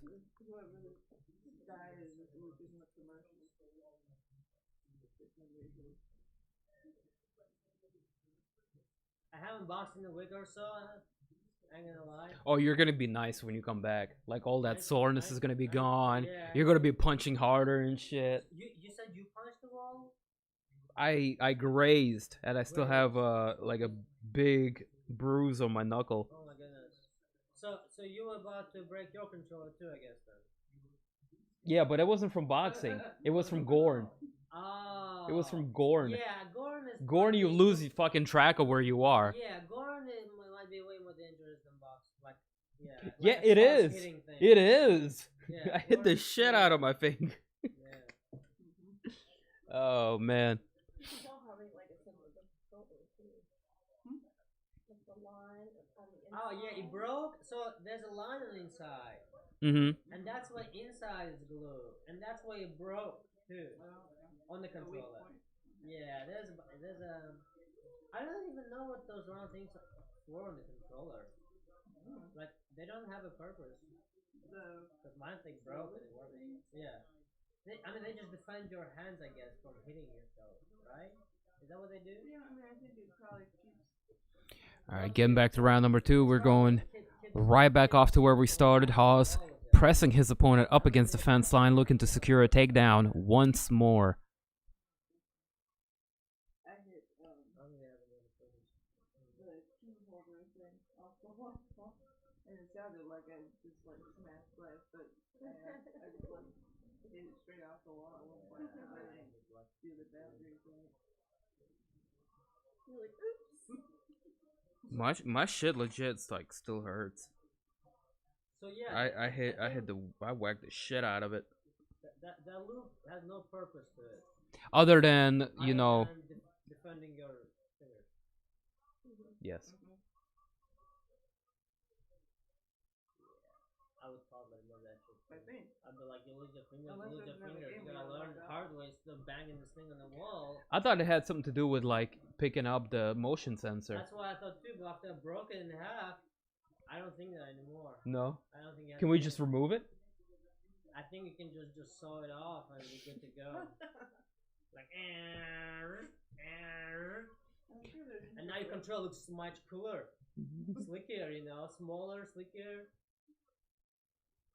You lose it. A game or something that comes You to lose us. it. You lose them where they are. Then you have to put on the headset to see. Where? Oh. Is that what? That is true. The camera does keep some kind of visual track of them as well.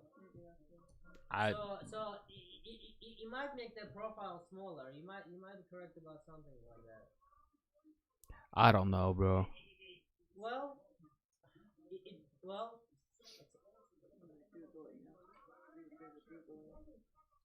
Although when lights are off in the room, it loses the room, but it doesn't necessarily lose the controller.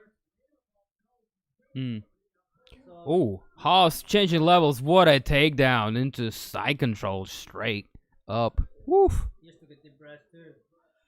He don't like that. Look at his corner, like, what the fuck did I do, bro? Phil Hawes with Khabib-like pressure here on the Dagestani fighter. Putting a lot of pressure, man.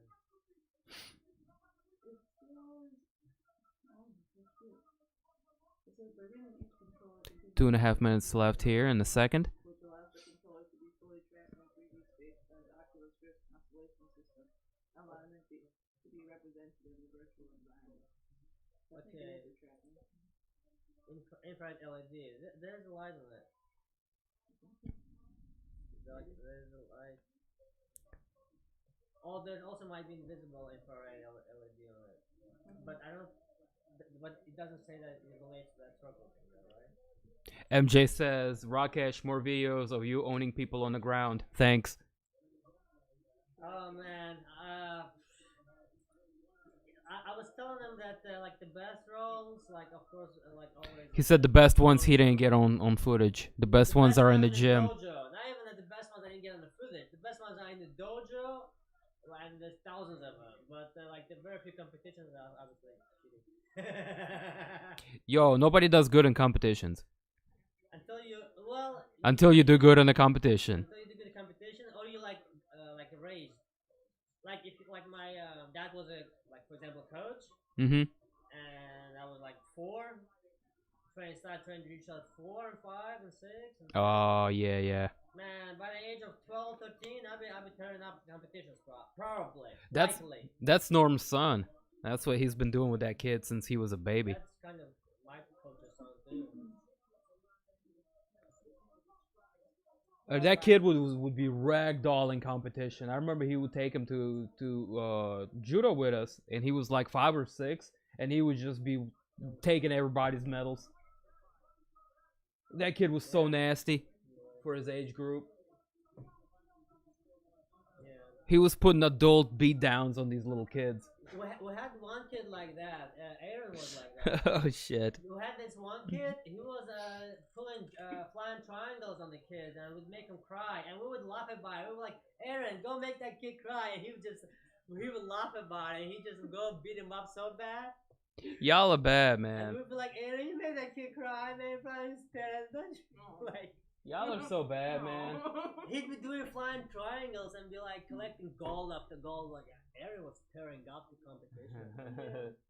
I mean, he's still beastie. He just strictly wrestles now. He's grown so much. He's like, he's not a kid anymore. He's like freaking twice my size. Yeah. And he does nothing but wrestling. He'd like smash me in like freaking no time, dude. Like, seriously. He'd freaking take me down and smash me before I know what happened. Probably. Yeah. I mean, he's been doing wrestling past how many? It's a young man's game for Hud. It's a young man's game. Yeah. I mean, he's real good. But the fun thing, he was that kid that came to adult class. Yeah. Kids class, because he had grown kids class. And, I was one of the smallest people, so they put me to teach him. So I kind of taught him. And I Not yet. Him grew up to where he beats me up, you know what I mean? He literally went from a kid that I taught to He overgrew your ass. fucking smashing me while we went through it. Like, it was like not a one-day process, but we're all through it. Bro, that's life. I mean, it makes me feel good, man, kind of. It makes me feel really good about it. Phil Hawes with another takedown, going right back to what made him so successful in the earlier 2 rounds. We are in for a decision as he wrestle fucks this Russian. Usually Russians are the ones that are wrestle fucking people, so this is a bit of a surprising turn of events.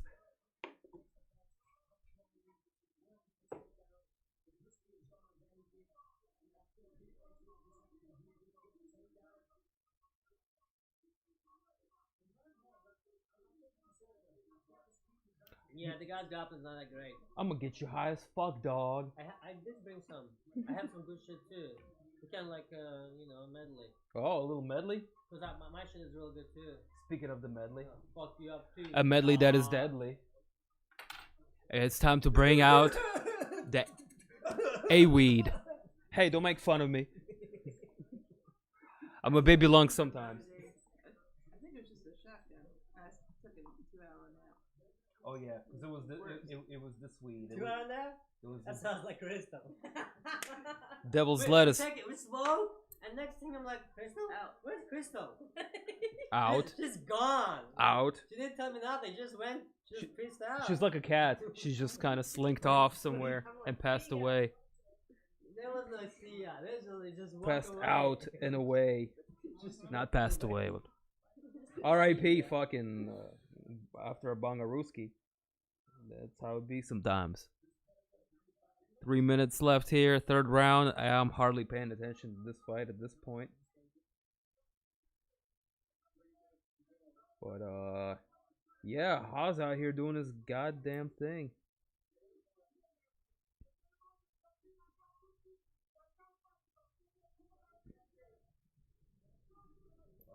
Let's break some of this and mix it with a little bit of the purple. We got a Perp and Sour D's combination here. The medley that is deadly.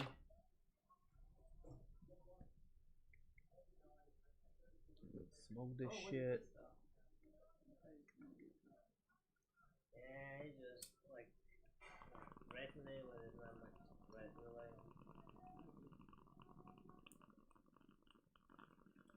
Just like looking for reaction or something like that.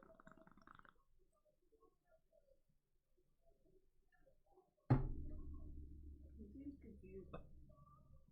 Well, he's been out bullet, or like I pushed. Oh. Like he's been controlled against Cage, and he can now cover it. That's why I just switched over. Start Drako too. Oh, good knee right there. Good knee. Big one now, though. Oh, that one wobbled. Oh shit, that wobbled him. Oh, Hawes is a little wobbly. Imavov. Dancing. Imavov moving forward. He's dancing. With a minute and a half left, he needs to separate and throw some punches. Yo, get off, get out of there. Imavov, what are you doing?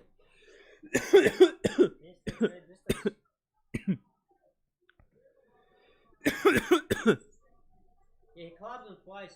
Oh man. Once really big and then pulled down once.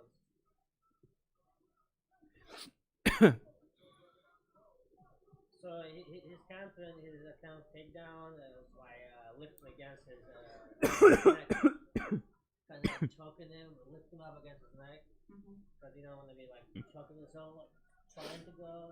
It's like get back up. That's what, yeah, we can go double underhooks, but he kind of do that, I guess.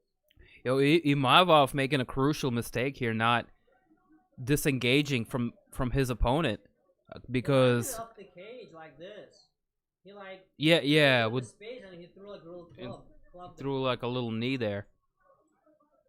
Yeah, like he throws like big ones up space. Oh, big knee lands for Imavov. 20 seconds left on the clock. Hawes is in a lot of trouble. Separate. Oh. Nassourdine, come on. 1-2s. Ooh, Punches, bro. ooh. They need to be hooking. Hawes holding on for dear life At the end, just 1-2 straight punches. as he secures a win.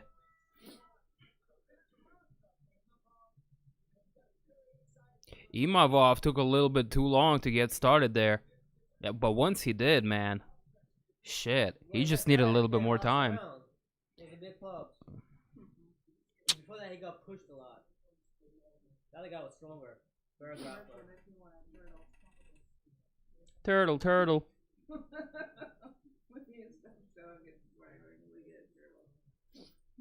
Look, Bug, we got a bun. I had an ancient scorpion one time.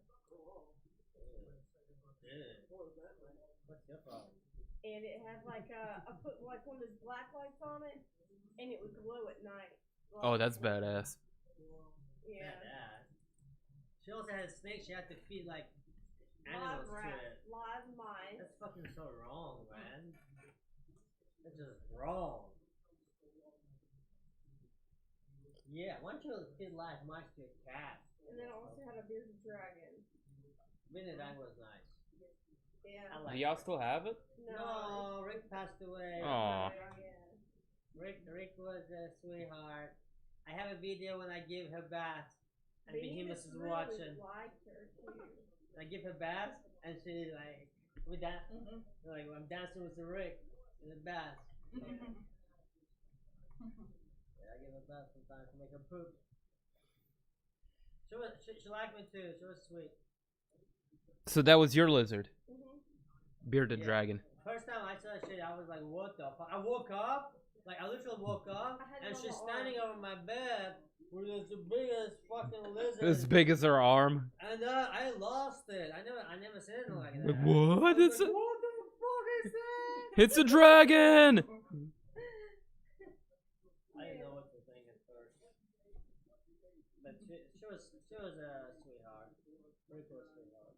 Why is he making me one?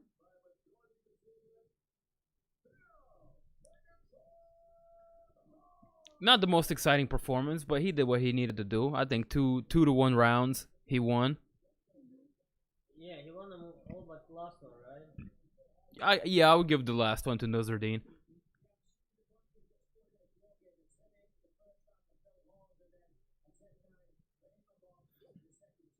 What? That's some weird judging, man. They draw some rounds? They gave him a 10-8, and then they gave Nassourdine a 10-9, 10-9.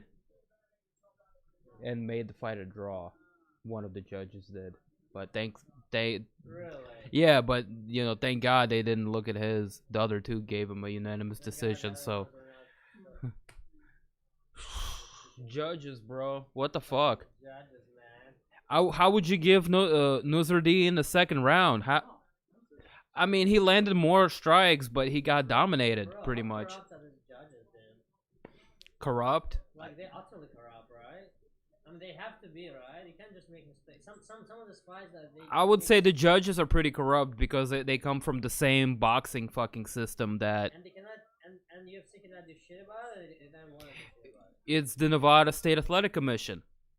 It's the government. Why does government has to do anything with the rest of it? Government oversight, bro. Fuck is it fucking doesn't make no sense, bro. For safety. It's a private. For safety, you have courts. You sue people for fucking negligence and shit like that. No. It's meant to like unify rule sets and make it a sport basically, and make sure like every commission from state to state follows the same set of rules and Is government involved? there's in consistency. judging, reffing other sports in other countries? I mean, I know it's a broad question.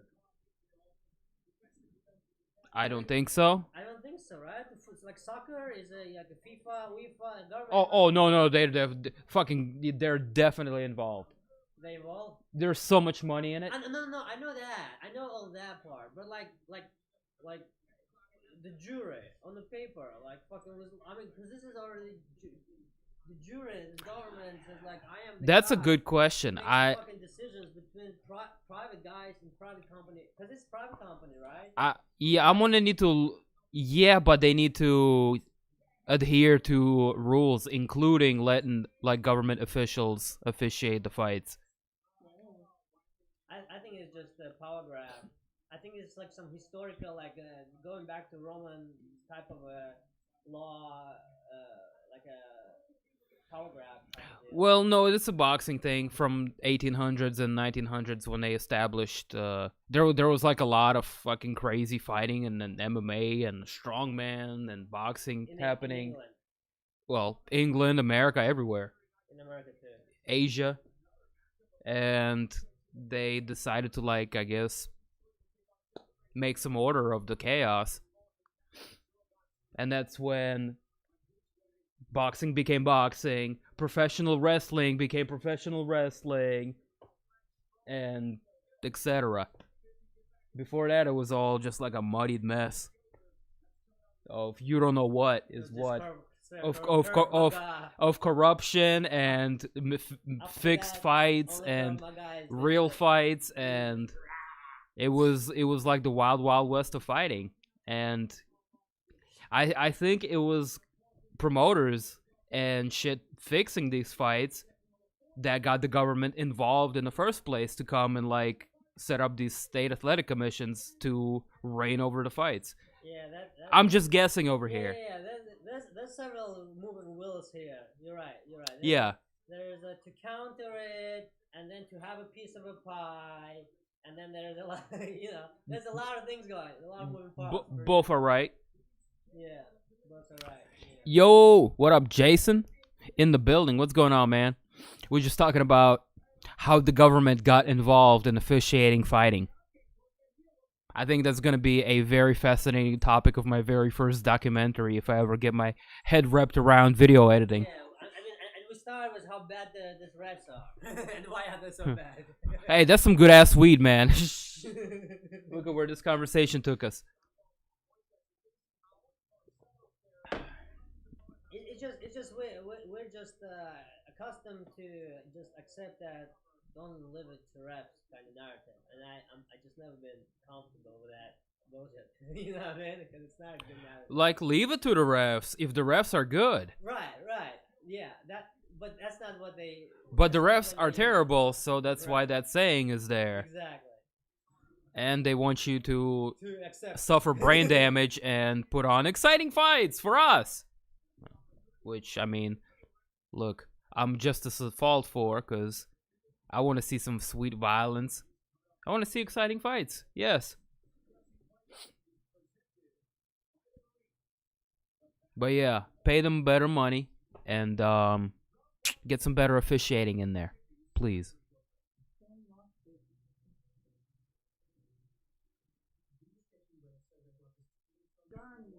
I think the sketchy website I bought the Sturtle from.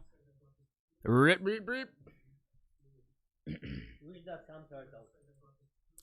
Fuck the politics. Yeah, for real. But it is a interesting topic of discussion about how all these athletic bodies, how they were formed and why they got involved in officiating sports and combat. And he's having fun with it. I don't know. Is this the really fun commercial that you have like Groundhog's Day or something? In fact. Yeah, he's putting us through a Groundhog's Day of commercials. Bro, that's a lot of turtles you bought from the internet. And then he'll do like rip, switch back to the ESPN. He's on some shit right now. For a second I thought that was the commercial. Dude, me too. I'm like, hey, what kind of MK Ultra mind control shit is this? What are they doing with their subliminal advertising? And then I realized it was just the streamer that was fucking with us.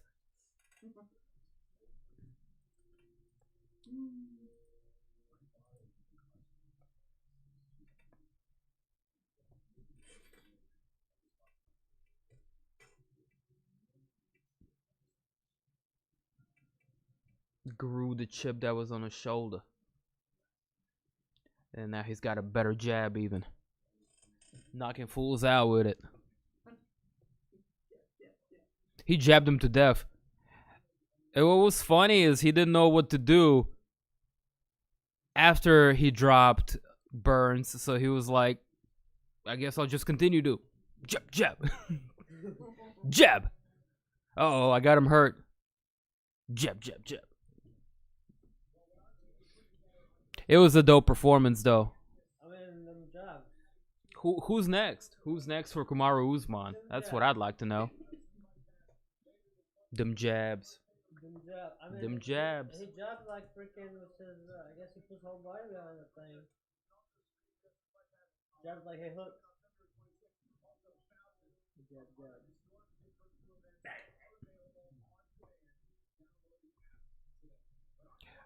And we got Beat Saber too, and Sierra's just been sweating.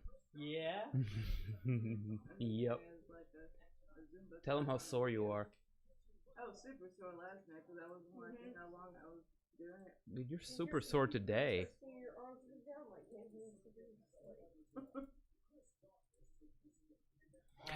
Hey, you remember Oleinik?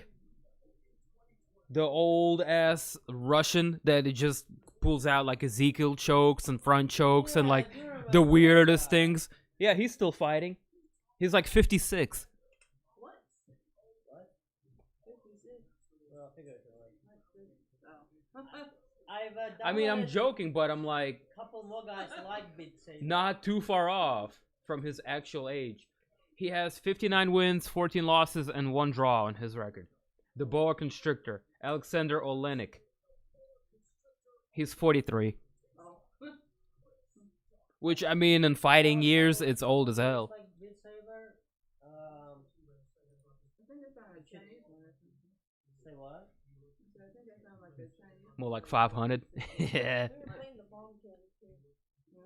We were playing bomb game when the friends came over. I'm so happy. Yo, I'm cheering for him, and I hope he wins. I'm gonna download the bomb. I just came to my mind. to download Realistically, though, pick him fight. He's fighting a young guy who's not as proven. A bit sloppy, some may say. It's like it's a group activity. It's fun. You like and you feel like you achieve something. It's okay game. It's not a bad thing. It's not a bad game. Spawns your bombs with different modules, and your teammates have the manual. For all this Hope he wins by flying knee. Giving them. I think Arlovski is done, sadly. Telling you, Against young competition that's making their way into the top 10, yeah, he is. But he's got some fun fights in him if he wants to continue to fight. Just match him against somebody that's more in his age group. downloaded Plank Experience. We haven't done that one yet. But as far as, competing in top 10 or anything like that, Arlovski's been down for a while. He's just at this point taking fights to fight because he likes to fight. Like this big water spots on it, because I literally put the controller down first night. I looked in my palms and it was all Vintage. water. Hell yeah. I was fucking shitting Me with the myself. Adidas. And I knew it wasn't the fucking real, but I couldn't Classic tell Russian, my- let me get my squat on. I couldn't tell my brain it wasn't real. I just couldn't. I was like, it's not real, man. No, it's not real. But I was losing it. I was still fucking losing it. He's been done for years, but he isn't a threat anymore. Dude, I don't know, man. Tom Aspinall's just not the kind of a guy they should have matched Andrei Arlovski with. And then there's the one. If he fights somebody like Oleinik, he can knock him out, probably. Yeah, he does some other scary stuff outside of the main experience. Taking too much damage now. It's true. And the way that UFC match makes them, they have no mercy. You turn around and there's a boss coming at you. And you guys fucking get clawed by the boss. So they all should be fighting each other, really. Plank experience. And you're like, oh my god. I just died like about 3 fucking times. I had like 3 heart attacks. Looking at the tail of the tape on these two. Oleinik is going to have a big reach advantage, which is going to help him get those big hands on and around Chris Daukaus. Just put that thing on.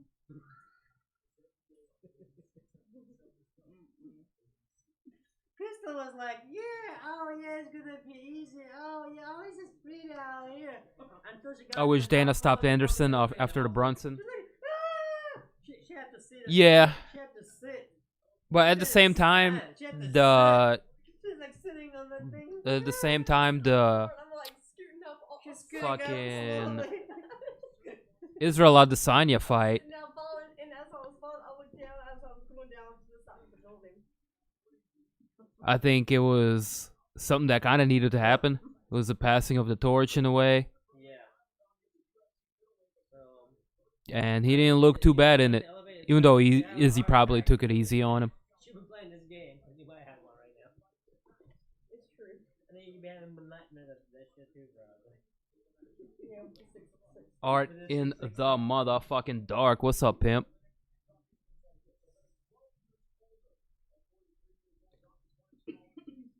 Just like herpes on Hollywood handshakes, he's back.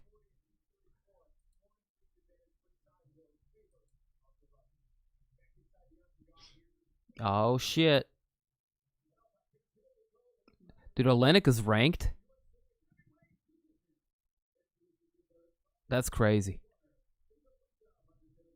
Big respect to the big guy.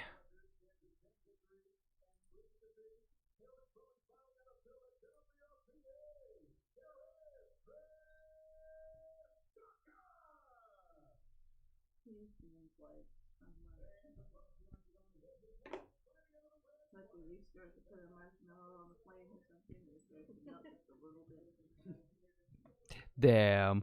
Hasn't melted. Hasn't melted a lot. He CC said he's built. CC said he's built like a melting mushroom or marshmallow. The other guy. Fucking The other guy. How old is this guy? Said then. 43. Oleinik looks like the guy that came to fix your sink. This is the Ezekiel from the bottom, right? This is that guy. Yeah. That fucking guy. This is Ezekiel. You remember that Ezekiel from the bottom guy? This is that fucking guy, man.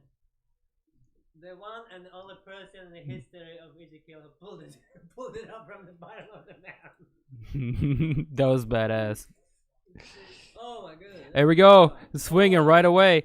Big ones right away. Aleksei, come on, dude. Oleinik, come on, take him down. You don't want to play this game. There you go. He ties him up. All right.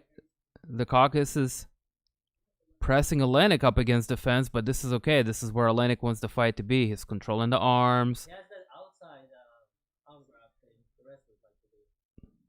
Oh, he's controlling. Okay, now he's pressing the Caucus up against the fence. He's holding on to the arms. He's being sticky. Yes, tie him up. Control him. Head bottom. This is the constrictor status. Now he's gonna pull. Oh, he's gonna pull guard. He's gonna pull guard here. Oh, but he loses it. Well, he wants to get the fight to the ground. The Caucus is doing a good job at avoiding Oleinik's grappling attempts here. And he's gonna back off. Oleinik is gonna get back to. Oleinik is very slow or super slow? Oh, big right hand lands for the Cox. Marshmallow guy is a little bit faster. Well, he's young. And this guy is 43. Oh, big overhand. Lands for Oleinik, followed by a left hook. The cause looking to throw a big uppercut. He's missing with that. Good jab lands for Oleinik. Oh, Daukaus again. Pressing forward combinations. Oleinik is covering up. Oh, and those punches are connecting. The barrage of punches from Daukaus. Oh, good knee lands there. Oh, Oleinik is hurt. Dean's gonna step in and save the aging boa constrictor. It's a good stoppage. Good stoppage. He's hurt. Yeah. I'm not hating on it. I can watch that shit. 59 wins. Wasn't defending at that point. Go ahead, get angry, Marshmallow. Daukaus possibly cracking the top 10 with a win over a big Russian submission artist, although aging one.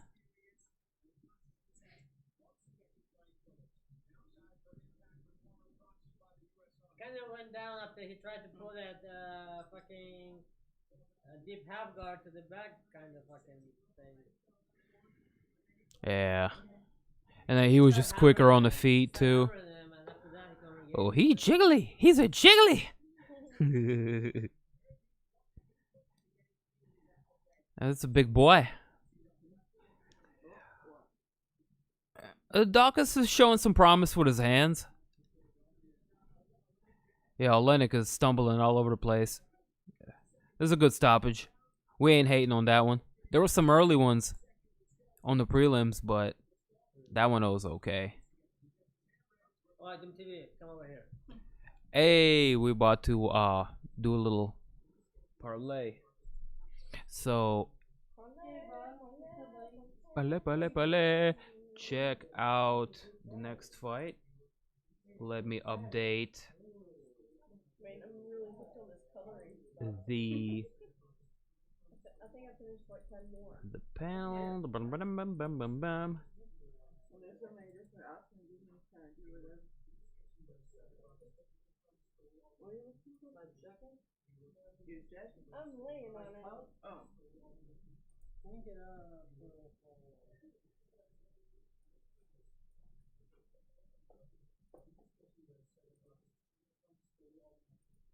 I think the sketchy website I bought the turtle from stole all my info. Damn you, crack streams. the what?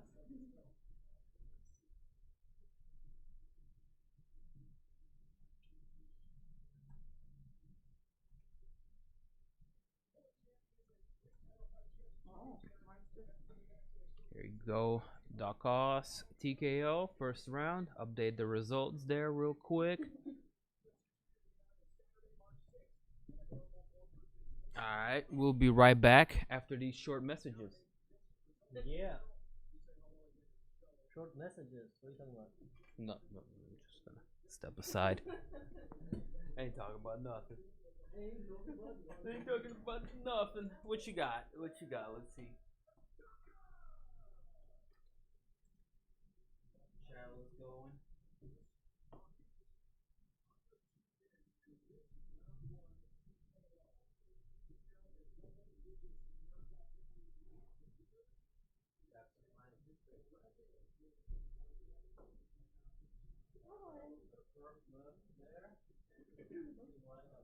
You're here messing with my colors.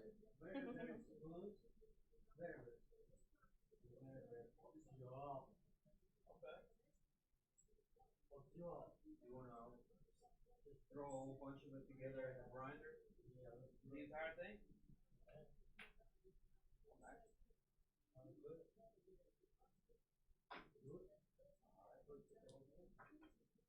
Let's do it!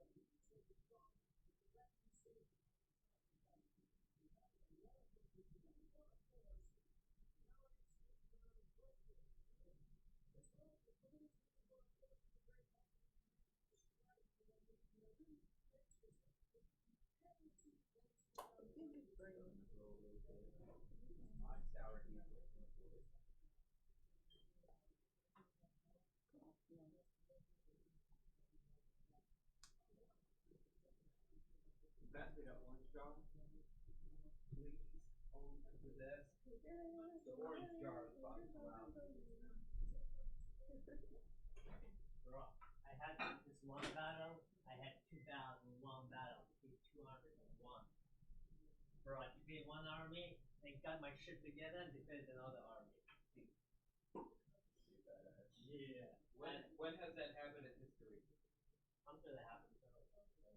I cannot think of right now really examples. It happens a lot where somebody was, help was coming. Just fucking things up left and right. Yeah, like help was coming for one army and the other one defeats. It's called defeat in detail. When you instead of defeating the full force in one, you defeat them part of it. One part here, part here, part here. That's what you want to do when you're have less numbers. You want to keep ending detail. So that's kind of where I pulled off. The best part was though, so the second battle, when they got staged, they were fucking off the hill. And I had to take the fuck off the hill. Charge! And you know when they were fucking do that, but I had to. And they had like fucking spear guys waiting. I was like, I'm gonna try it, I'm gonna get fucked by the spear myself, right? I'm gonna get fucked by the spears when you're on the south side. That thing doesn't ash very good. I'm gonna need to get something different.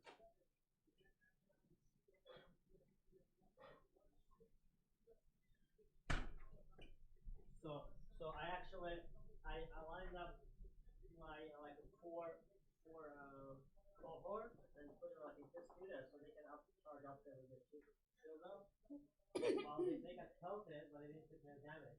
So while they get pelted and their archers were or their slingers were busy, I fucking ran my cavalry up. And I had to run the cavalry up the steepest slope because it's fucking don't know, you have to start off super slow. So I ran my cavalry up and fucked up the archers, but I didn't commit them. I just fucked up 3 lines of archers and pulled them back. And by the time the cavalry pulled back, the fucking those cars that were charging up, they were already up the fucking hill. And we just were fucking doing that. I mean, I had the same shit too. Are you ready for a 3-way deadly method? 3-way.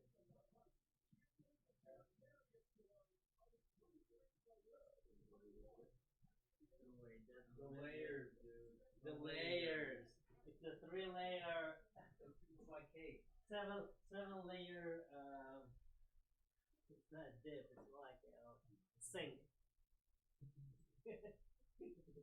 Oh, it'll make you dip. It's not a 7-layer It'll dip. make you It's dip. a 7-layer sink. It'll make you dip in and out of consciousness. Yeah. How you doing, Crystal? Coloring. Oh, this is the guy who owns all the turtles that he bought on the internet. What is a commercial off?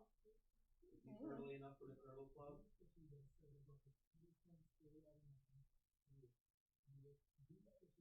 Coloring. Like, seriously? I'm like, It's some like web security website or something like that. Maybe a So why is it maybe a starting VPN. again? so you won't forget this commercial. What the fuck, dude? Is that commercial supposed to go like that? No, it's what Craig Street is doing. Because he thinks it's fine. This motherfucker. Yeah. Okay, that makes sense. It's a meme for him.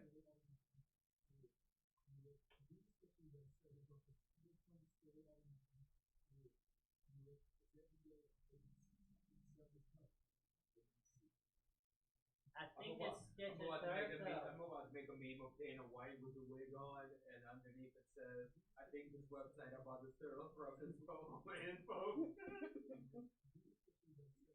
I think this sketchy website I bought this turtle from. So, oh my cocaine. Dana White memes. It sounds about Dana White memes. Why do you think his face gets so red? Like I'm a degenerate. He's a I'm a gambling degenerate. I'm a degenerate. But I think I'm proud of it. I'm degenerate. I'm proud of it. I think they told him to lay off the coke. He's starting to have health issues. But like him and like Chuck Liddell back in the day. Yeah. When you're degenerate and you're like fucking giddy about that shit. I mean, there's footage of Chuck like coked out of his fucking mind in the audience watching fights. And he's like shadow boxing with himself. Oh yeah, get him! Get him! Get him! And he's just like his fucking face. Like Yeah, he's drooling while he's shadow and boxing. he's jawing. Here you go. You should have scope. That sounds like Gatorade or some shit, bro. I don't know. Look like some good ass folks. I think everything they show you in it, just like a commercial, just in general, they should be things where you can like click if you need to find. Huh? Like on the But TV? yeah, like on here, Oh, yeah. like an ad, they automatically show you one. Mm-hmm. Instead of clicking, they can automatically show you one every minute. Mm-hmm.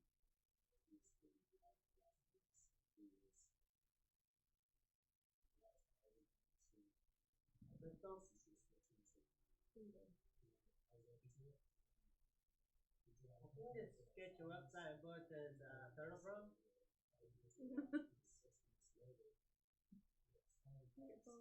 Oh, he's like, I feel weak. Mm-hmm. But yeah, that thing is all you, brother. Kill it. I think this sketchy website about the turtle from. Huh? I think this sketchy website about the turtle from. Oh, okay. I feel you. The sketchy website again. Alright, we back. I was just over here being a good host and packing my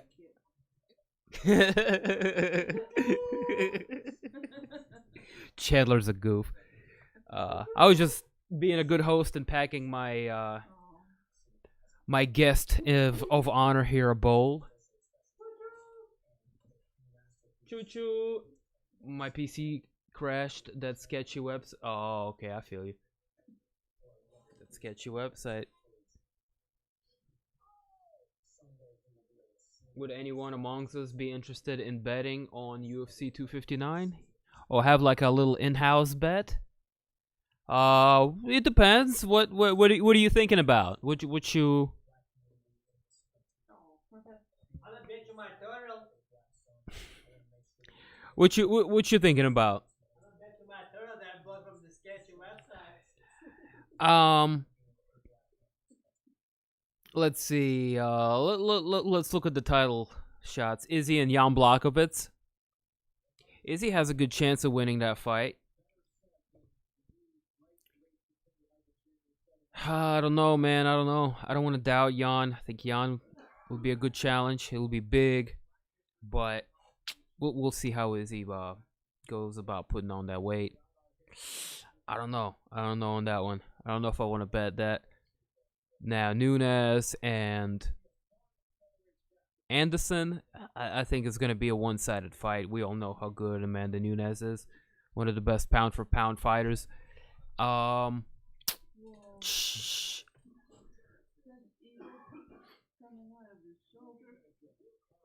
Eagle coming out of his shoulder? Fuck yeah. Derrick Meaner's got some badass tattoos.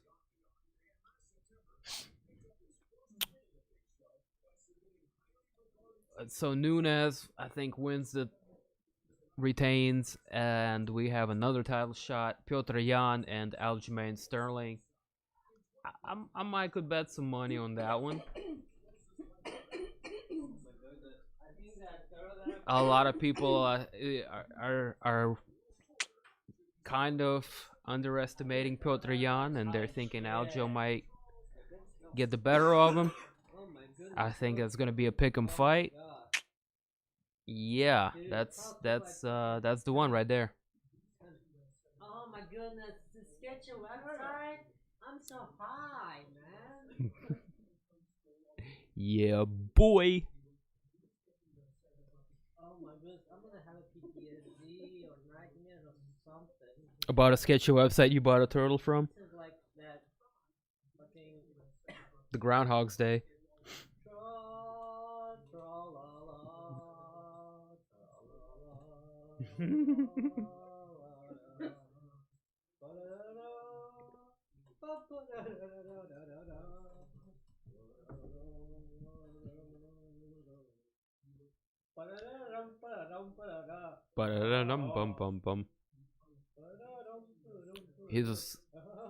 He's so baked. He's doing a Tralala song right now.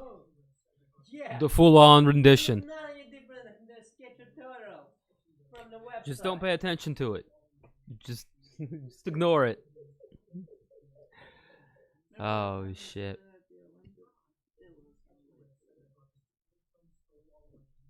But hey, what happened to the chalice? I think I'm gonna go ahead and smoke the rest of that before this fight right here kicks off. Darrick Minner and Charles Rosa.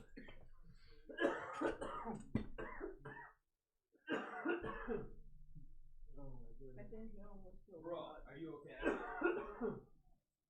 You didn't even finish it, Farhad. What is this? I think the sketchy website I bought my turtle from. Dude, there's still green here. Come and finish this. I don't think. Yo! I don't think. Dude, I don't- stop. Come on. I can't fucking look straight, bro. Come on, it's too much. I mean, not too much, but this is Not plenty. enough. You want another one. It's plenty. Dude, there's still green here. Come on, hit it. Bro, there's no way. I hit that shit like 15 fucking times. No, there is. No. Dude, there's still green. Hit it. No. Hit it. Come on. It's not green, it's black. Because I buried the green under it already. After I dug it. It's there. I don't got no fucking lungs left for this shit, bro. Or brain. You good? You do jujitsu. You roll with I don't do savages. jiu-jitsu. You do. That's like fucking year ago, bro. That's so long past. I haven't done A it. year ago, man. And you took counter last like eternity. I packed him a bowl he can't finish. Come on, bro. You can do it. Rakesh. Rakesh. Rakesh. Rakesh. Yeah. See, there you go. There you go. You left the smoke in there. Come on. Suck. Suck it. Like DX.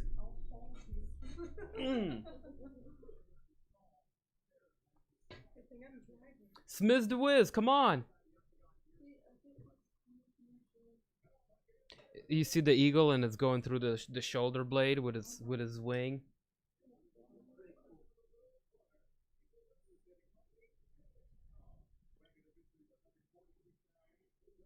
Alright. I at least hear air passing through now. You're getting there. Yeah. Dude, Okay. I fucking took like 25 fucking outside there. He said I do like 25 hits. Why doesn't it end? Will it ever end? That's funny. I'll be right back. The 3-weed deadly medley. No, that was just what you needed. No, they're not. I have to fucking go shower my lungs. This fight's about I to start. understand, but man, I ain't young. My lungs can't afford this shit. Your lungs will be fine. Got 2 words for you. Suck it. Right, MJ? Tell him about the Generation X. Alright, round number 1. Let's get it.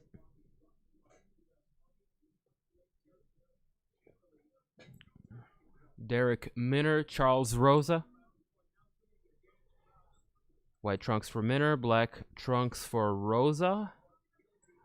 Not much of a filling out process at all. Some good strikes landed in a clinch from Minner.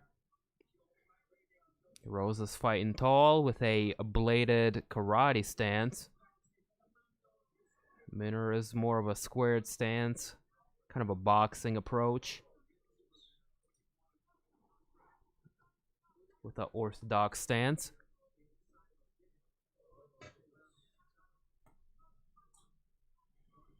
You good? Yeah.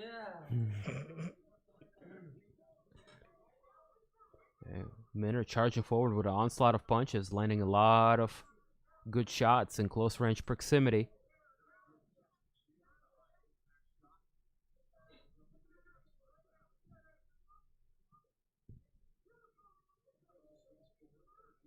Oh shit. Big miss there for Minner on that left hook. Oh, big shot. Lands for Rosa to the midsection as Minner changes levels and takes the fight down to the ground. Rosa able to stay on his feet, but Minner looking to... Oh! Threatened to take the bag there for a second, but then hit him with a nice switch. Good work for Minner as he gets the fight to the ground.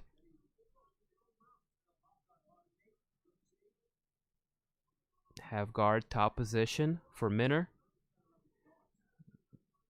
Is looking to grab a hold of the neck there, threatening with what could possibly be a Dars.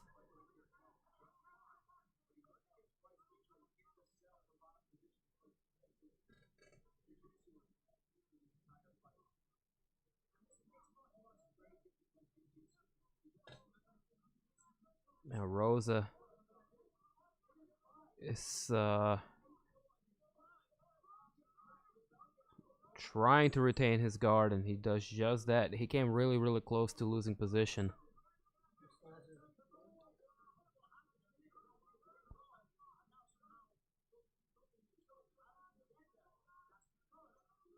He's throwing his legs up. Looking for armbar, triangle, anything. Then it rolls out. We're going through a little bit of a scramble.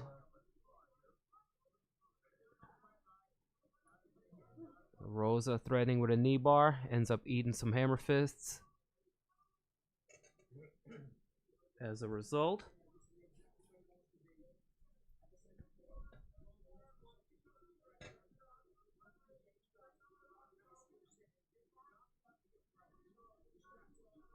Two minutes left on the clock here. Minner doing a good job controlling the fight thus far. Probably would have escaped already if not for the cage. I saw that one crucial time. Couldn't escape was mainly because of the cage. Oh, again, Cage kind of getting in the way of an escape there for Rosa, who threatened momentarily with an armbar. Minner just doing a good job of staying ahead of his opponent.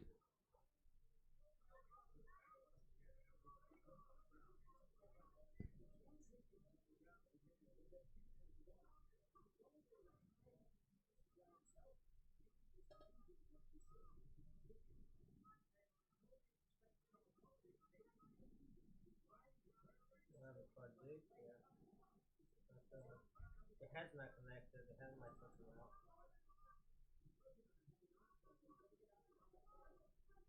It's over 3 minutes of control time for Derrick Minner. 2 out of 3 takedowns landed so far.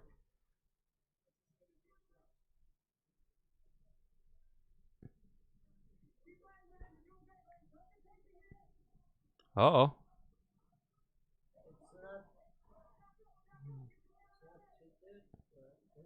We're playing footsie here. Yeah, true. But you can turn both legs. That's a better position, actually. You just need to do Wilhelm's with it, not Playing a little footsie here is Rosa. That's low percentage. That's high percentage. You need to do that heel hook on that. No, not enough time. Unless you got the neutral position. Rosa using a little bit of jiu-jitsu to get to a better position. All in all. But couldn't capitalize on position. Couldn't capitalize, you're right. Not good enough. Not good enough to do. Polaris with that. Did you watch that Polaris? Did you watch that Polaris and Tonin? I posted. Palhares and Tonin. I watched it not when you posted it, but I've seen it already. I've seen it, yeah. Tonin tooled him, bro. I rewatched it. Tonin's a bad dude. It was kind of interesting to watch it. The whole time. Oh look, he's got a new commercial. He's looping. Tonin just goes ripping the knee, throws the leg over.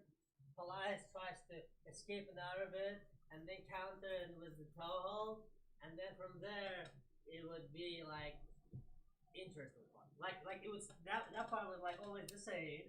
Mm-hmm. Like, and then crazy shit would happen after that. Like it would go down different passes. I started off rooting for Rosa, but I'm liking this other dude too. They bring in it. So yeah, next Saturday, Rosenstruck and Gane, and then 2 weeks from now, the big one, UFC 259. Yes, sir. Oh, Minner with a barrage of punches. Down goes Rosa.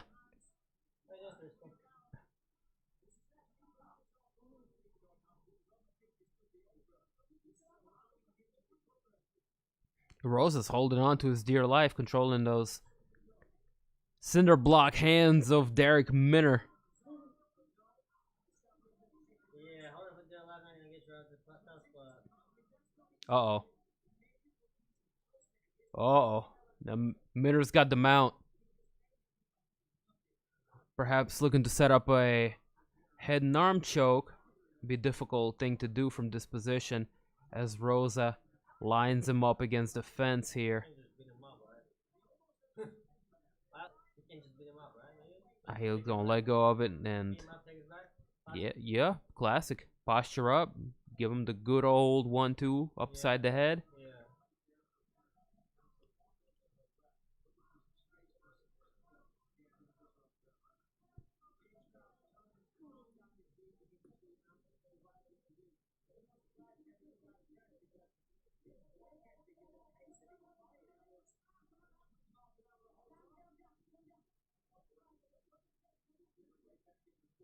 There, more grappling, and he did not do that, obviously.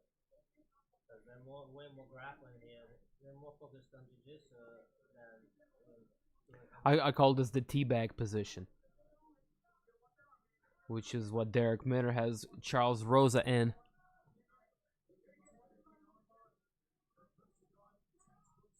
Yeah, it all depends on your leg configuration.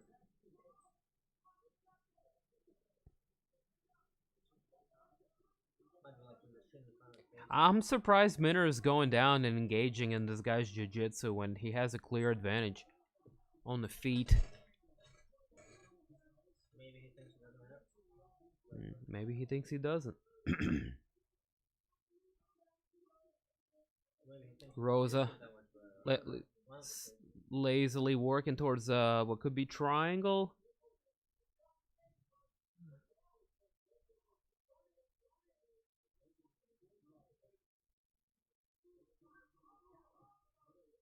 Oh, good pass there from Minner. Yeah, that's what I'm saying. He's more focused on jiu-jitsu. He just went back and forth like a windshield wiper. Focus on jiu-jitsu than like punching back. Just strike things to do. He moved into the mount. Rosa, to his credit, regains half guard, keeping himself in the game.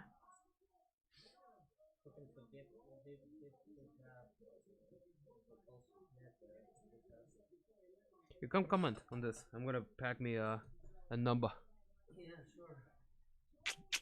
It's the benefits of having a co-commentator on deck. Tag you in.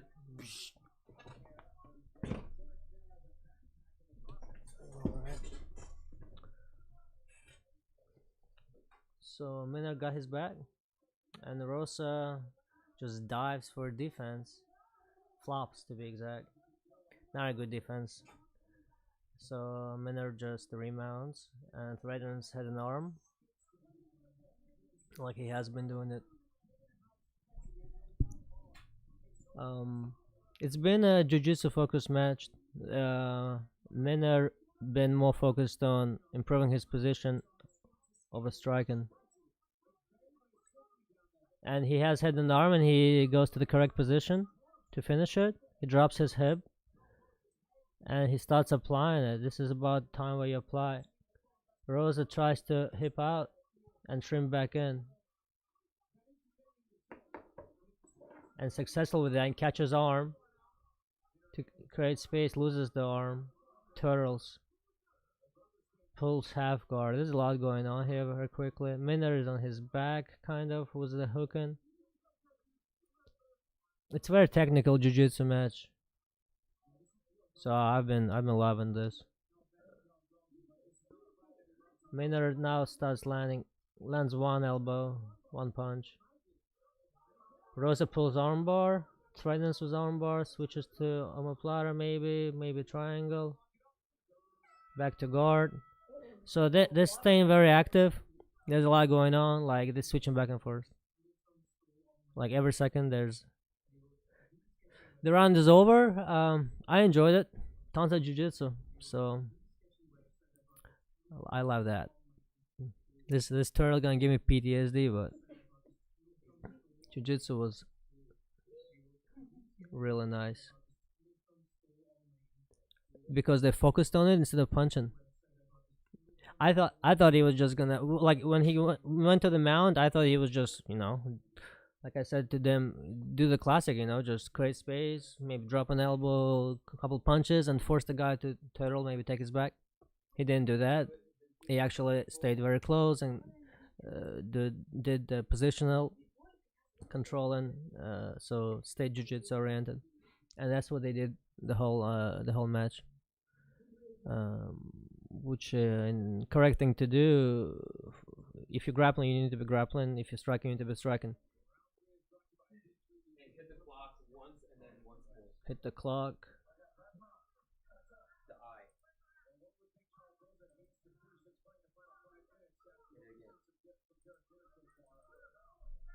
Bro, right there. The eyeball. The eyeball. Yeah, hit again. That's how it works. I did not see, but somehow Minor takes Rosa down, which is what happens in the beginning of every round, seems like. And they go back to grappling, and Rosa in the bottom half.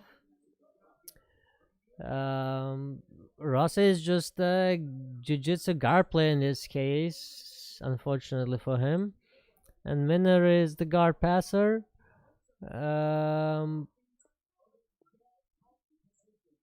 You know, Rosa still has some chances catching Minner, but they're probably low. Like when they were foot grappling, Rosa, it didn't look like Rosa was gonna be able to finish any leg attacks because they didn't look like dangerous or anything. So Minner right now again stays on top. They go back positions. Rosa is able to stand up for a second, but Minner drags him back down again. So they go back to grappling. Rosa threatens with Kimura trap from the bottom, while Minner is passing to full mount.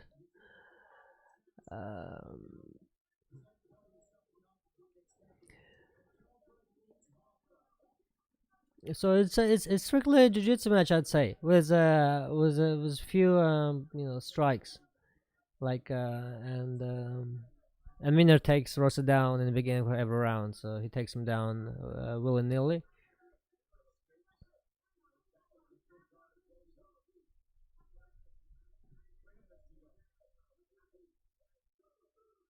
This would be something like I would imagine to see, like some decades back. I don't know how many, in somewhere in Brazil or something, in some match. This is how the match I'd imagine would go for some reason. Like very jiu-jitsu oriented match was some strikes and takedown from a get-go or something like that. Armbar attempt from Rosa on Minner from the bottom, which is typical. He's gone to a lot of them.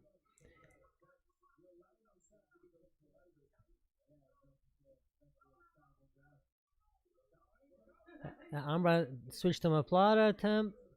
Rosa straight to Maplata on the Minner, while his face is busted, bleeding. Minner is tied in that Maplata. They're against the cage. Rosa's face is bleeding, and he loses the Maplata. Goes back to threatening. He's been threatening his arms from the bottom while being controlled technically, and smashed here and there.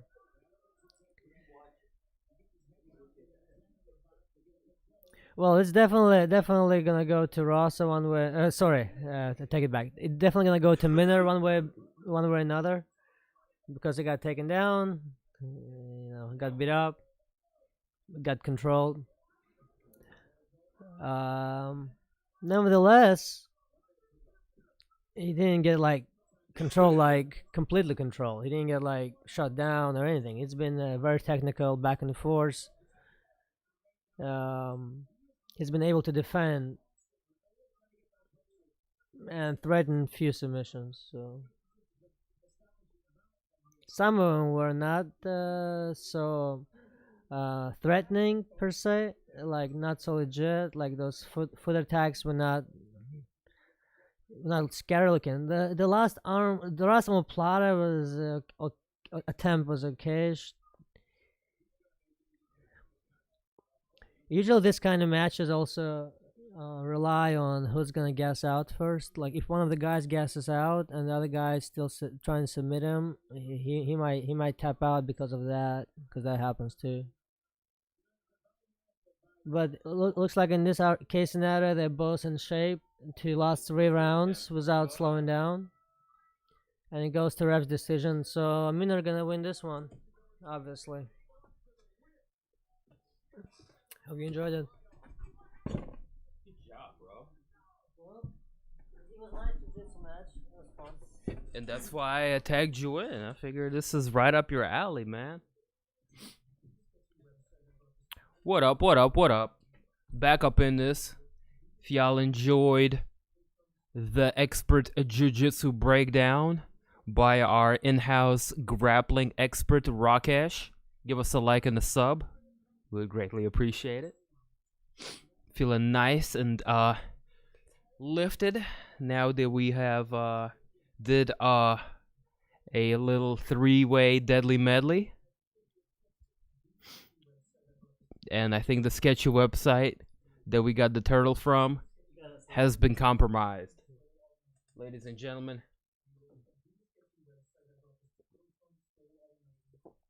I didn't expect, it was kind of a, started off as a slugfest at first, and then it turned into a nice, rocking the weed sock.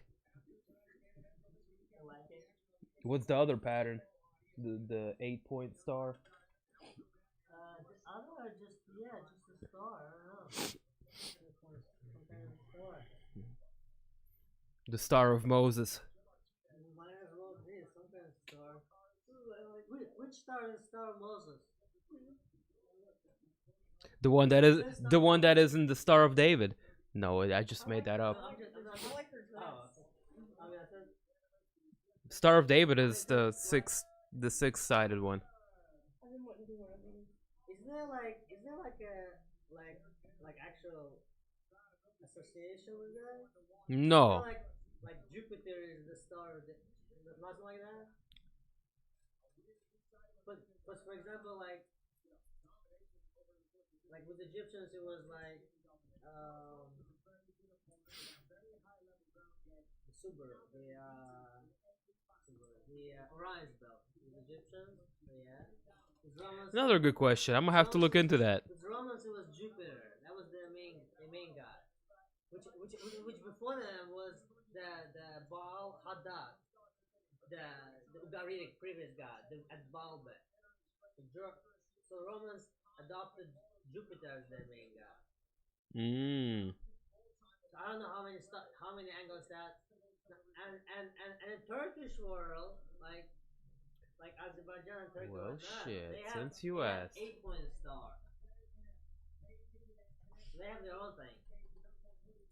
They have 8-point star, like Turkish star or Azeri star is 8 points. So this is different planets we're talking about. We're talking about like Venus, Jupiter, and stuff like that. Most likely. That's what I'm thinking. I don't know. You know what I mean? Now you got me looking up this shit. Is there a planet associated with? Look up if there's a planet associated with Judaism. Maybe that's the way to Google it. Like maybe some like I don't know. So there's some text and they're like, our planet is this planet and this is the best planet of the whole planet. You know, something like that. You know what I mean?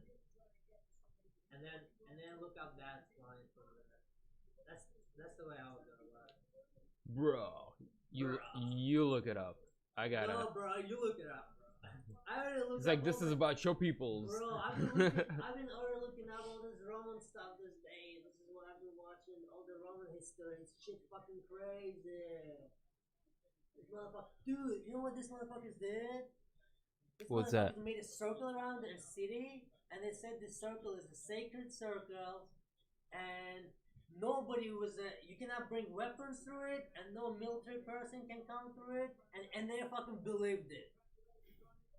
Like they treated Rome. That's my control. Like inside of they treat inside of Rome as a completely different political entity. In a way. So if I was like a Roman general, like Julius Caesar, as soon as I would have entered Rome, I would lose forever being a general. Yeah? That sounds like the Vatican, don't it? Yeah. They retain some of that in Vatican. That's the thing. You're right about it.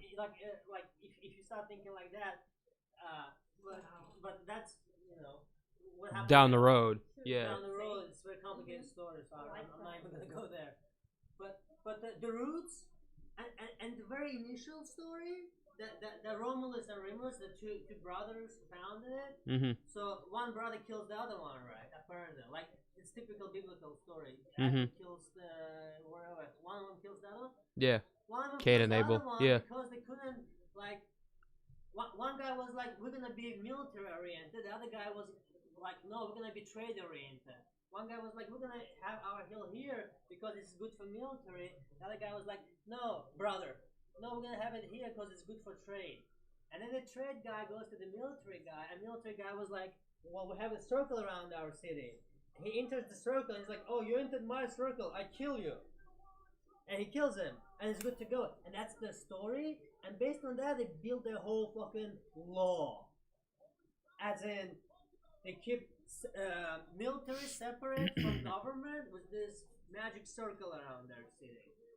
Used to be a wall, but later on the wall was gone because they kept. So at some point, it was a literally magic fucking circle with the gates. And the Pompeius, when he rides in as a triumph, only triumph could ride in. Like for a day. And this is the culture that gifted us with gladiators and down the road as a result. Yes. As a lot, all gladiatorial of our, UFC fights. Or a lot of our sports, comes because of that. True shit. Because of that problem, that's true. Fascinating.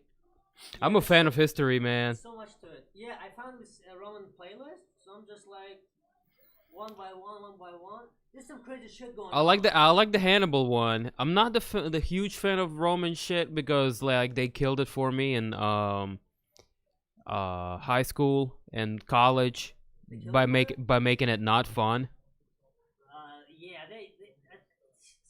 A lot of subjects and the way they do And just going back to it feels dry a little bit. It's very dry and you just don't you don't. It's a presentation to it's all that, man. You can teach some of the things. But I did have one great history teacher in college that made all of this shit seem really fucking cool. The building, the engineering, the weapons, the battles, everything. And he just he was a very good storyteller. And he sold it to us. And I was like, yeah, dude, fucking history is cool. And all it took was one good teacher, a storyteller. Let me tell you one more crazy story. This one dude named Claudius, senator, he goes to this woman-only religious festival. And Caesar's wife is the one hosting it. Mm-hmm. And he dresses like a woman to subdue Caesar's wife. Of course, they figure out that he is not a woman, so this turns out to be a scandal, and he's put to the court. Mm-hmm. But Caesar takes the side of Claudius and divorces his wife. Because for Caesar, his political friendship with Claudius is that much more important. I mean, what the fuck is going on here? What kind of society, bro? This sounds like something that, you might see in modern day politics. Possibly. It doesn't sound too far-fetched. Bro, this is some insane. I mean, it's not too far-fetched because it's still human, but this is some crazy shit's going on here, man. This is what kind of society that the senators sometimes being threatened by getting stoned in the streets, and with this political violence throughout some years escalates in Rome really to almost anarchist states. Yeah, it happened in Greece too, and it actually happens fucking everywhere. But yes, go on. No, I mean, I don't have any. I mean, they didn't have any aliens or anything, but it was still fucking different. But still, you can relate to it as a human, but fascinating. Yeah, that's Macheta, Thiago Santos in Kunitskaya's corner, helping her train. And the crazy shit they do that doesn't make sense. So that so when you have this really good general that went and conquered stuff, then he can come and present himself to Senate, be like, I would like to be a triumph. And then if Senate agrees and people agree, then as he triumphed for one day, he walks into Rome with his army with all arms, wearing all purple and red face paint, and bringing with him all the loot and stuff like that he conquered, and all the hostages and all the kings and whatnot that he conquered. And the crazy part, they take it in front of the temple of Jupiter and they slaughter them, which goes against all the idea that, well, if you don't bring arms into the Rome and you don't do this crazy shit, why would you do this crazy shit, bringing all this hostages and slaughter them in front of temple of Jupiter, and then they slaughtered 2 white bulls. And that's how, like, slaughtering these people wasn't enough, we're just gonna slaughter 2 fucking white bulls. So they're like, do some crazy shit too, but it seems like those are like, well, in their case, I guess they justify with Jupiter. Oh, we got this religion, Jupiter is awesome, we're just gonna fucking sacrifice these people and feel good about it, yeah. Since when has religion made sense ever, though? When you take it to the extreme. Yeah. Huh? I mean, some things are taken to the extreme, obviously, as you can tell. Now the gladiator fights, I think, were more professional than we think they were, and they were not always for that. They were a lot of times just like sport events, betting, and like people got caught and memed and lost, but they didn't get like fucking, unless they were like some slaves. They say this thing was like usually probably was like there was like a jury, like there was like a ref who would be like this guy wins or this guy wins. It wasn't necessarily up and down that people necessarily got to vote. People obviously booed and threw food, gold, or shit, or whatever fuck, you know what I mean? Yeah. Like favorites, and I think it was more of a show, because like if you train gladiators, invest a lot of money to these people, and you nurture them, and you train them, and they with you for years and stuff. You can't afford them losing them, like getting murdered. Well, yeah, like that's their star fucking players, right? Like they're the Conor McGregors, and they're top draws, bro. One hint for that is that the face of gladiator masks were a lot of times half covered, while Roman soldiers didn't wear those kind of masks. Their faces were open.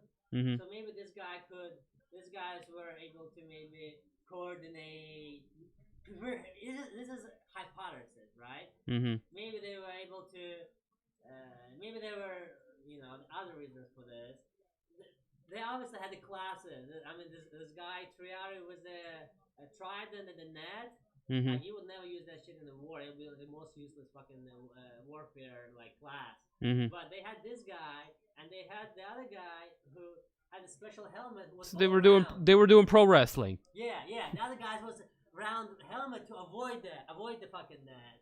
And sometimes he would have like a fishes on him. Like this guy was like a fisherman. Yeah. And the other guy was a fish monster. Yeah, well, basically, dude. Yeah. Modern day pro wrestling. Modern day pro wrestling was a sword with weapons. Yeah, exactly. Sick. They even had a woman. They had women gladiators, and if you would have been a good gladiator, you would have retired. You know, that's like, you're retired, you'd be like a renowned rich person or something. You know what I mean? You're free. You're like famous. These 2 women. One was one was named Amazonia, and the other was named Achillea. Like they were retired as a gladiator woman. Nice. Speaking of gladiator women, Yana Kunitskaya just made her way out to the octagon, getting ready to welcome Ketlen Vieira back to the cage once more. Ketlen Vieira, 11 wins, 1 defeat on her record. She is 4 wins out of her last 5. A moderate favorite at -275 currently. She is out of Amazonas, Brazil, representing the Nova União gym, taking on Yana Kunitskaya, who is a plus 225 moderate underdog going into this fight, fighting out of St. Petersburg, Russia, representing Fight Spirit Gym.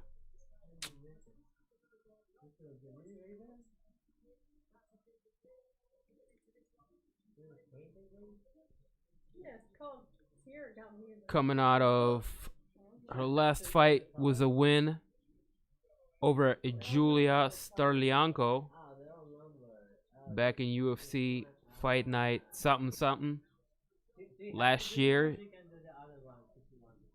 in October.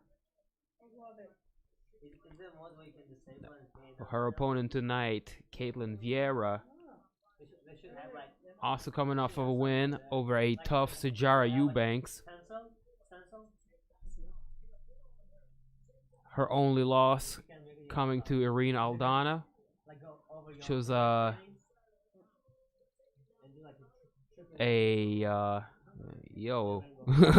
left hook Larry first round finish. Her one and only loss. Prior to that, though, she had a tremendous resume with wins over Kat Zingano, Sarah McMahon, Ashley Evans Smith, and that is why she's your favorite to win this.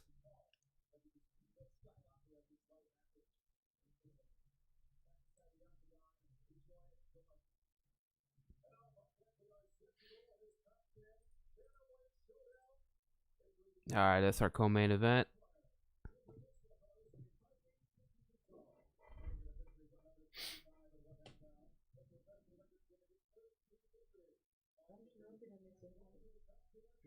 She ain't messing around. She's staring into our soul. Yana Kunitskaya. Cameraman is intimidated. Cameraman is like, what's going on, bro? Demise, bro. Ooh, judo. Number 6 and number 7 ranked, respectively. Women's bantamweight fight.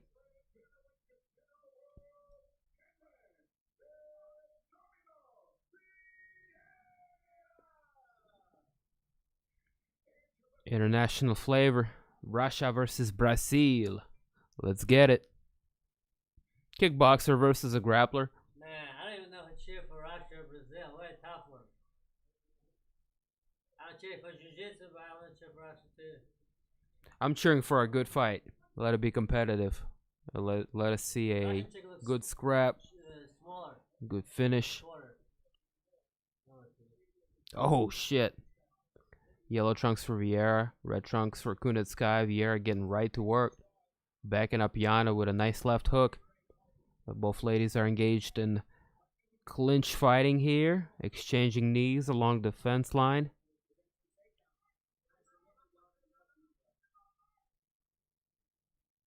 Off the bat, Vieira looks to be the stronger of the two.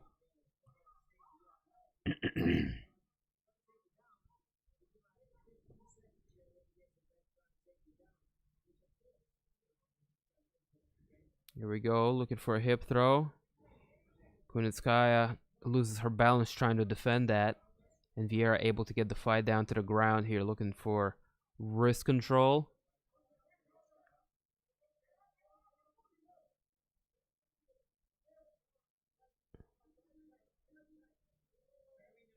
Yana did a good job getting her frame back and popping back up to her feet. As we approach the 3.5 minute mark.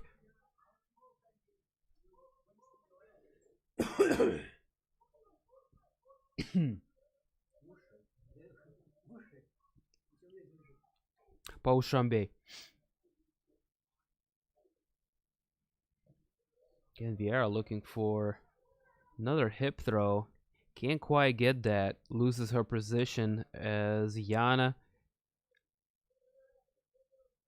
able to circle away.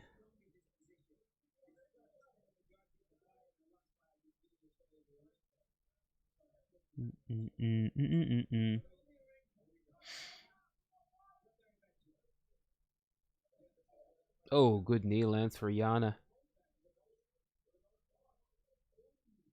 Oh, good switch there. Vieira looking for a hip throw, turns it into a single leg. And see that. Bro, I don't know. She turns it into something nice. I'm already past that.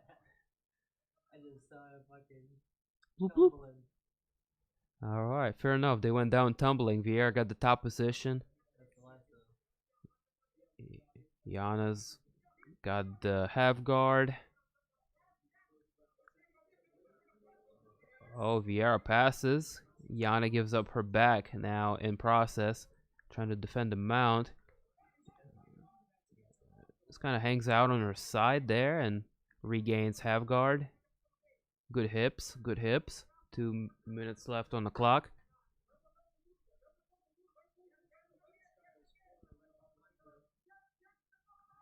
Vieira attacking and going right back to it. Gets the mount. Woo! Here we go. Oh. Some good shots lands for Vieira. Kunitskaya, to her credit, getting out of the real bad situation. Yeah, she was trying to set up on her kind of. Vieira looking to isolate the arm here. Continuing to.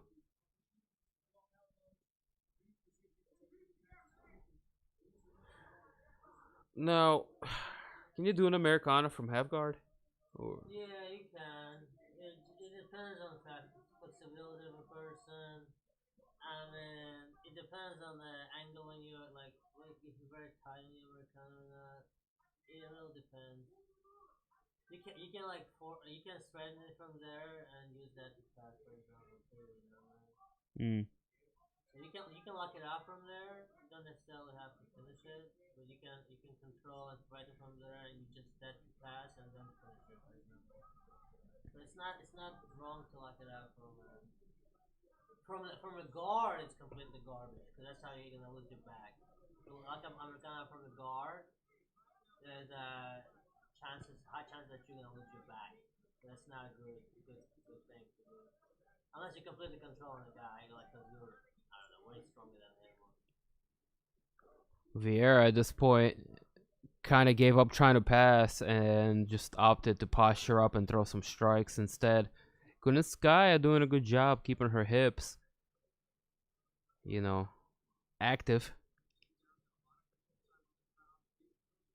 Every time she got mounted, she got out of there. So the jiu-jitsu's there. She's not getting dominated, but she lost that round.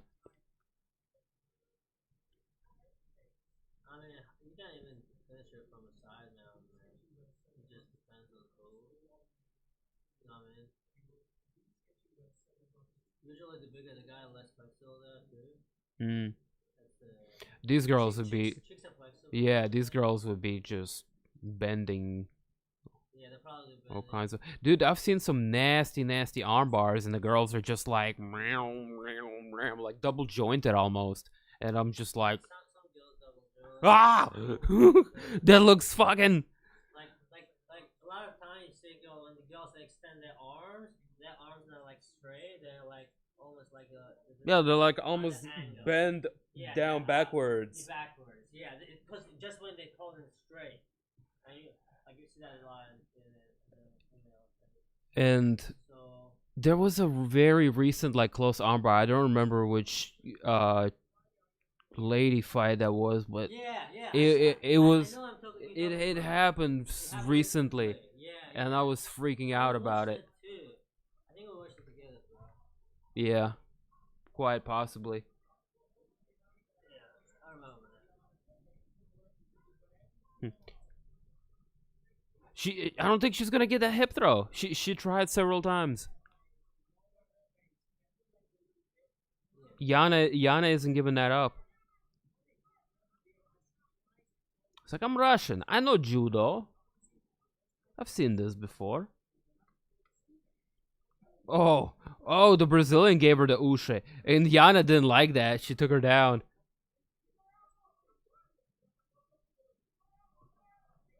Now let's see the guard of Vieira. That's a lot of blood on the carpet. Yeah, that was from the very first fight. Damn, somebody blew the shit out. Look at Dude, that fight was a bloodbath. It wasn't pretty.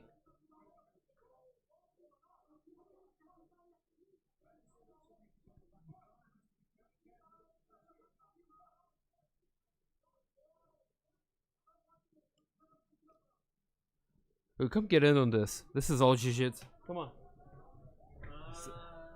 Sure. Tag. Man. Bam. Man. I don't know about this whole jiu-jitsu, but somehow the Brazilian chick on the bottom, which is okay, I guess. But you know, looks like she's losing it. No, Yana took her down, bro. Yeah, I saw that. I saw that. Vieira probably frustrated. That's where I would guess she would be. She's on the bottom. At least it's full guard, but she's not doing much with it. Next time, every time her legs come apart, Kunitskaya, she's threatening a little bit of armbar triangle combination there on Kunitskaya, but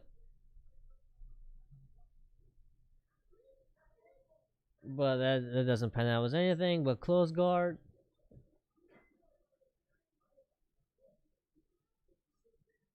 And Kunitskaya just stays busy in her close guard. This is a jiu-jitsu match, but it's not as exciting as the previous one I commentated on. I'm not going to lie. This one is more focused on punching. It was a little bit of jiu-jitsu as far as maintaining control to punch. The other one was jiu-jitsu with a little bit of punching to set up the jiu-jitsu. So there's a difference. If you know what I mean. Nevertheless, Kunitskaya forces Turtle on Vieira, who is trying to set up a knee bar. Well, it's a kind of a turtle. Vieira rolls for a knee bar and starts losing it. She's very shallow in the knee. She might use that to switch to the back. The ladies get up, and Kunitskaya is being controlled against the cage, but reverses it and puts Vieira against the cage.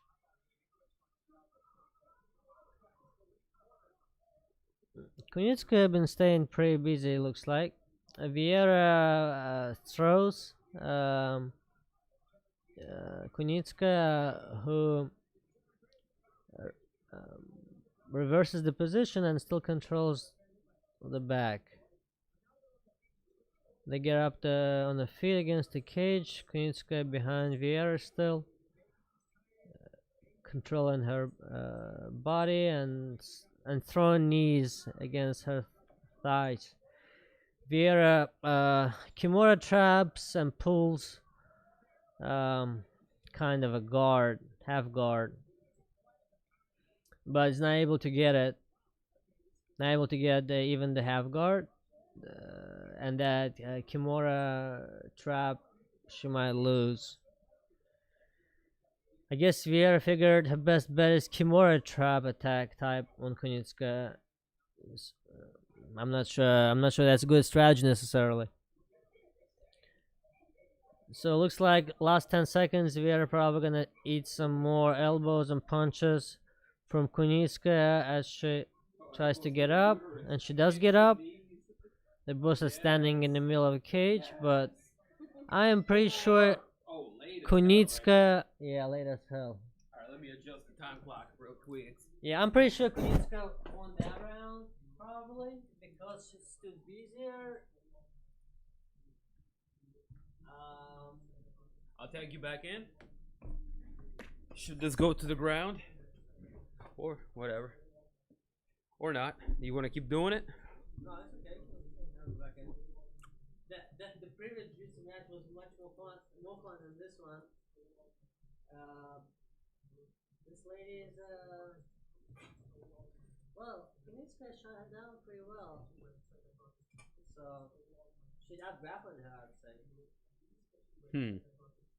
Which is surprising. Would you say 1-1? Vieira won the first one. Kunitskaya won the second. Vieira did win the first round, right? Are you positive about that? Huh? Kunitskaya definitely won the second round. Yeah. First round, probably, yeah. Sure. 1-1 would be fine, yeah. There you go. Round number 3. It was crazy ass round differential. I mean, strike differential. Like 100-something strikes landed for Yana in that second. Yeah. She definitely evened it out. She stood busy with her knees. She was throwing her knees all constantly. In a grappling exchange, standing. Kunitskaya won first round too, bro. Look at that. Oh man. So it's 2-0. Julian takes her down. Yeah, I thought that was all in the second.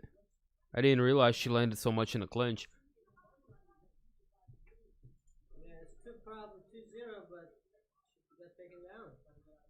Them knees.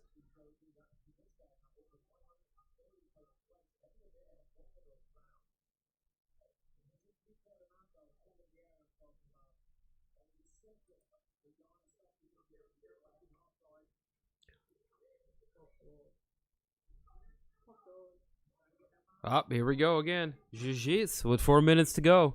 Brother.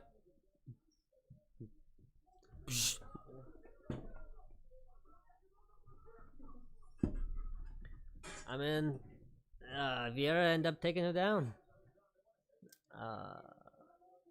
Which she's been trying this whole time, but she finally was able to, and now she might be even passing. She's putting a lot of pressure on the chin, so, keeping her facing away so she can pass easier. How to grapple. How to grapple against the cage. Both of their heads against the cage. I mean, Vieira feels more comfortable, obviously. She's on top.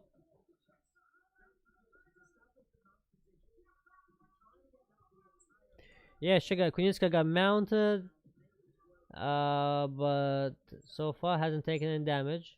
They're just staying very tight. Vieira staying very tight. Vieira wants to sub her and trap to his head and arm possibly, but she does needs to escape to the cage. She uses that to remount. So they continue to grapple pretty much. I'll grapple each other.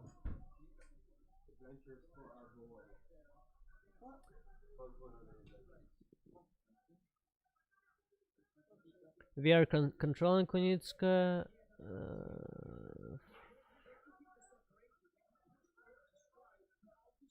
But Kunitskaya tried not to give her back, but ended up still giving her back. She was trying She was trying to kind of turtle to escape while not giving her back, which is a really hard thing to do because you're trying to, achieve two contradictory things. Two opposite things you're trying to achieve at the same time. So you have to be very fine going back and forth with your body, not to give in both, and she ended up losing the bag. But Vieira only has one hook.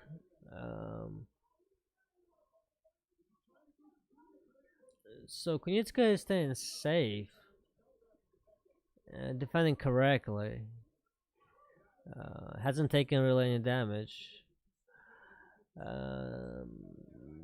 Surprisingly, Vieira crossing her feet, having that back. I'm not sure why Kunitskaya can possibly try to footlock her here just to distract her from the everything else.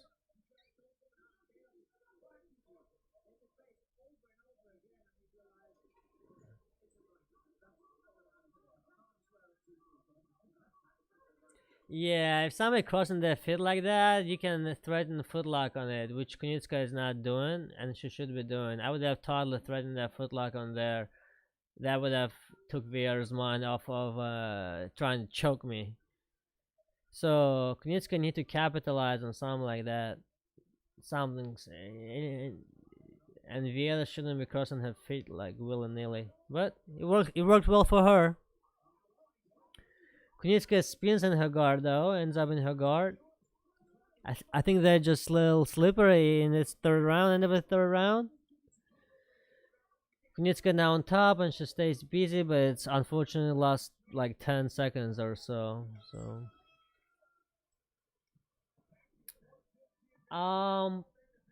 I'd say possibly Vieira won the third round, but she probably won the lost first two.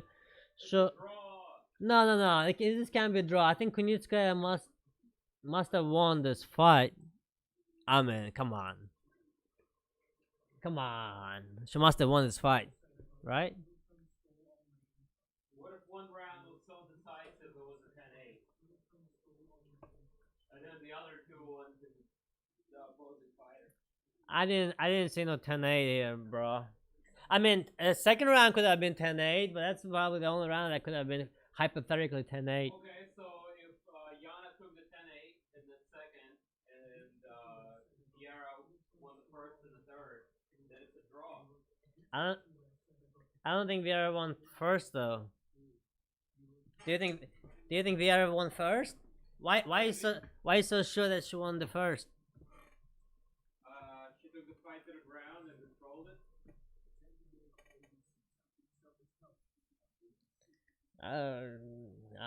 Maybe. I really vaguely remember the first round. I'm not sure what first round how it went down.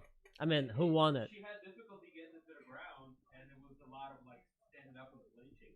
But yeah, that's got it to the ground. okay.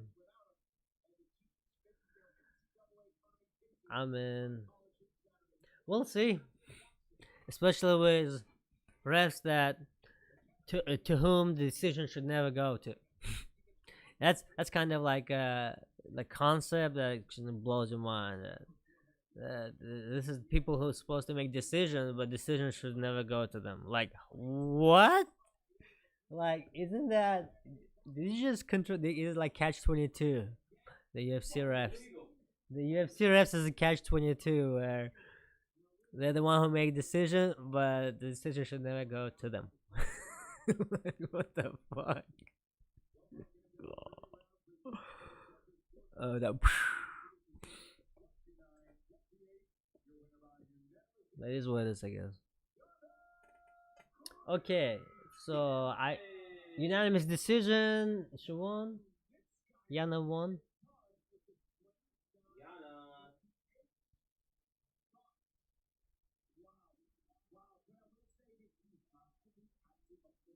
Good job, Yana.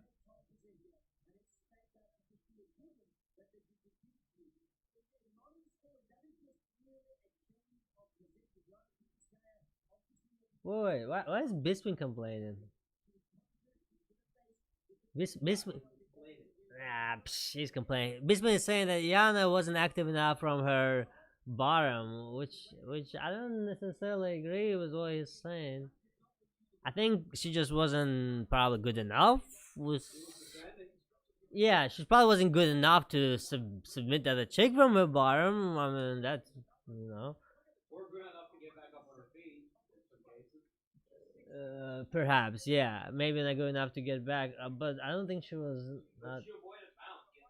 She's avoiding any damage, dude. She took no damage from when she was in any bottom position. Like that takes skill too. I mean, you have to be that's more important than especially in UFC. I mean, so I don't know. I think she did okay. Their grappling was on par, I would say. It was evenly matched. 6 and 7. I mean, 6 and 7. They're evenly matched. I mean, it wasn't easy fight for anybody. So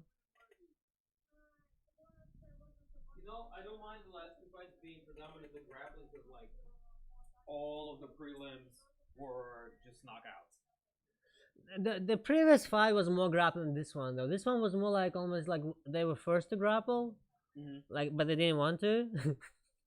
Maybe they wanted. Maybe I'm just, but but the other one it was I think more like the guys actually enjoyed grappling more. Like they were like jiu-jitsu nerds. They're like really just like grappling. We just do UFC because they pay better. I don't know. That's.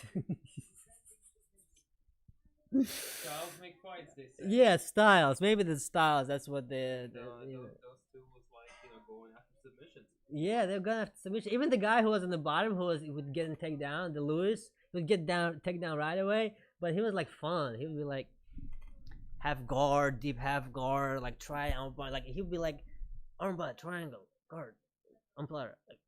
And it was like small subtle shifts, but you could read that there were setups for those, and they were back to back to back to back. But this ladies were like lots of guard work, very tight, very technical, very smashing, but just lots of guard work, like very stally. Like it's very more stally, way more loosey goosey. But punchy. But more punchy, yeah. More using. Not so much advanced, but just hold on and punch.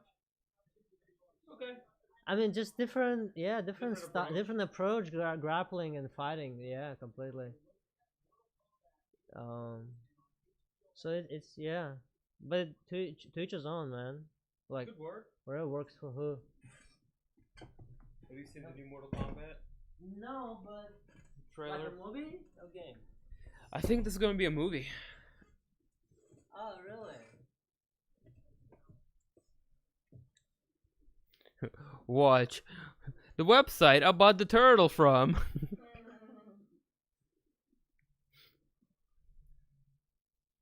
You see, they look a little bit too stylized. It felt like a cosplay. Their costumes and stuff. Yeah.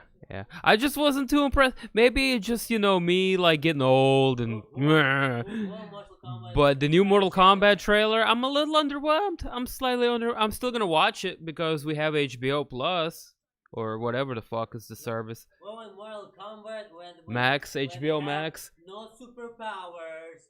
The ice is from the refrigerator, and the fire is from the grill. Dun dun dun dun dun dun dun dun dun dun dun dun dun dun. Sounds like the cookout. Dun dun dun dun. Like your drunken uncle's going at it. Dun dun dun dun dun dun. Authentic experience at the cookout. No CGI. Not less CGI. There's coal and things of ice flying everywhere. It's funny. Anyways, what it do? What's up, Brandon?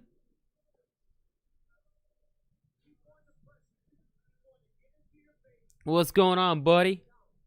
Judy, I see you. MJ in the building.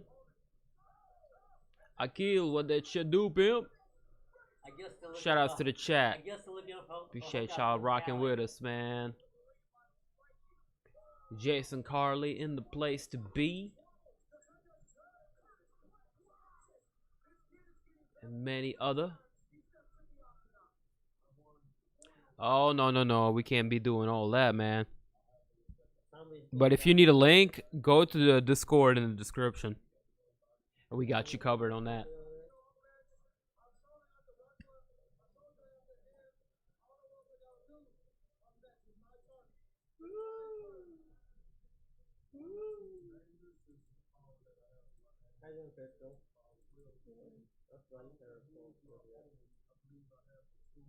Dabbing on some milk and cookies.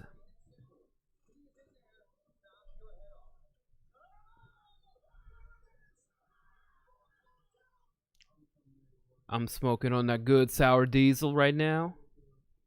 It's tasty. Smoke a little something with you before the main event kicks off. Heavyweight bout between Razor, Curtis Blaydes, taking on the Black Beast, Derrick Lewis.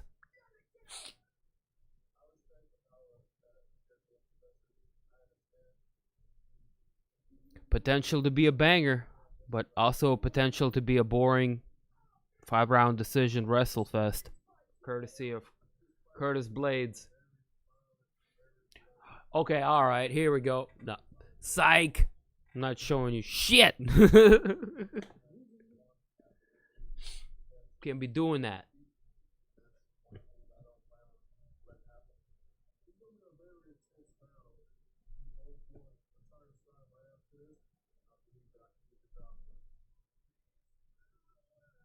Yes, sir. That's what I like, and that's what I try to get.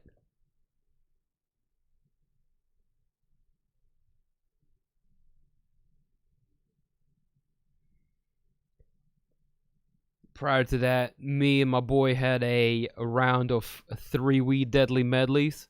He brought some good. I mixed it in with some perp and some sour, and wow, we're both feeling it.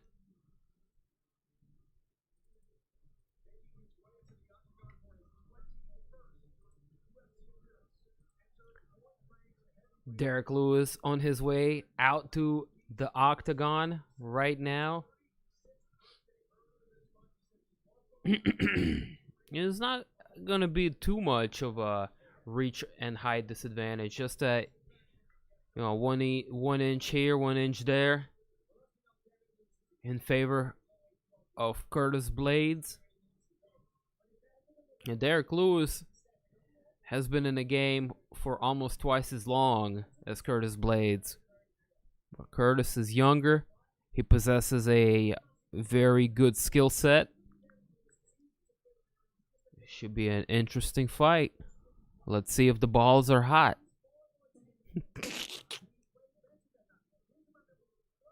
Let's see if the balls is hot.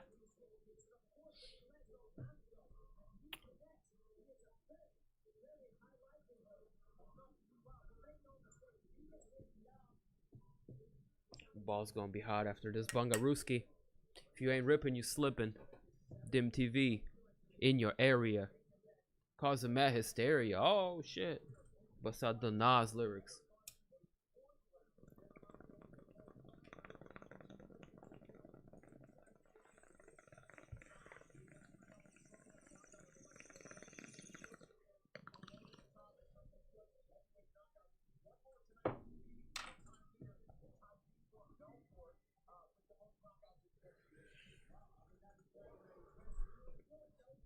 Choo choo. I feel my balls are heating up. I feel like my balls are heating up. Where Ronda Rousey's fine ass at?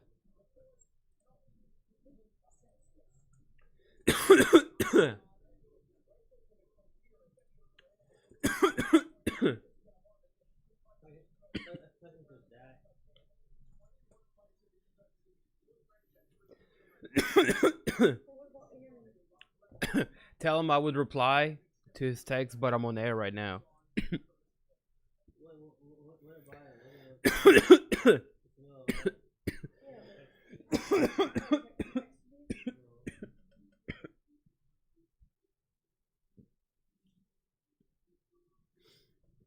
Zach? Our Zach? Yes. Word. Yes. Talking about, I told him that, you know, last thing that happened to me, right? No. Oh, yeah. Yes. I remember. That's what I told him. Yeah. So it's like you gotta be generous with Dana White. At that point, the generous is like Dana White. But that thing that they legalized in the farm bill might be a viable option. That's what I'm telling him. We'll talk about it off, Completely, Yeah, but that's not why I wanna. Yeah. Yep. Could focus on it more.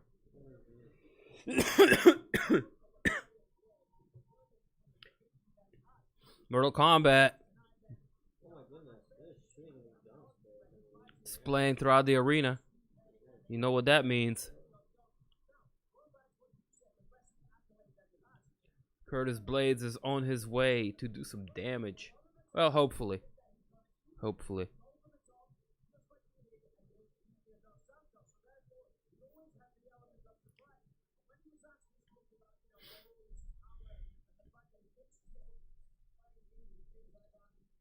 Oh my goodness.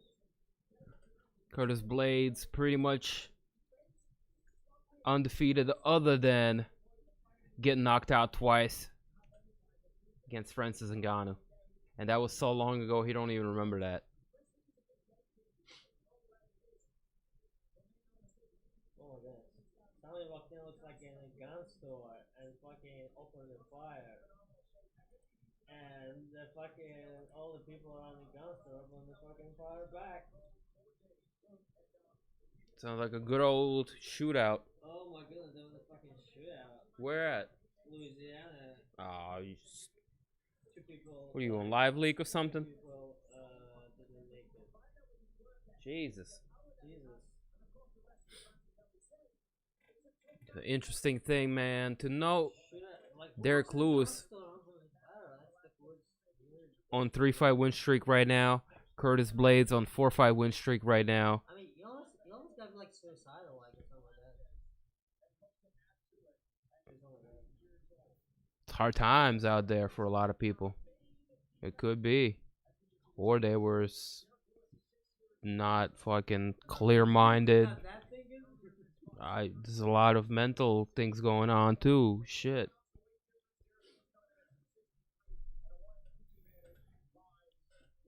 They're pretty much close stat-wise, other than Curtis is going to be 6 years younger. He just turned 30 not too long ago.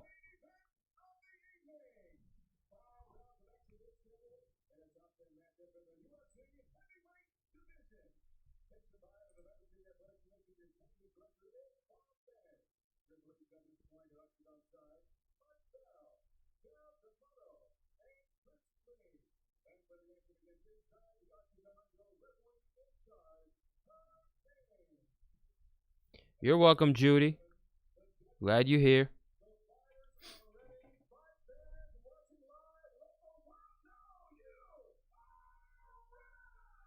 I like its time better. Mom spaghetti. You are ready, Mom Spaghetti.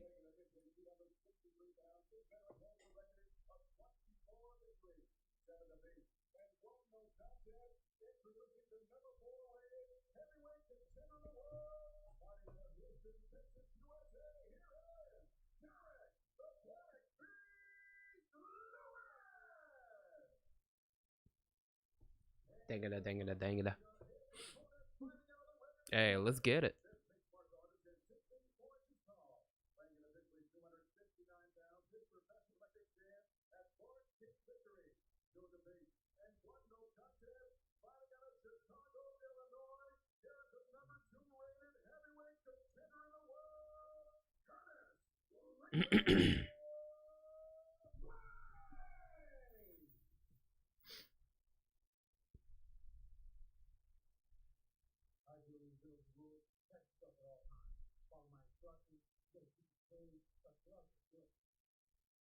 Swinging and banging.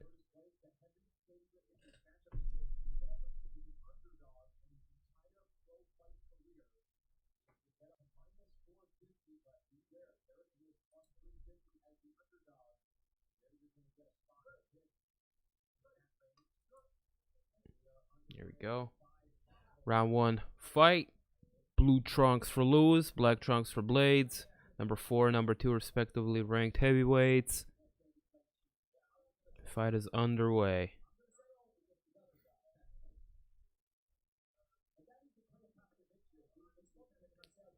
Blaydes starting things off with a good leg kick.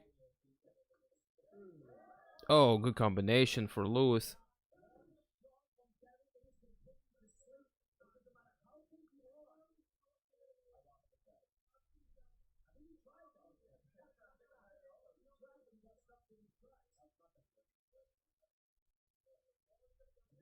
Derrick cracked him good. Blaydes is very cautious now. Baha, he's gonna come in next.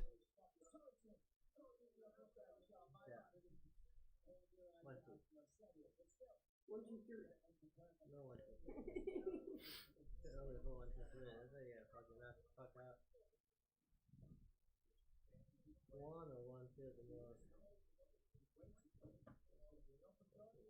3. 1, 2, and 3. Here's the one that's gonna be the 3. Yeah, Derrick is definitely better at getting his hands on the target.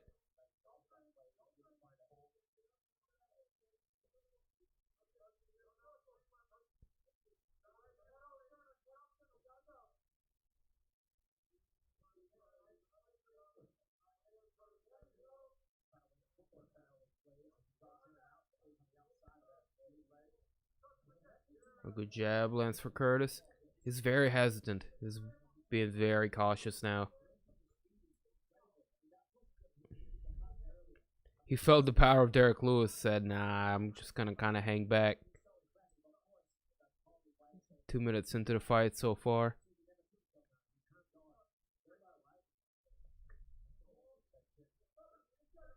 Lewis with them head kicks. He wants to get a head kick knockout so bad in his career.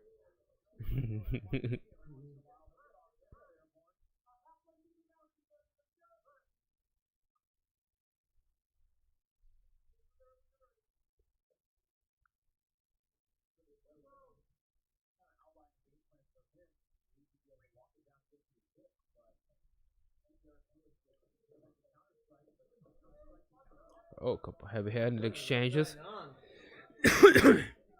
Good straight right, gets through for Blaydes.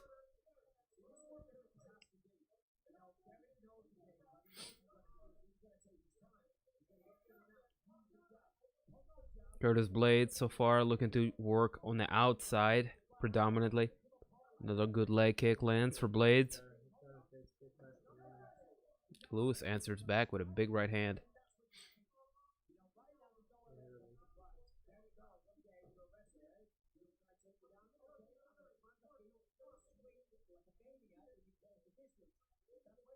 True.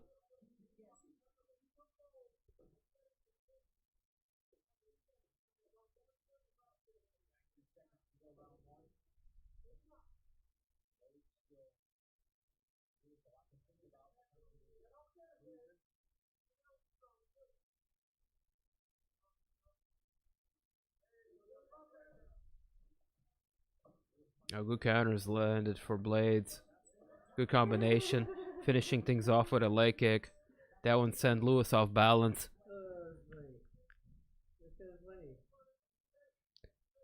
Curtis starting to find his range here.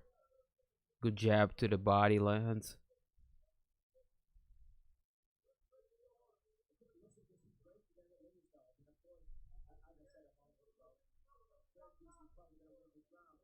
Oh, another good right hand gets through for Blaydes. Looking for a big elbow.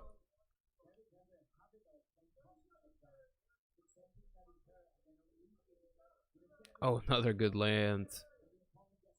Another good jab lands for Blaydes. Working that leg kick in there as well.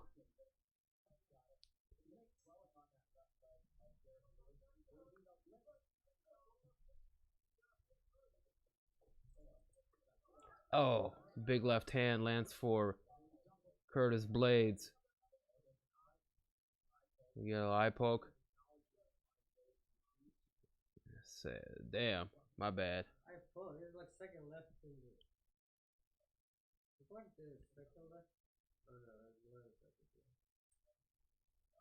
second. Open-handed. Open-handed slap. Give him a little. Open-handed. You can't slap anyway? Not with your finger?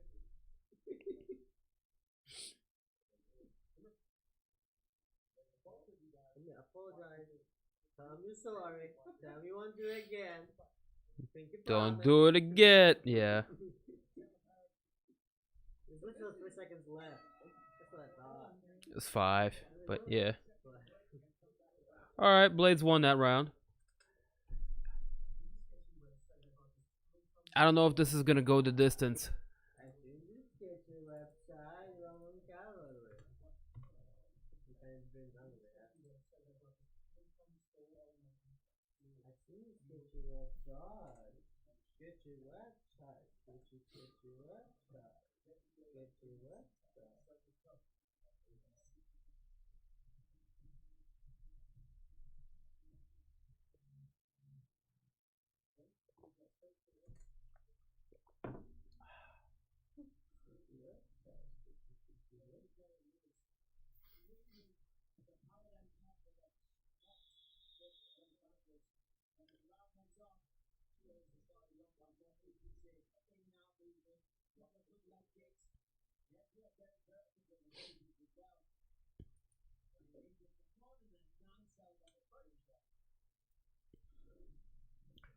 Okay, here we go. Round number 2.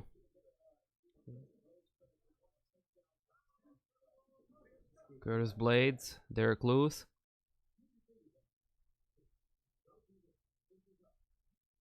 Yeah, they're doing a little eye pokey. Little eye pokey. Oh shit, here we go. Are they swinging and banging? Now Blaydes looking for a single leg. Lewis defending that. Good work defending that single leg. Blaydes looking for a big elbow on the separation from the clinch.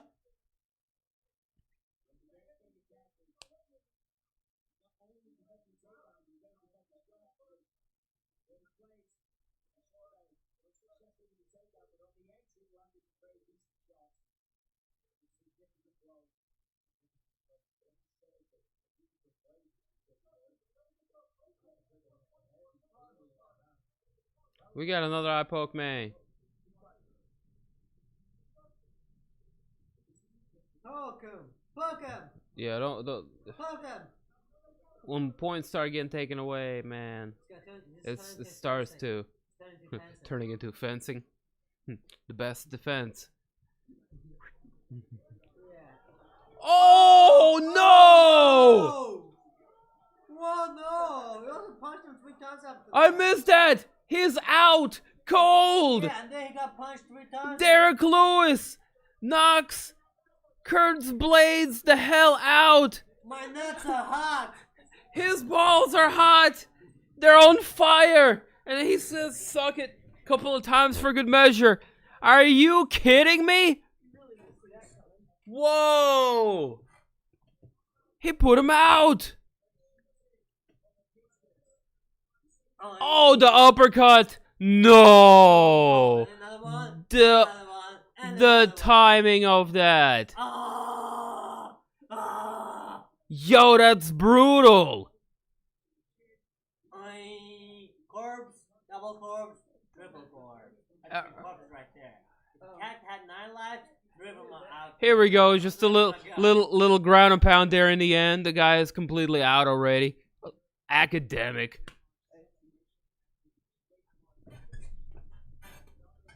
Are you kidding me? The uppercut. The bus driver uppercut from hell. What?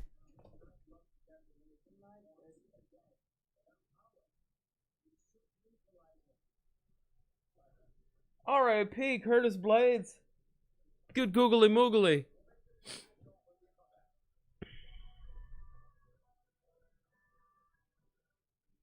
Derrick Lewis is for real.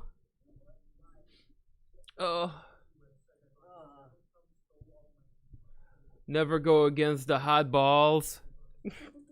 I can't wait for this interview. Yeah. Bisping called the uppercut in the first round. The hottest they ever been. This was the second, but I ain't see the uppercut. Hottest ball to Came out of nowhere. Not lights out. What a finish. Derrick Lewis with some crazy power. Science. Epic as fuck. Yo, this card delivered from top to bottom. Derrick Lewis. He did him so bad. He's like, what? Where am I? I lost? When? He's like He don't. Yeah, Curtis Blaydes doesn't know where he I is. just want my coffee. I don't want to be here. Why am I here? Why is Dream real? He's like, yo, who did I just fight? Why is this Dream real? I just want my coffee. What month is this? I don't know. I always just want my coffee. When I wake up, I get my coffee. Where's my coffee? Oh, bro. That's how I wake up. Curtis Blaydes doesn't know what the fuck just happened. That was a brutal knockout. Promise me. You promised me to. Promise me. That was violent. Bro, sometimes I feel like getting choked out. It's just so much better.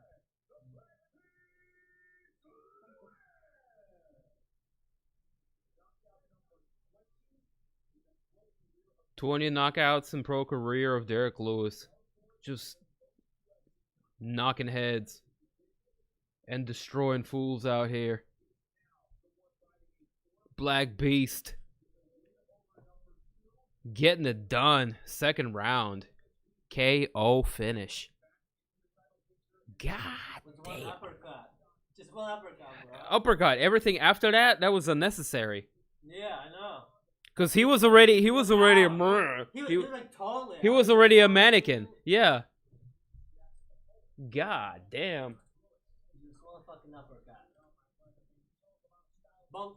That's it. Short little uppercut. Even second uppercut was unnecessary, you know what I mean? But he just did that, out of...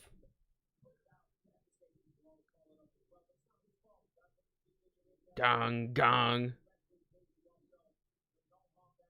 Yeah, he caught him coming in for a takedown, and the timing, mwah, just impeccable. Beautiful finish. Yeah, it looked like takedown sense. Put his head down, looking for. Hear that interview. How you feeling?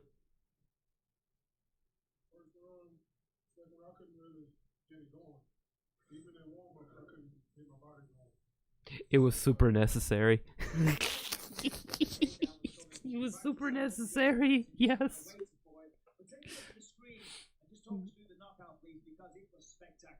Super necessary. Gong.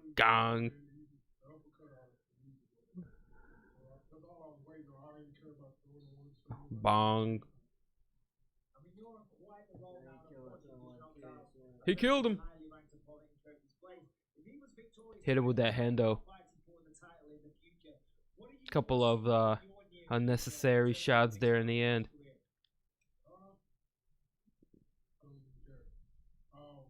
What? He's cursing, they beeping him out.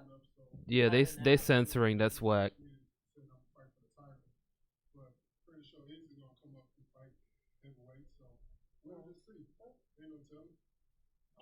She swinging and banging. He says he's gonna come up weight fight. At the signing, he's gonna come up heavyweight. You know what he said? Gotta cut weight to make heavyweight. Swinging and banging. Wait, at the signing, he needs to cut to make his weight? I'm confused.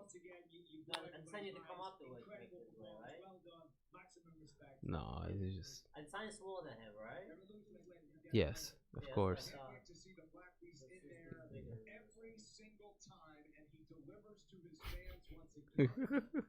Poor design, No, he's joking. But he said it with a straight face. Izzy ain't going up to heavyweight.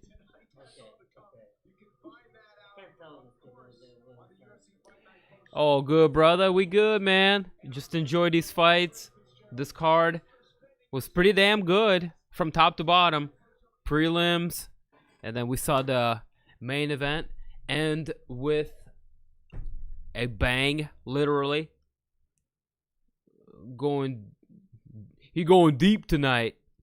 Yes, sir.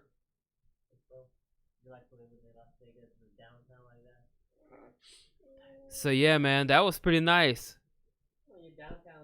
Big win, second round finish for Derrick Lewis. I mean, shit. Wow, told y'all. You did call it, man. You did. There's a couple of y'all that was calling for Derrick Lewis in the chat. Big ups to y'all. Derrick Lewis getting it done in a rather spectacular fashion.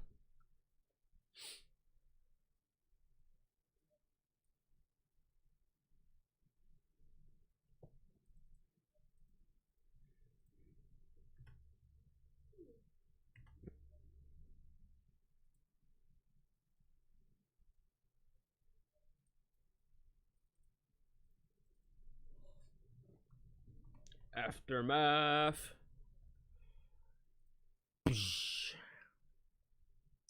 Alright, man. I'm just gonna run down what happened real quick. Y'all already know what happened with this main event. In the co-main, Yana Kunitskaya getting it done. Unanimous decision win over Ketlen Vieira.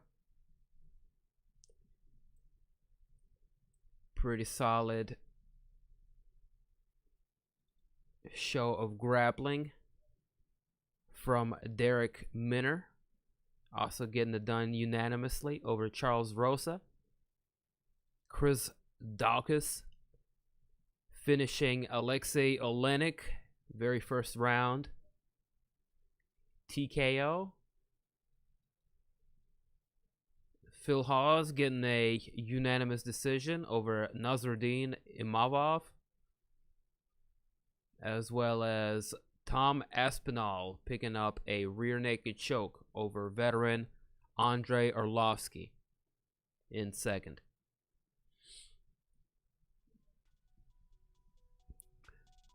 Not only that,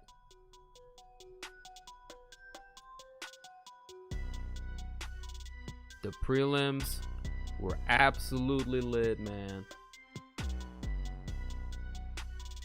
Good stream, dog. Appreciate it. What a fight. True, true. Funny part about it is I told my friend before the fight started, watch Derrick Lewis catch him with an uppercut whenever he's trying to go for a takedown. I mean, if you watch certain fighters long enough, you start to catch on patterns. And you might have done just that, sir.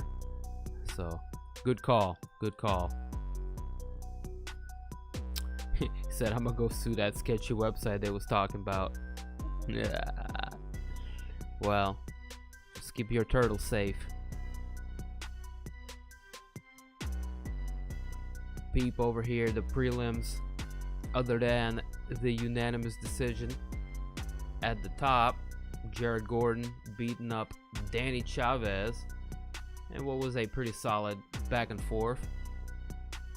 Check out this. Castaneda over Wineland, first round. Julian Erosa over Landwehr, also first round. Casey O'Neill, outstanding debut over Shana Dobson. Eamon Zahabi, I highly suggest y'all check out that Eamon Zahabi finish over Drako Rodriguez. And of course, my home country fighter, Ukrainian Sergey Spivak, getting it done over Jared Vandera and painting the canvas with his blood, offering sacrifice to MMA gods to kick things off this card. This is probably why we saw so many knockouts. Yes. So, join us next time. Rosenstruck taking on the Frenchman Cyril Gane next week. And then after that, of course, UFC 259, which we'll get to talking about at some point later on. Anyways, yo, appreciate got Reckless shooting for that takedown. Yeah, for sure. For sure. Ooh. Oh. Alright, let me wrap things up. I'm gonna go have a look. Man, Curtis should get cut for that shit. What are you talking about? He's still good, you know. Everybody make mistakes. Thank you, Dim and the fam, for eye-opening stream. Indeed. You are welcome. Thank you for coming by. As always, take care of yourself. We'll see you next week. And until then, peace out. out.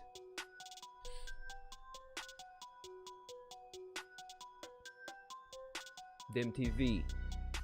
We out.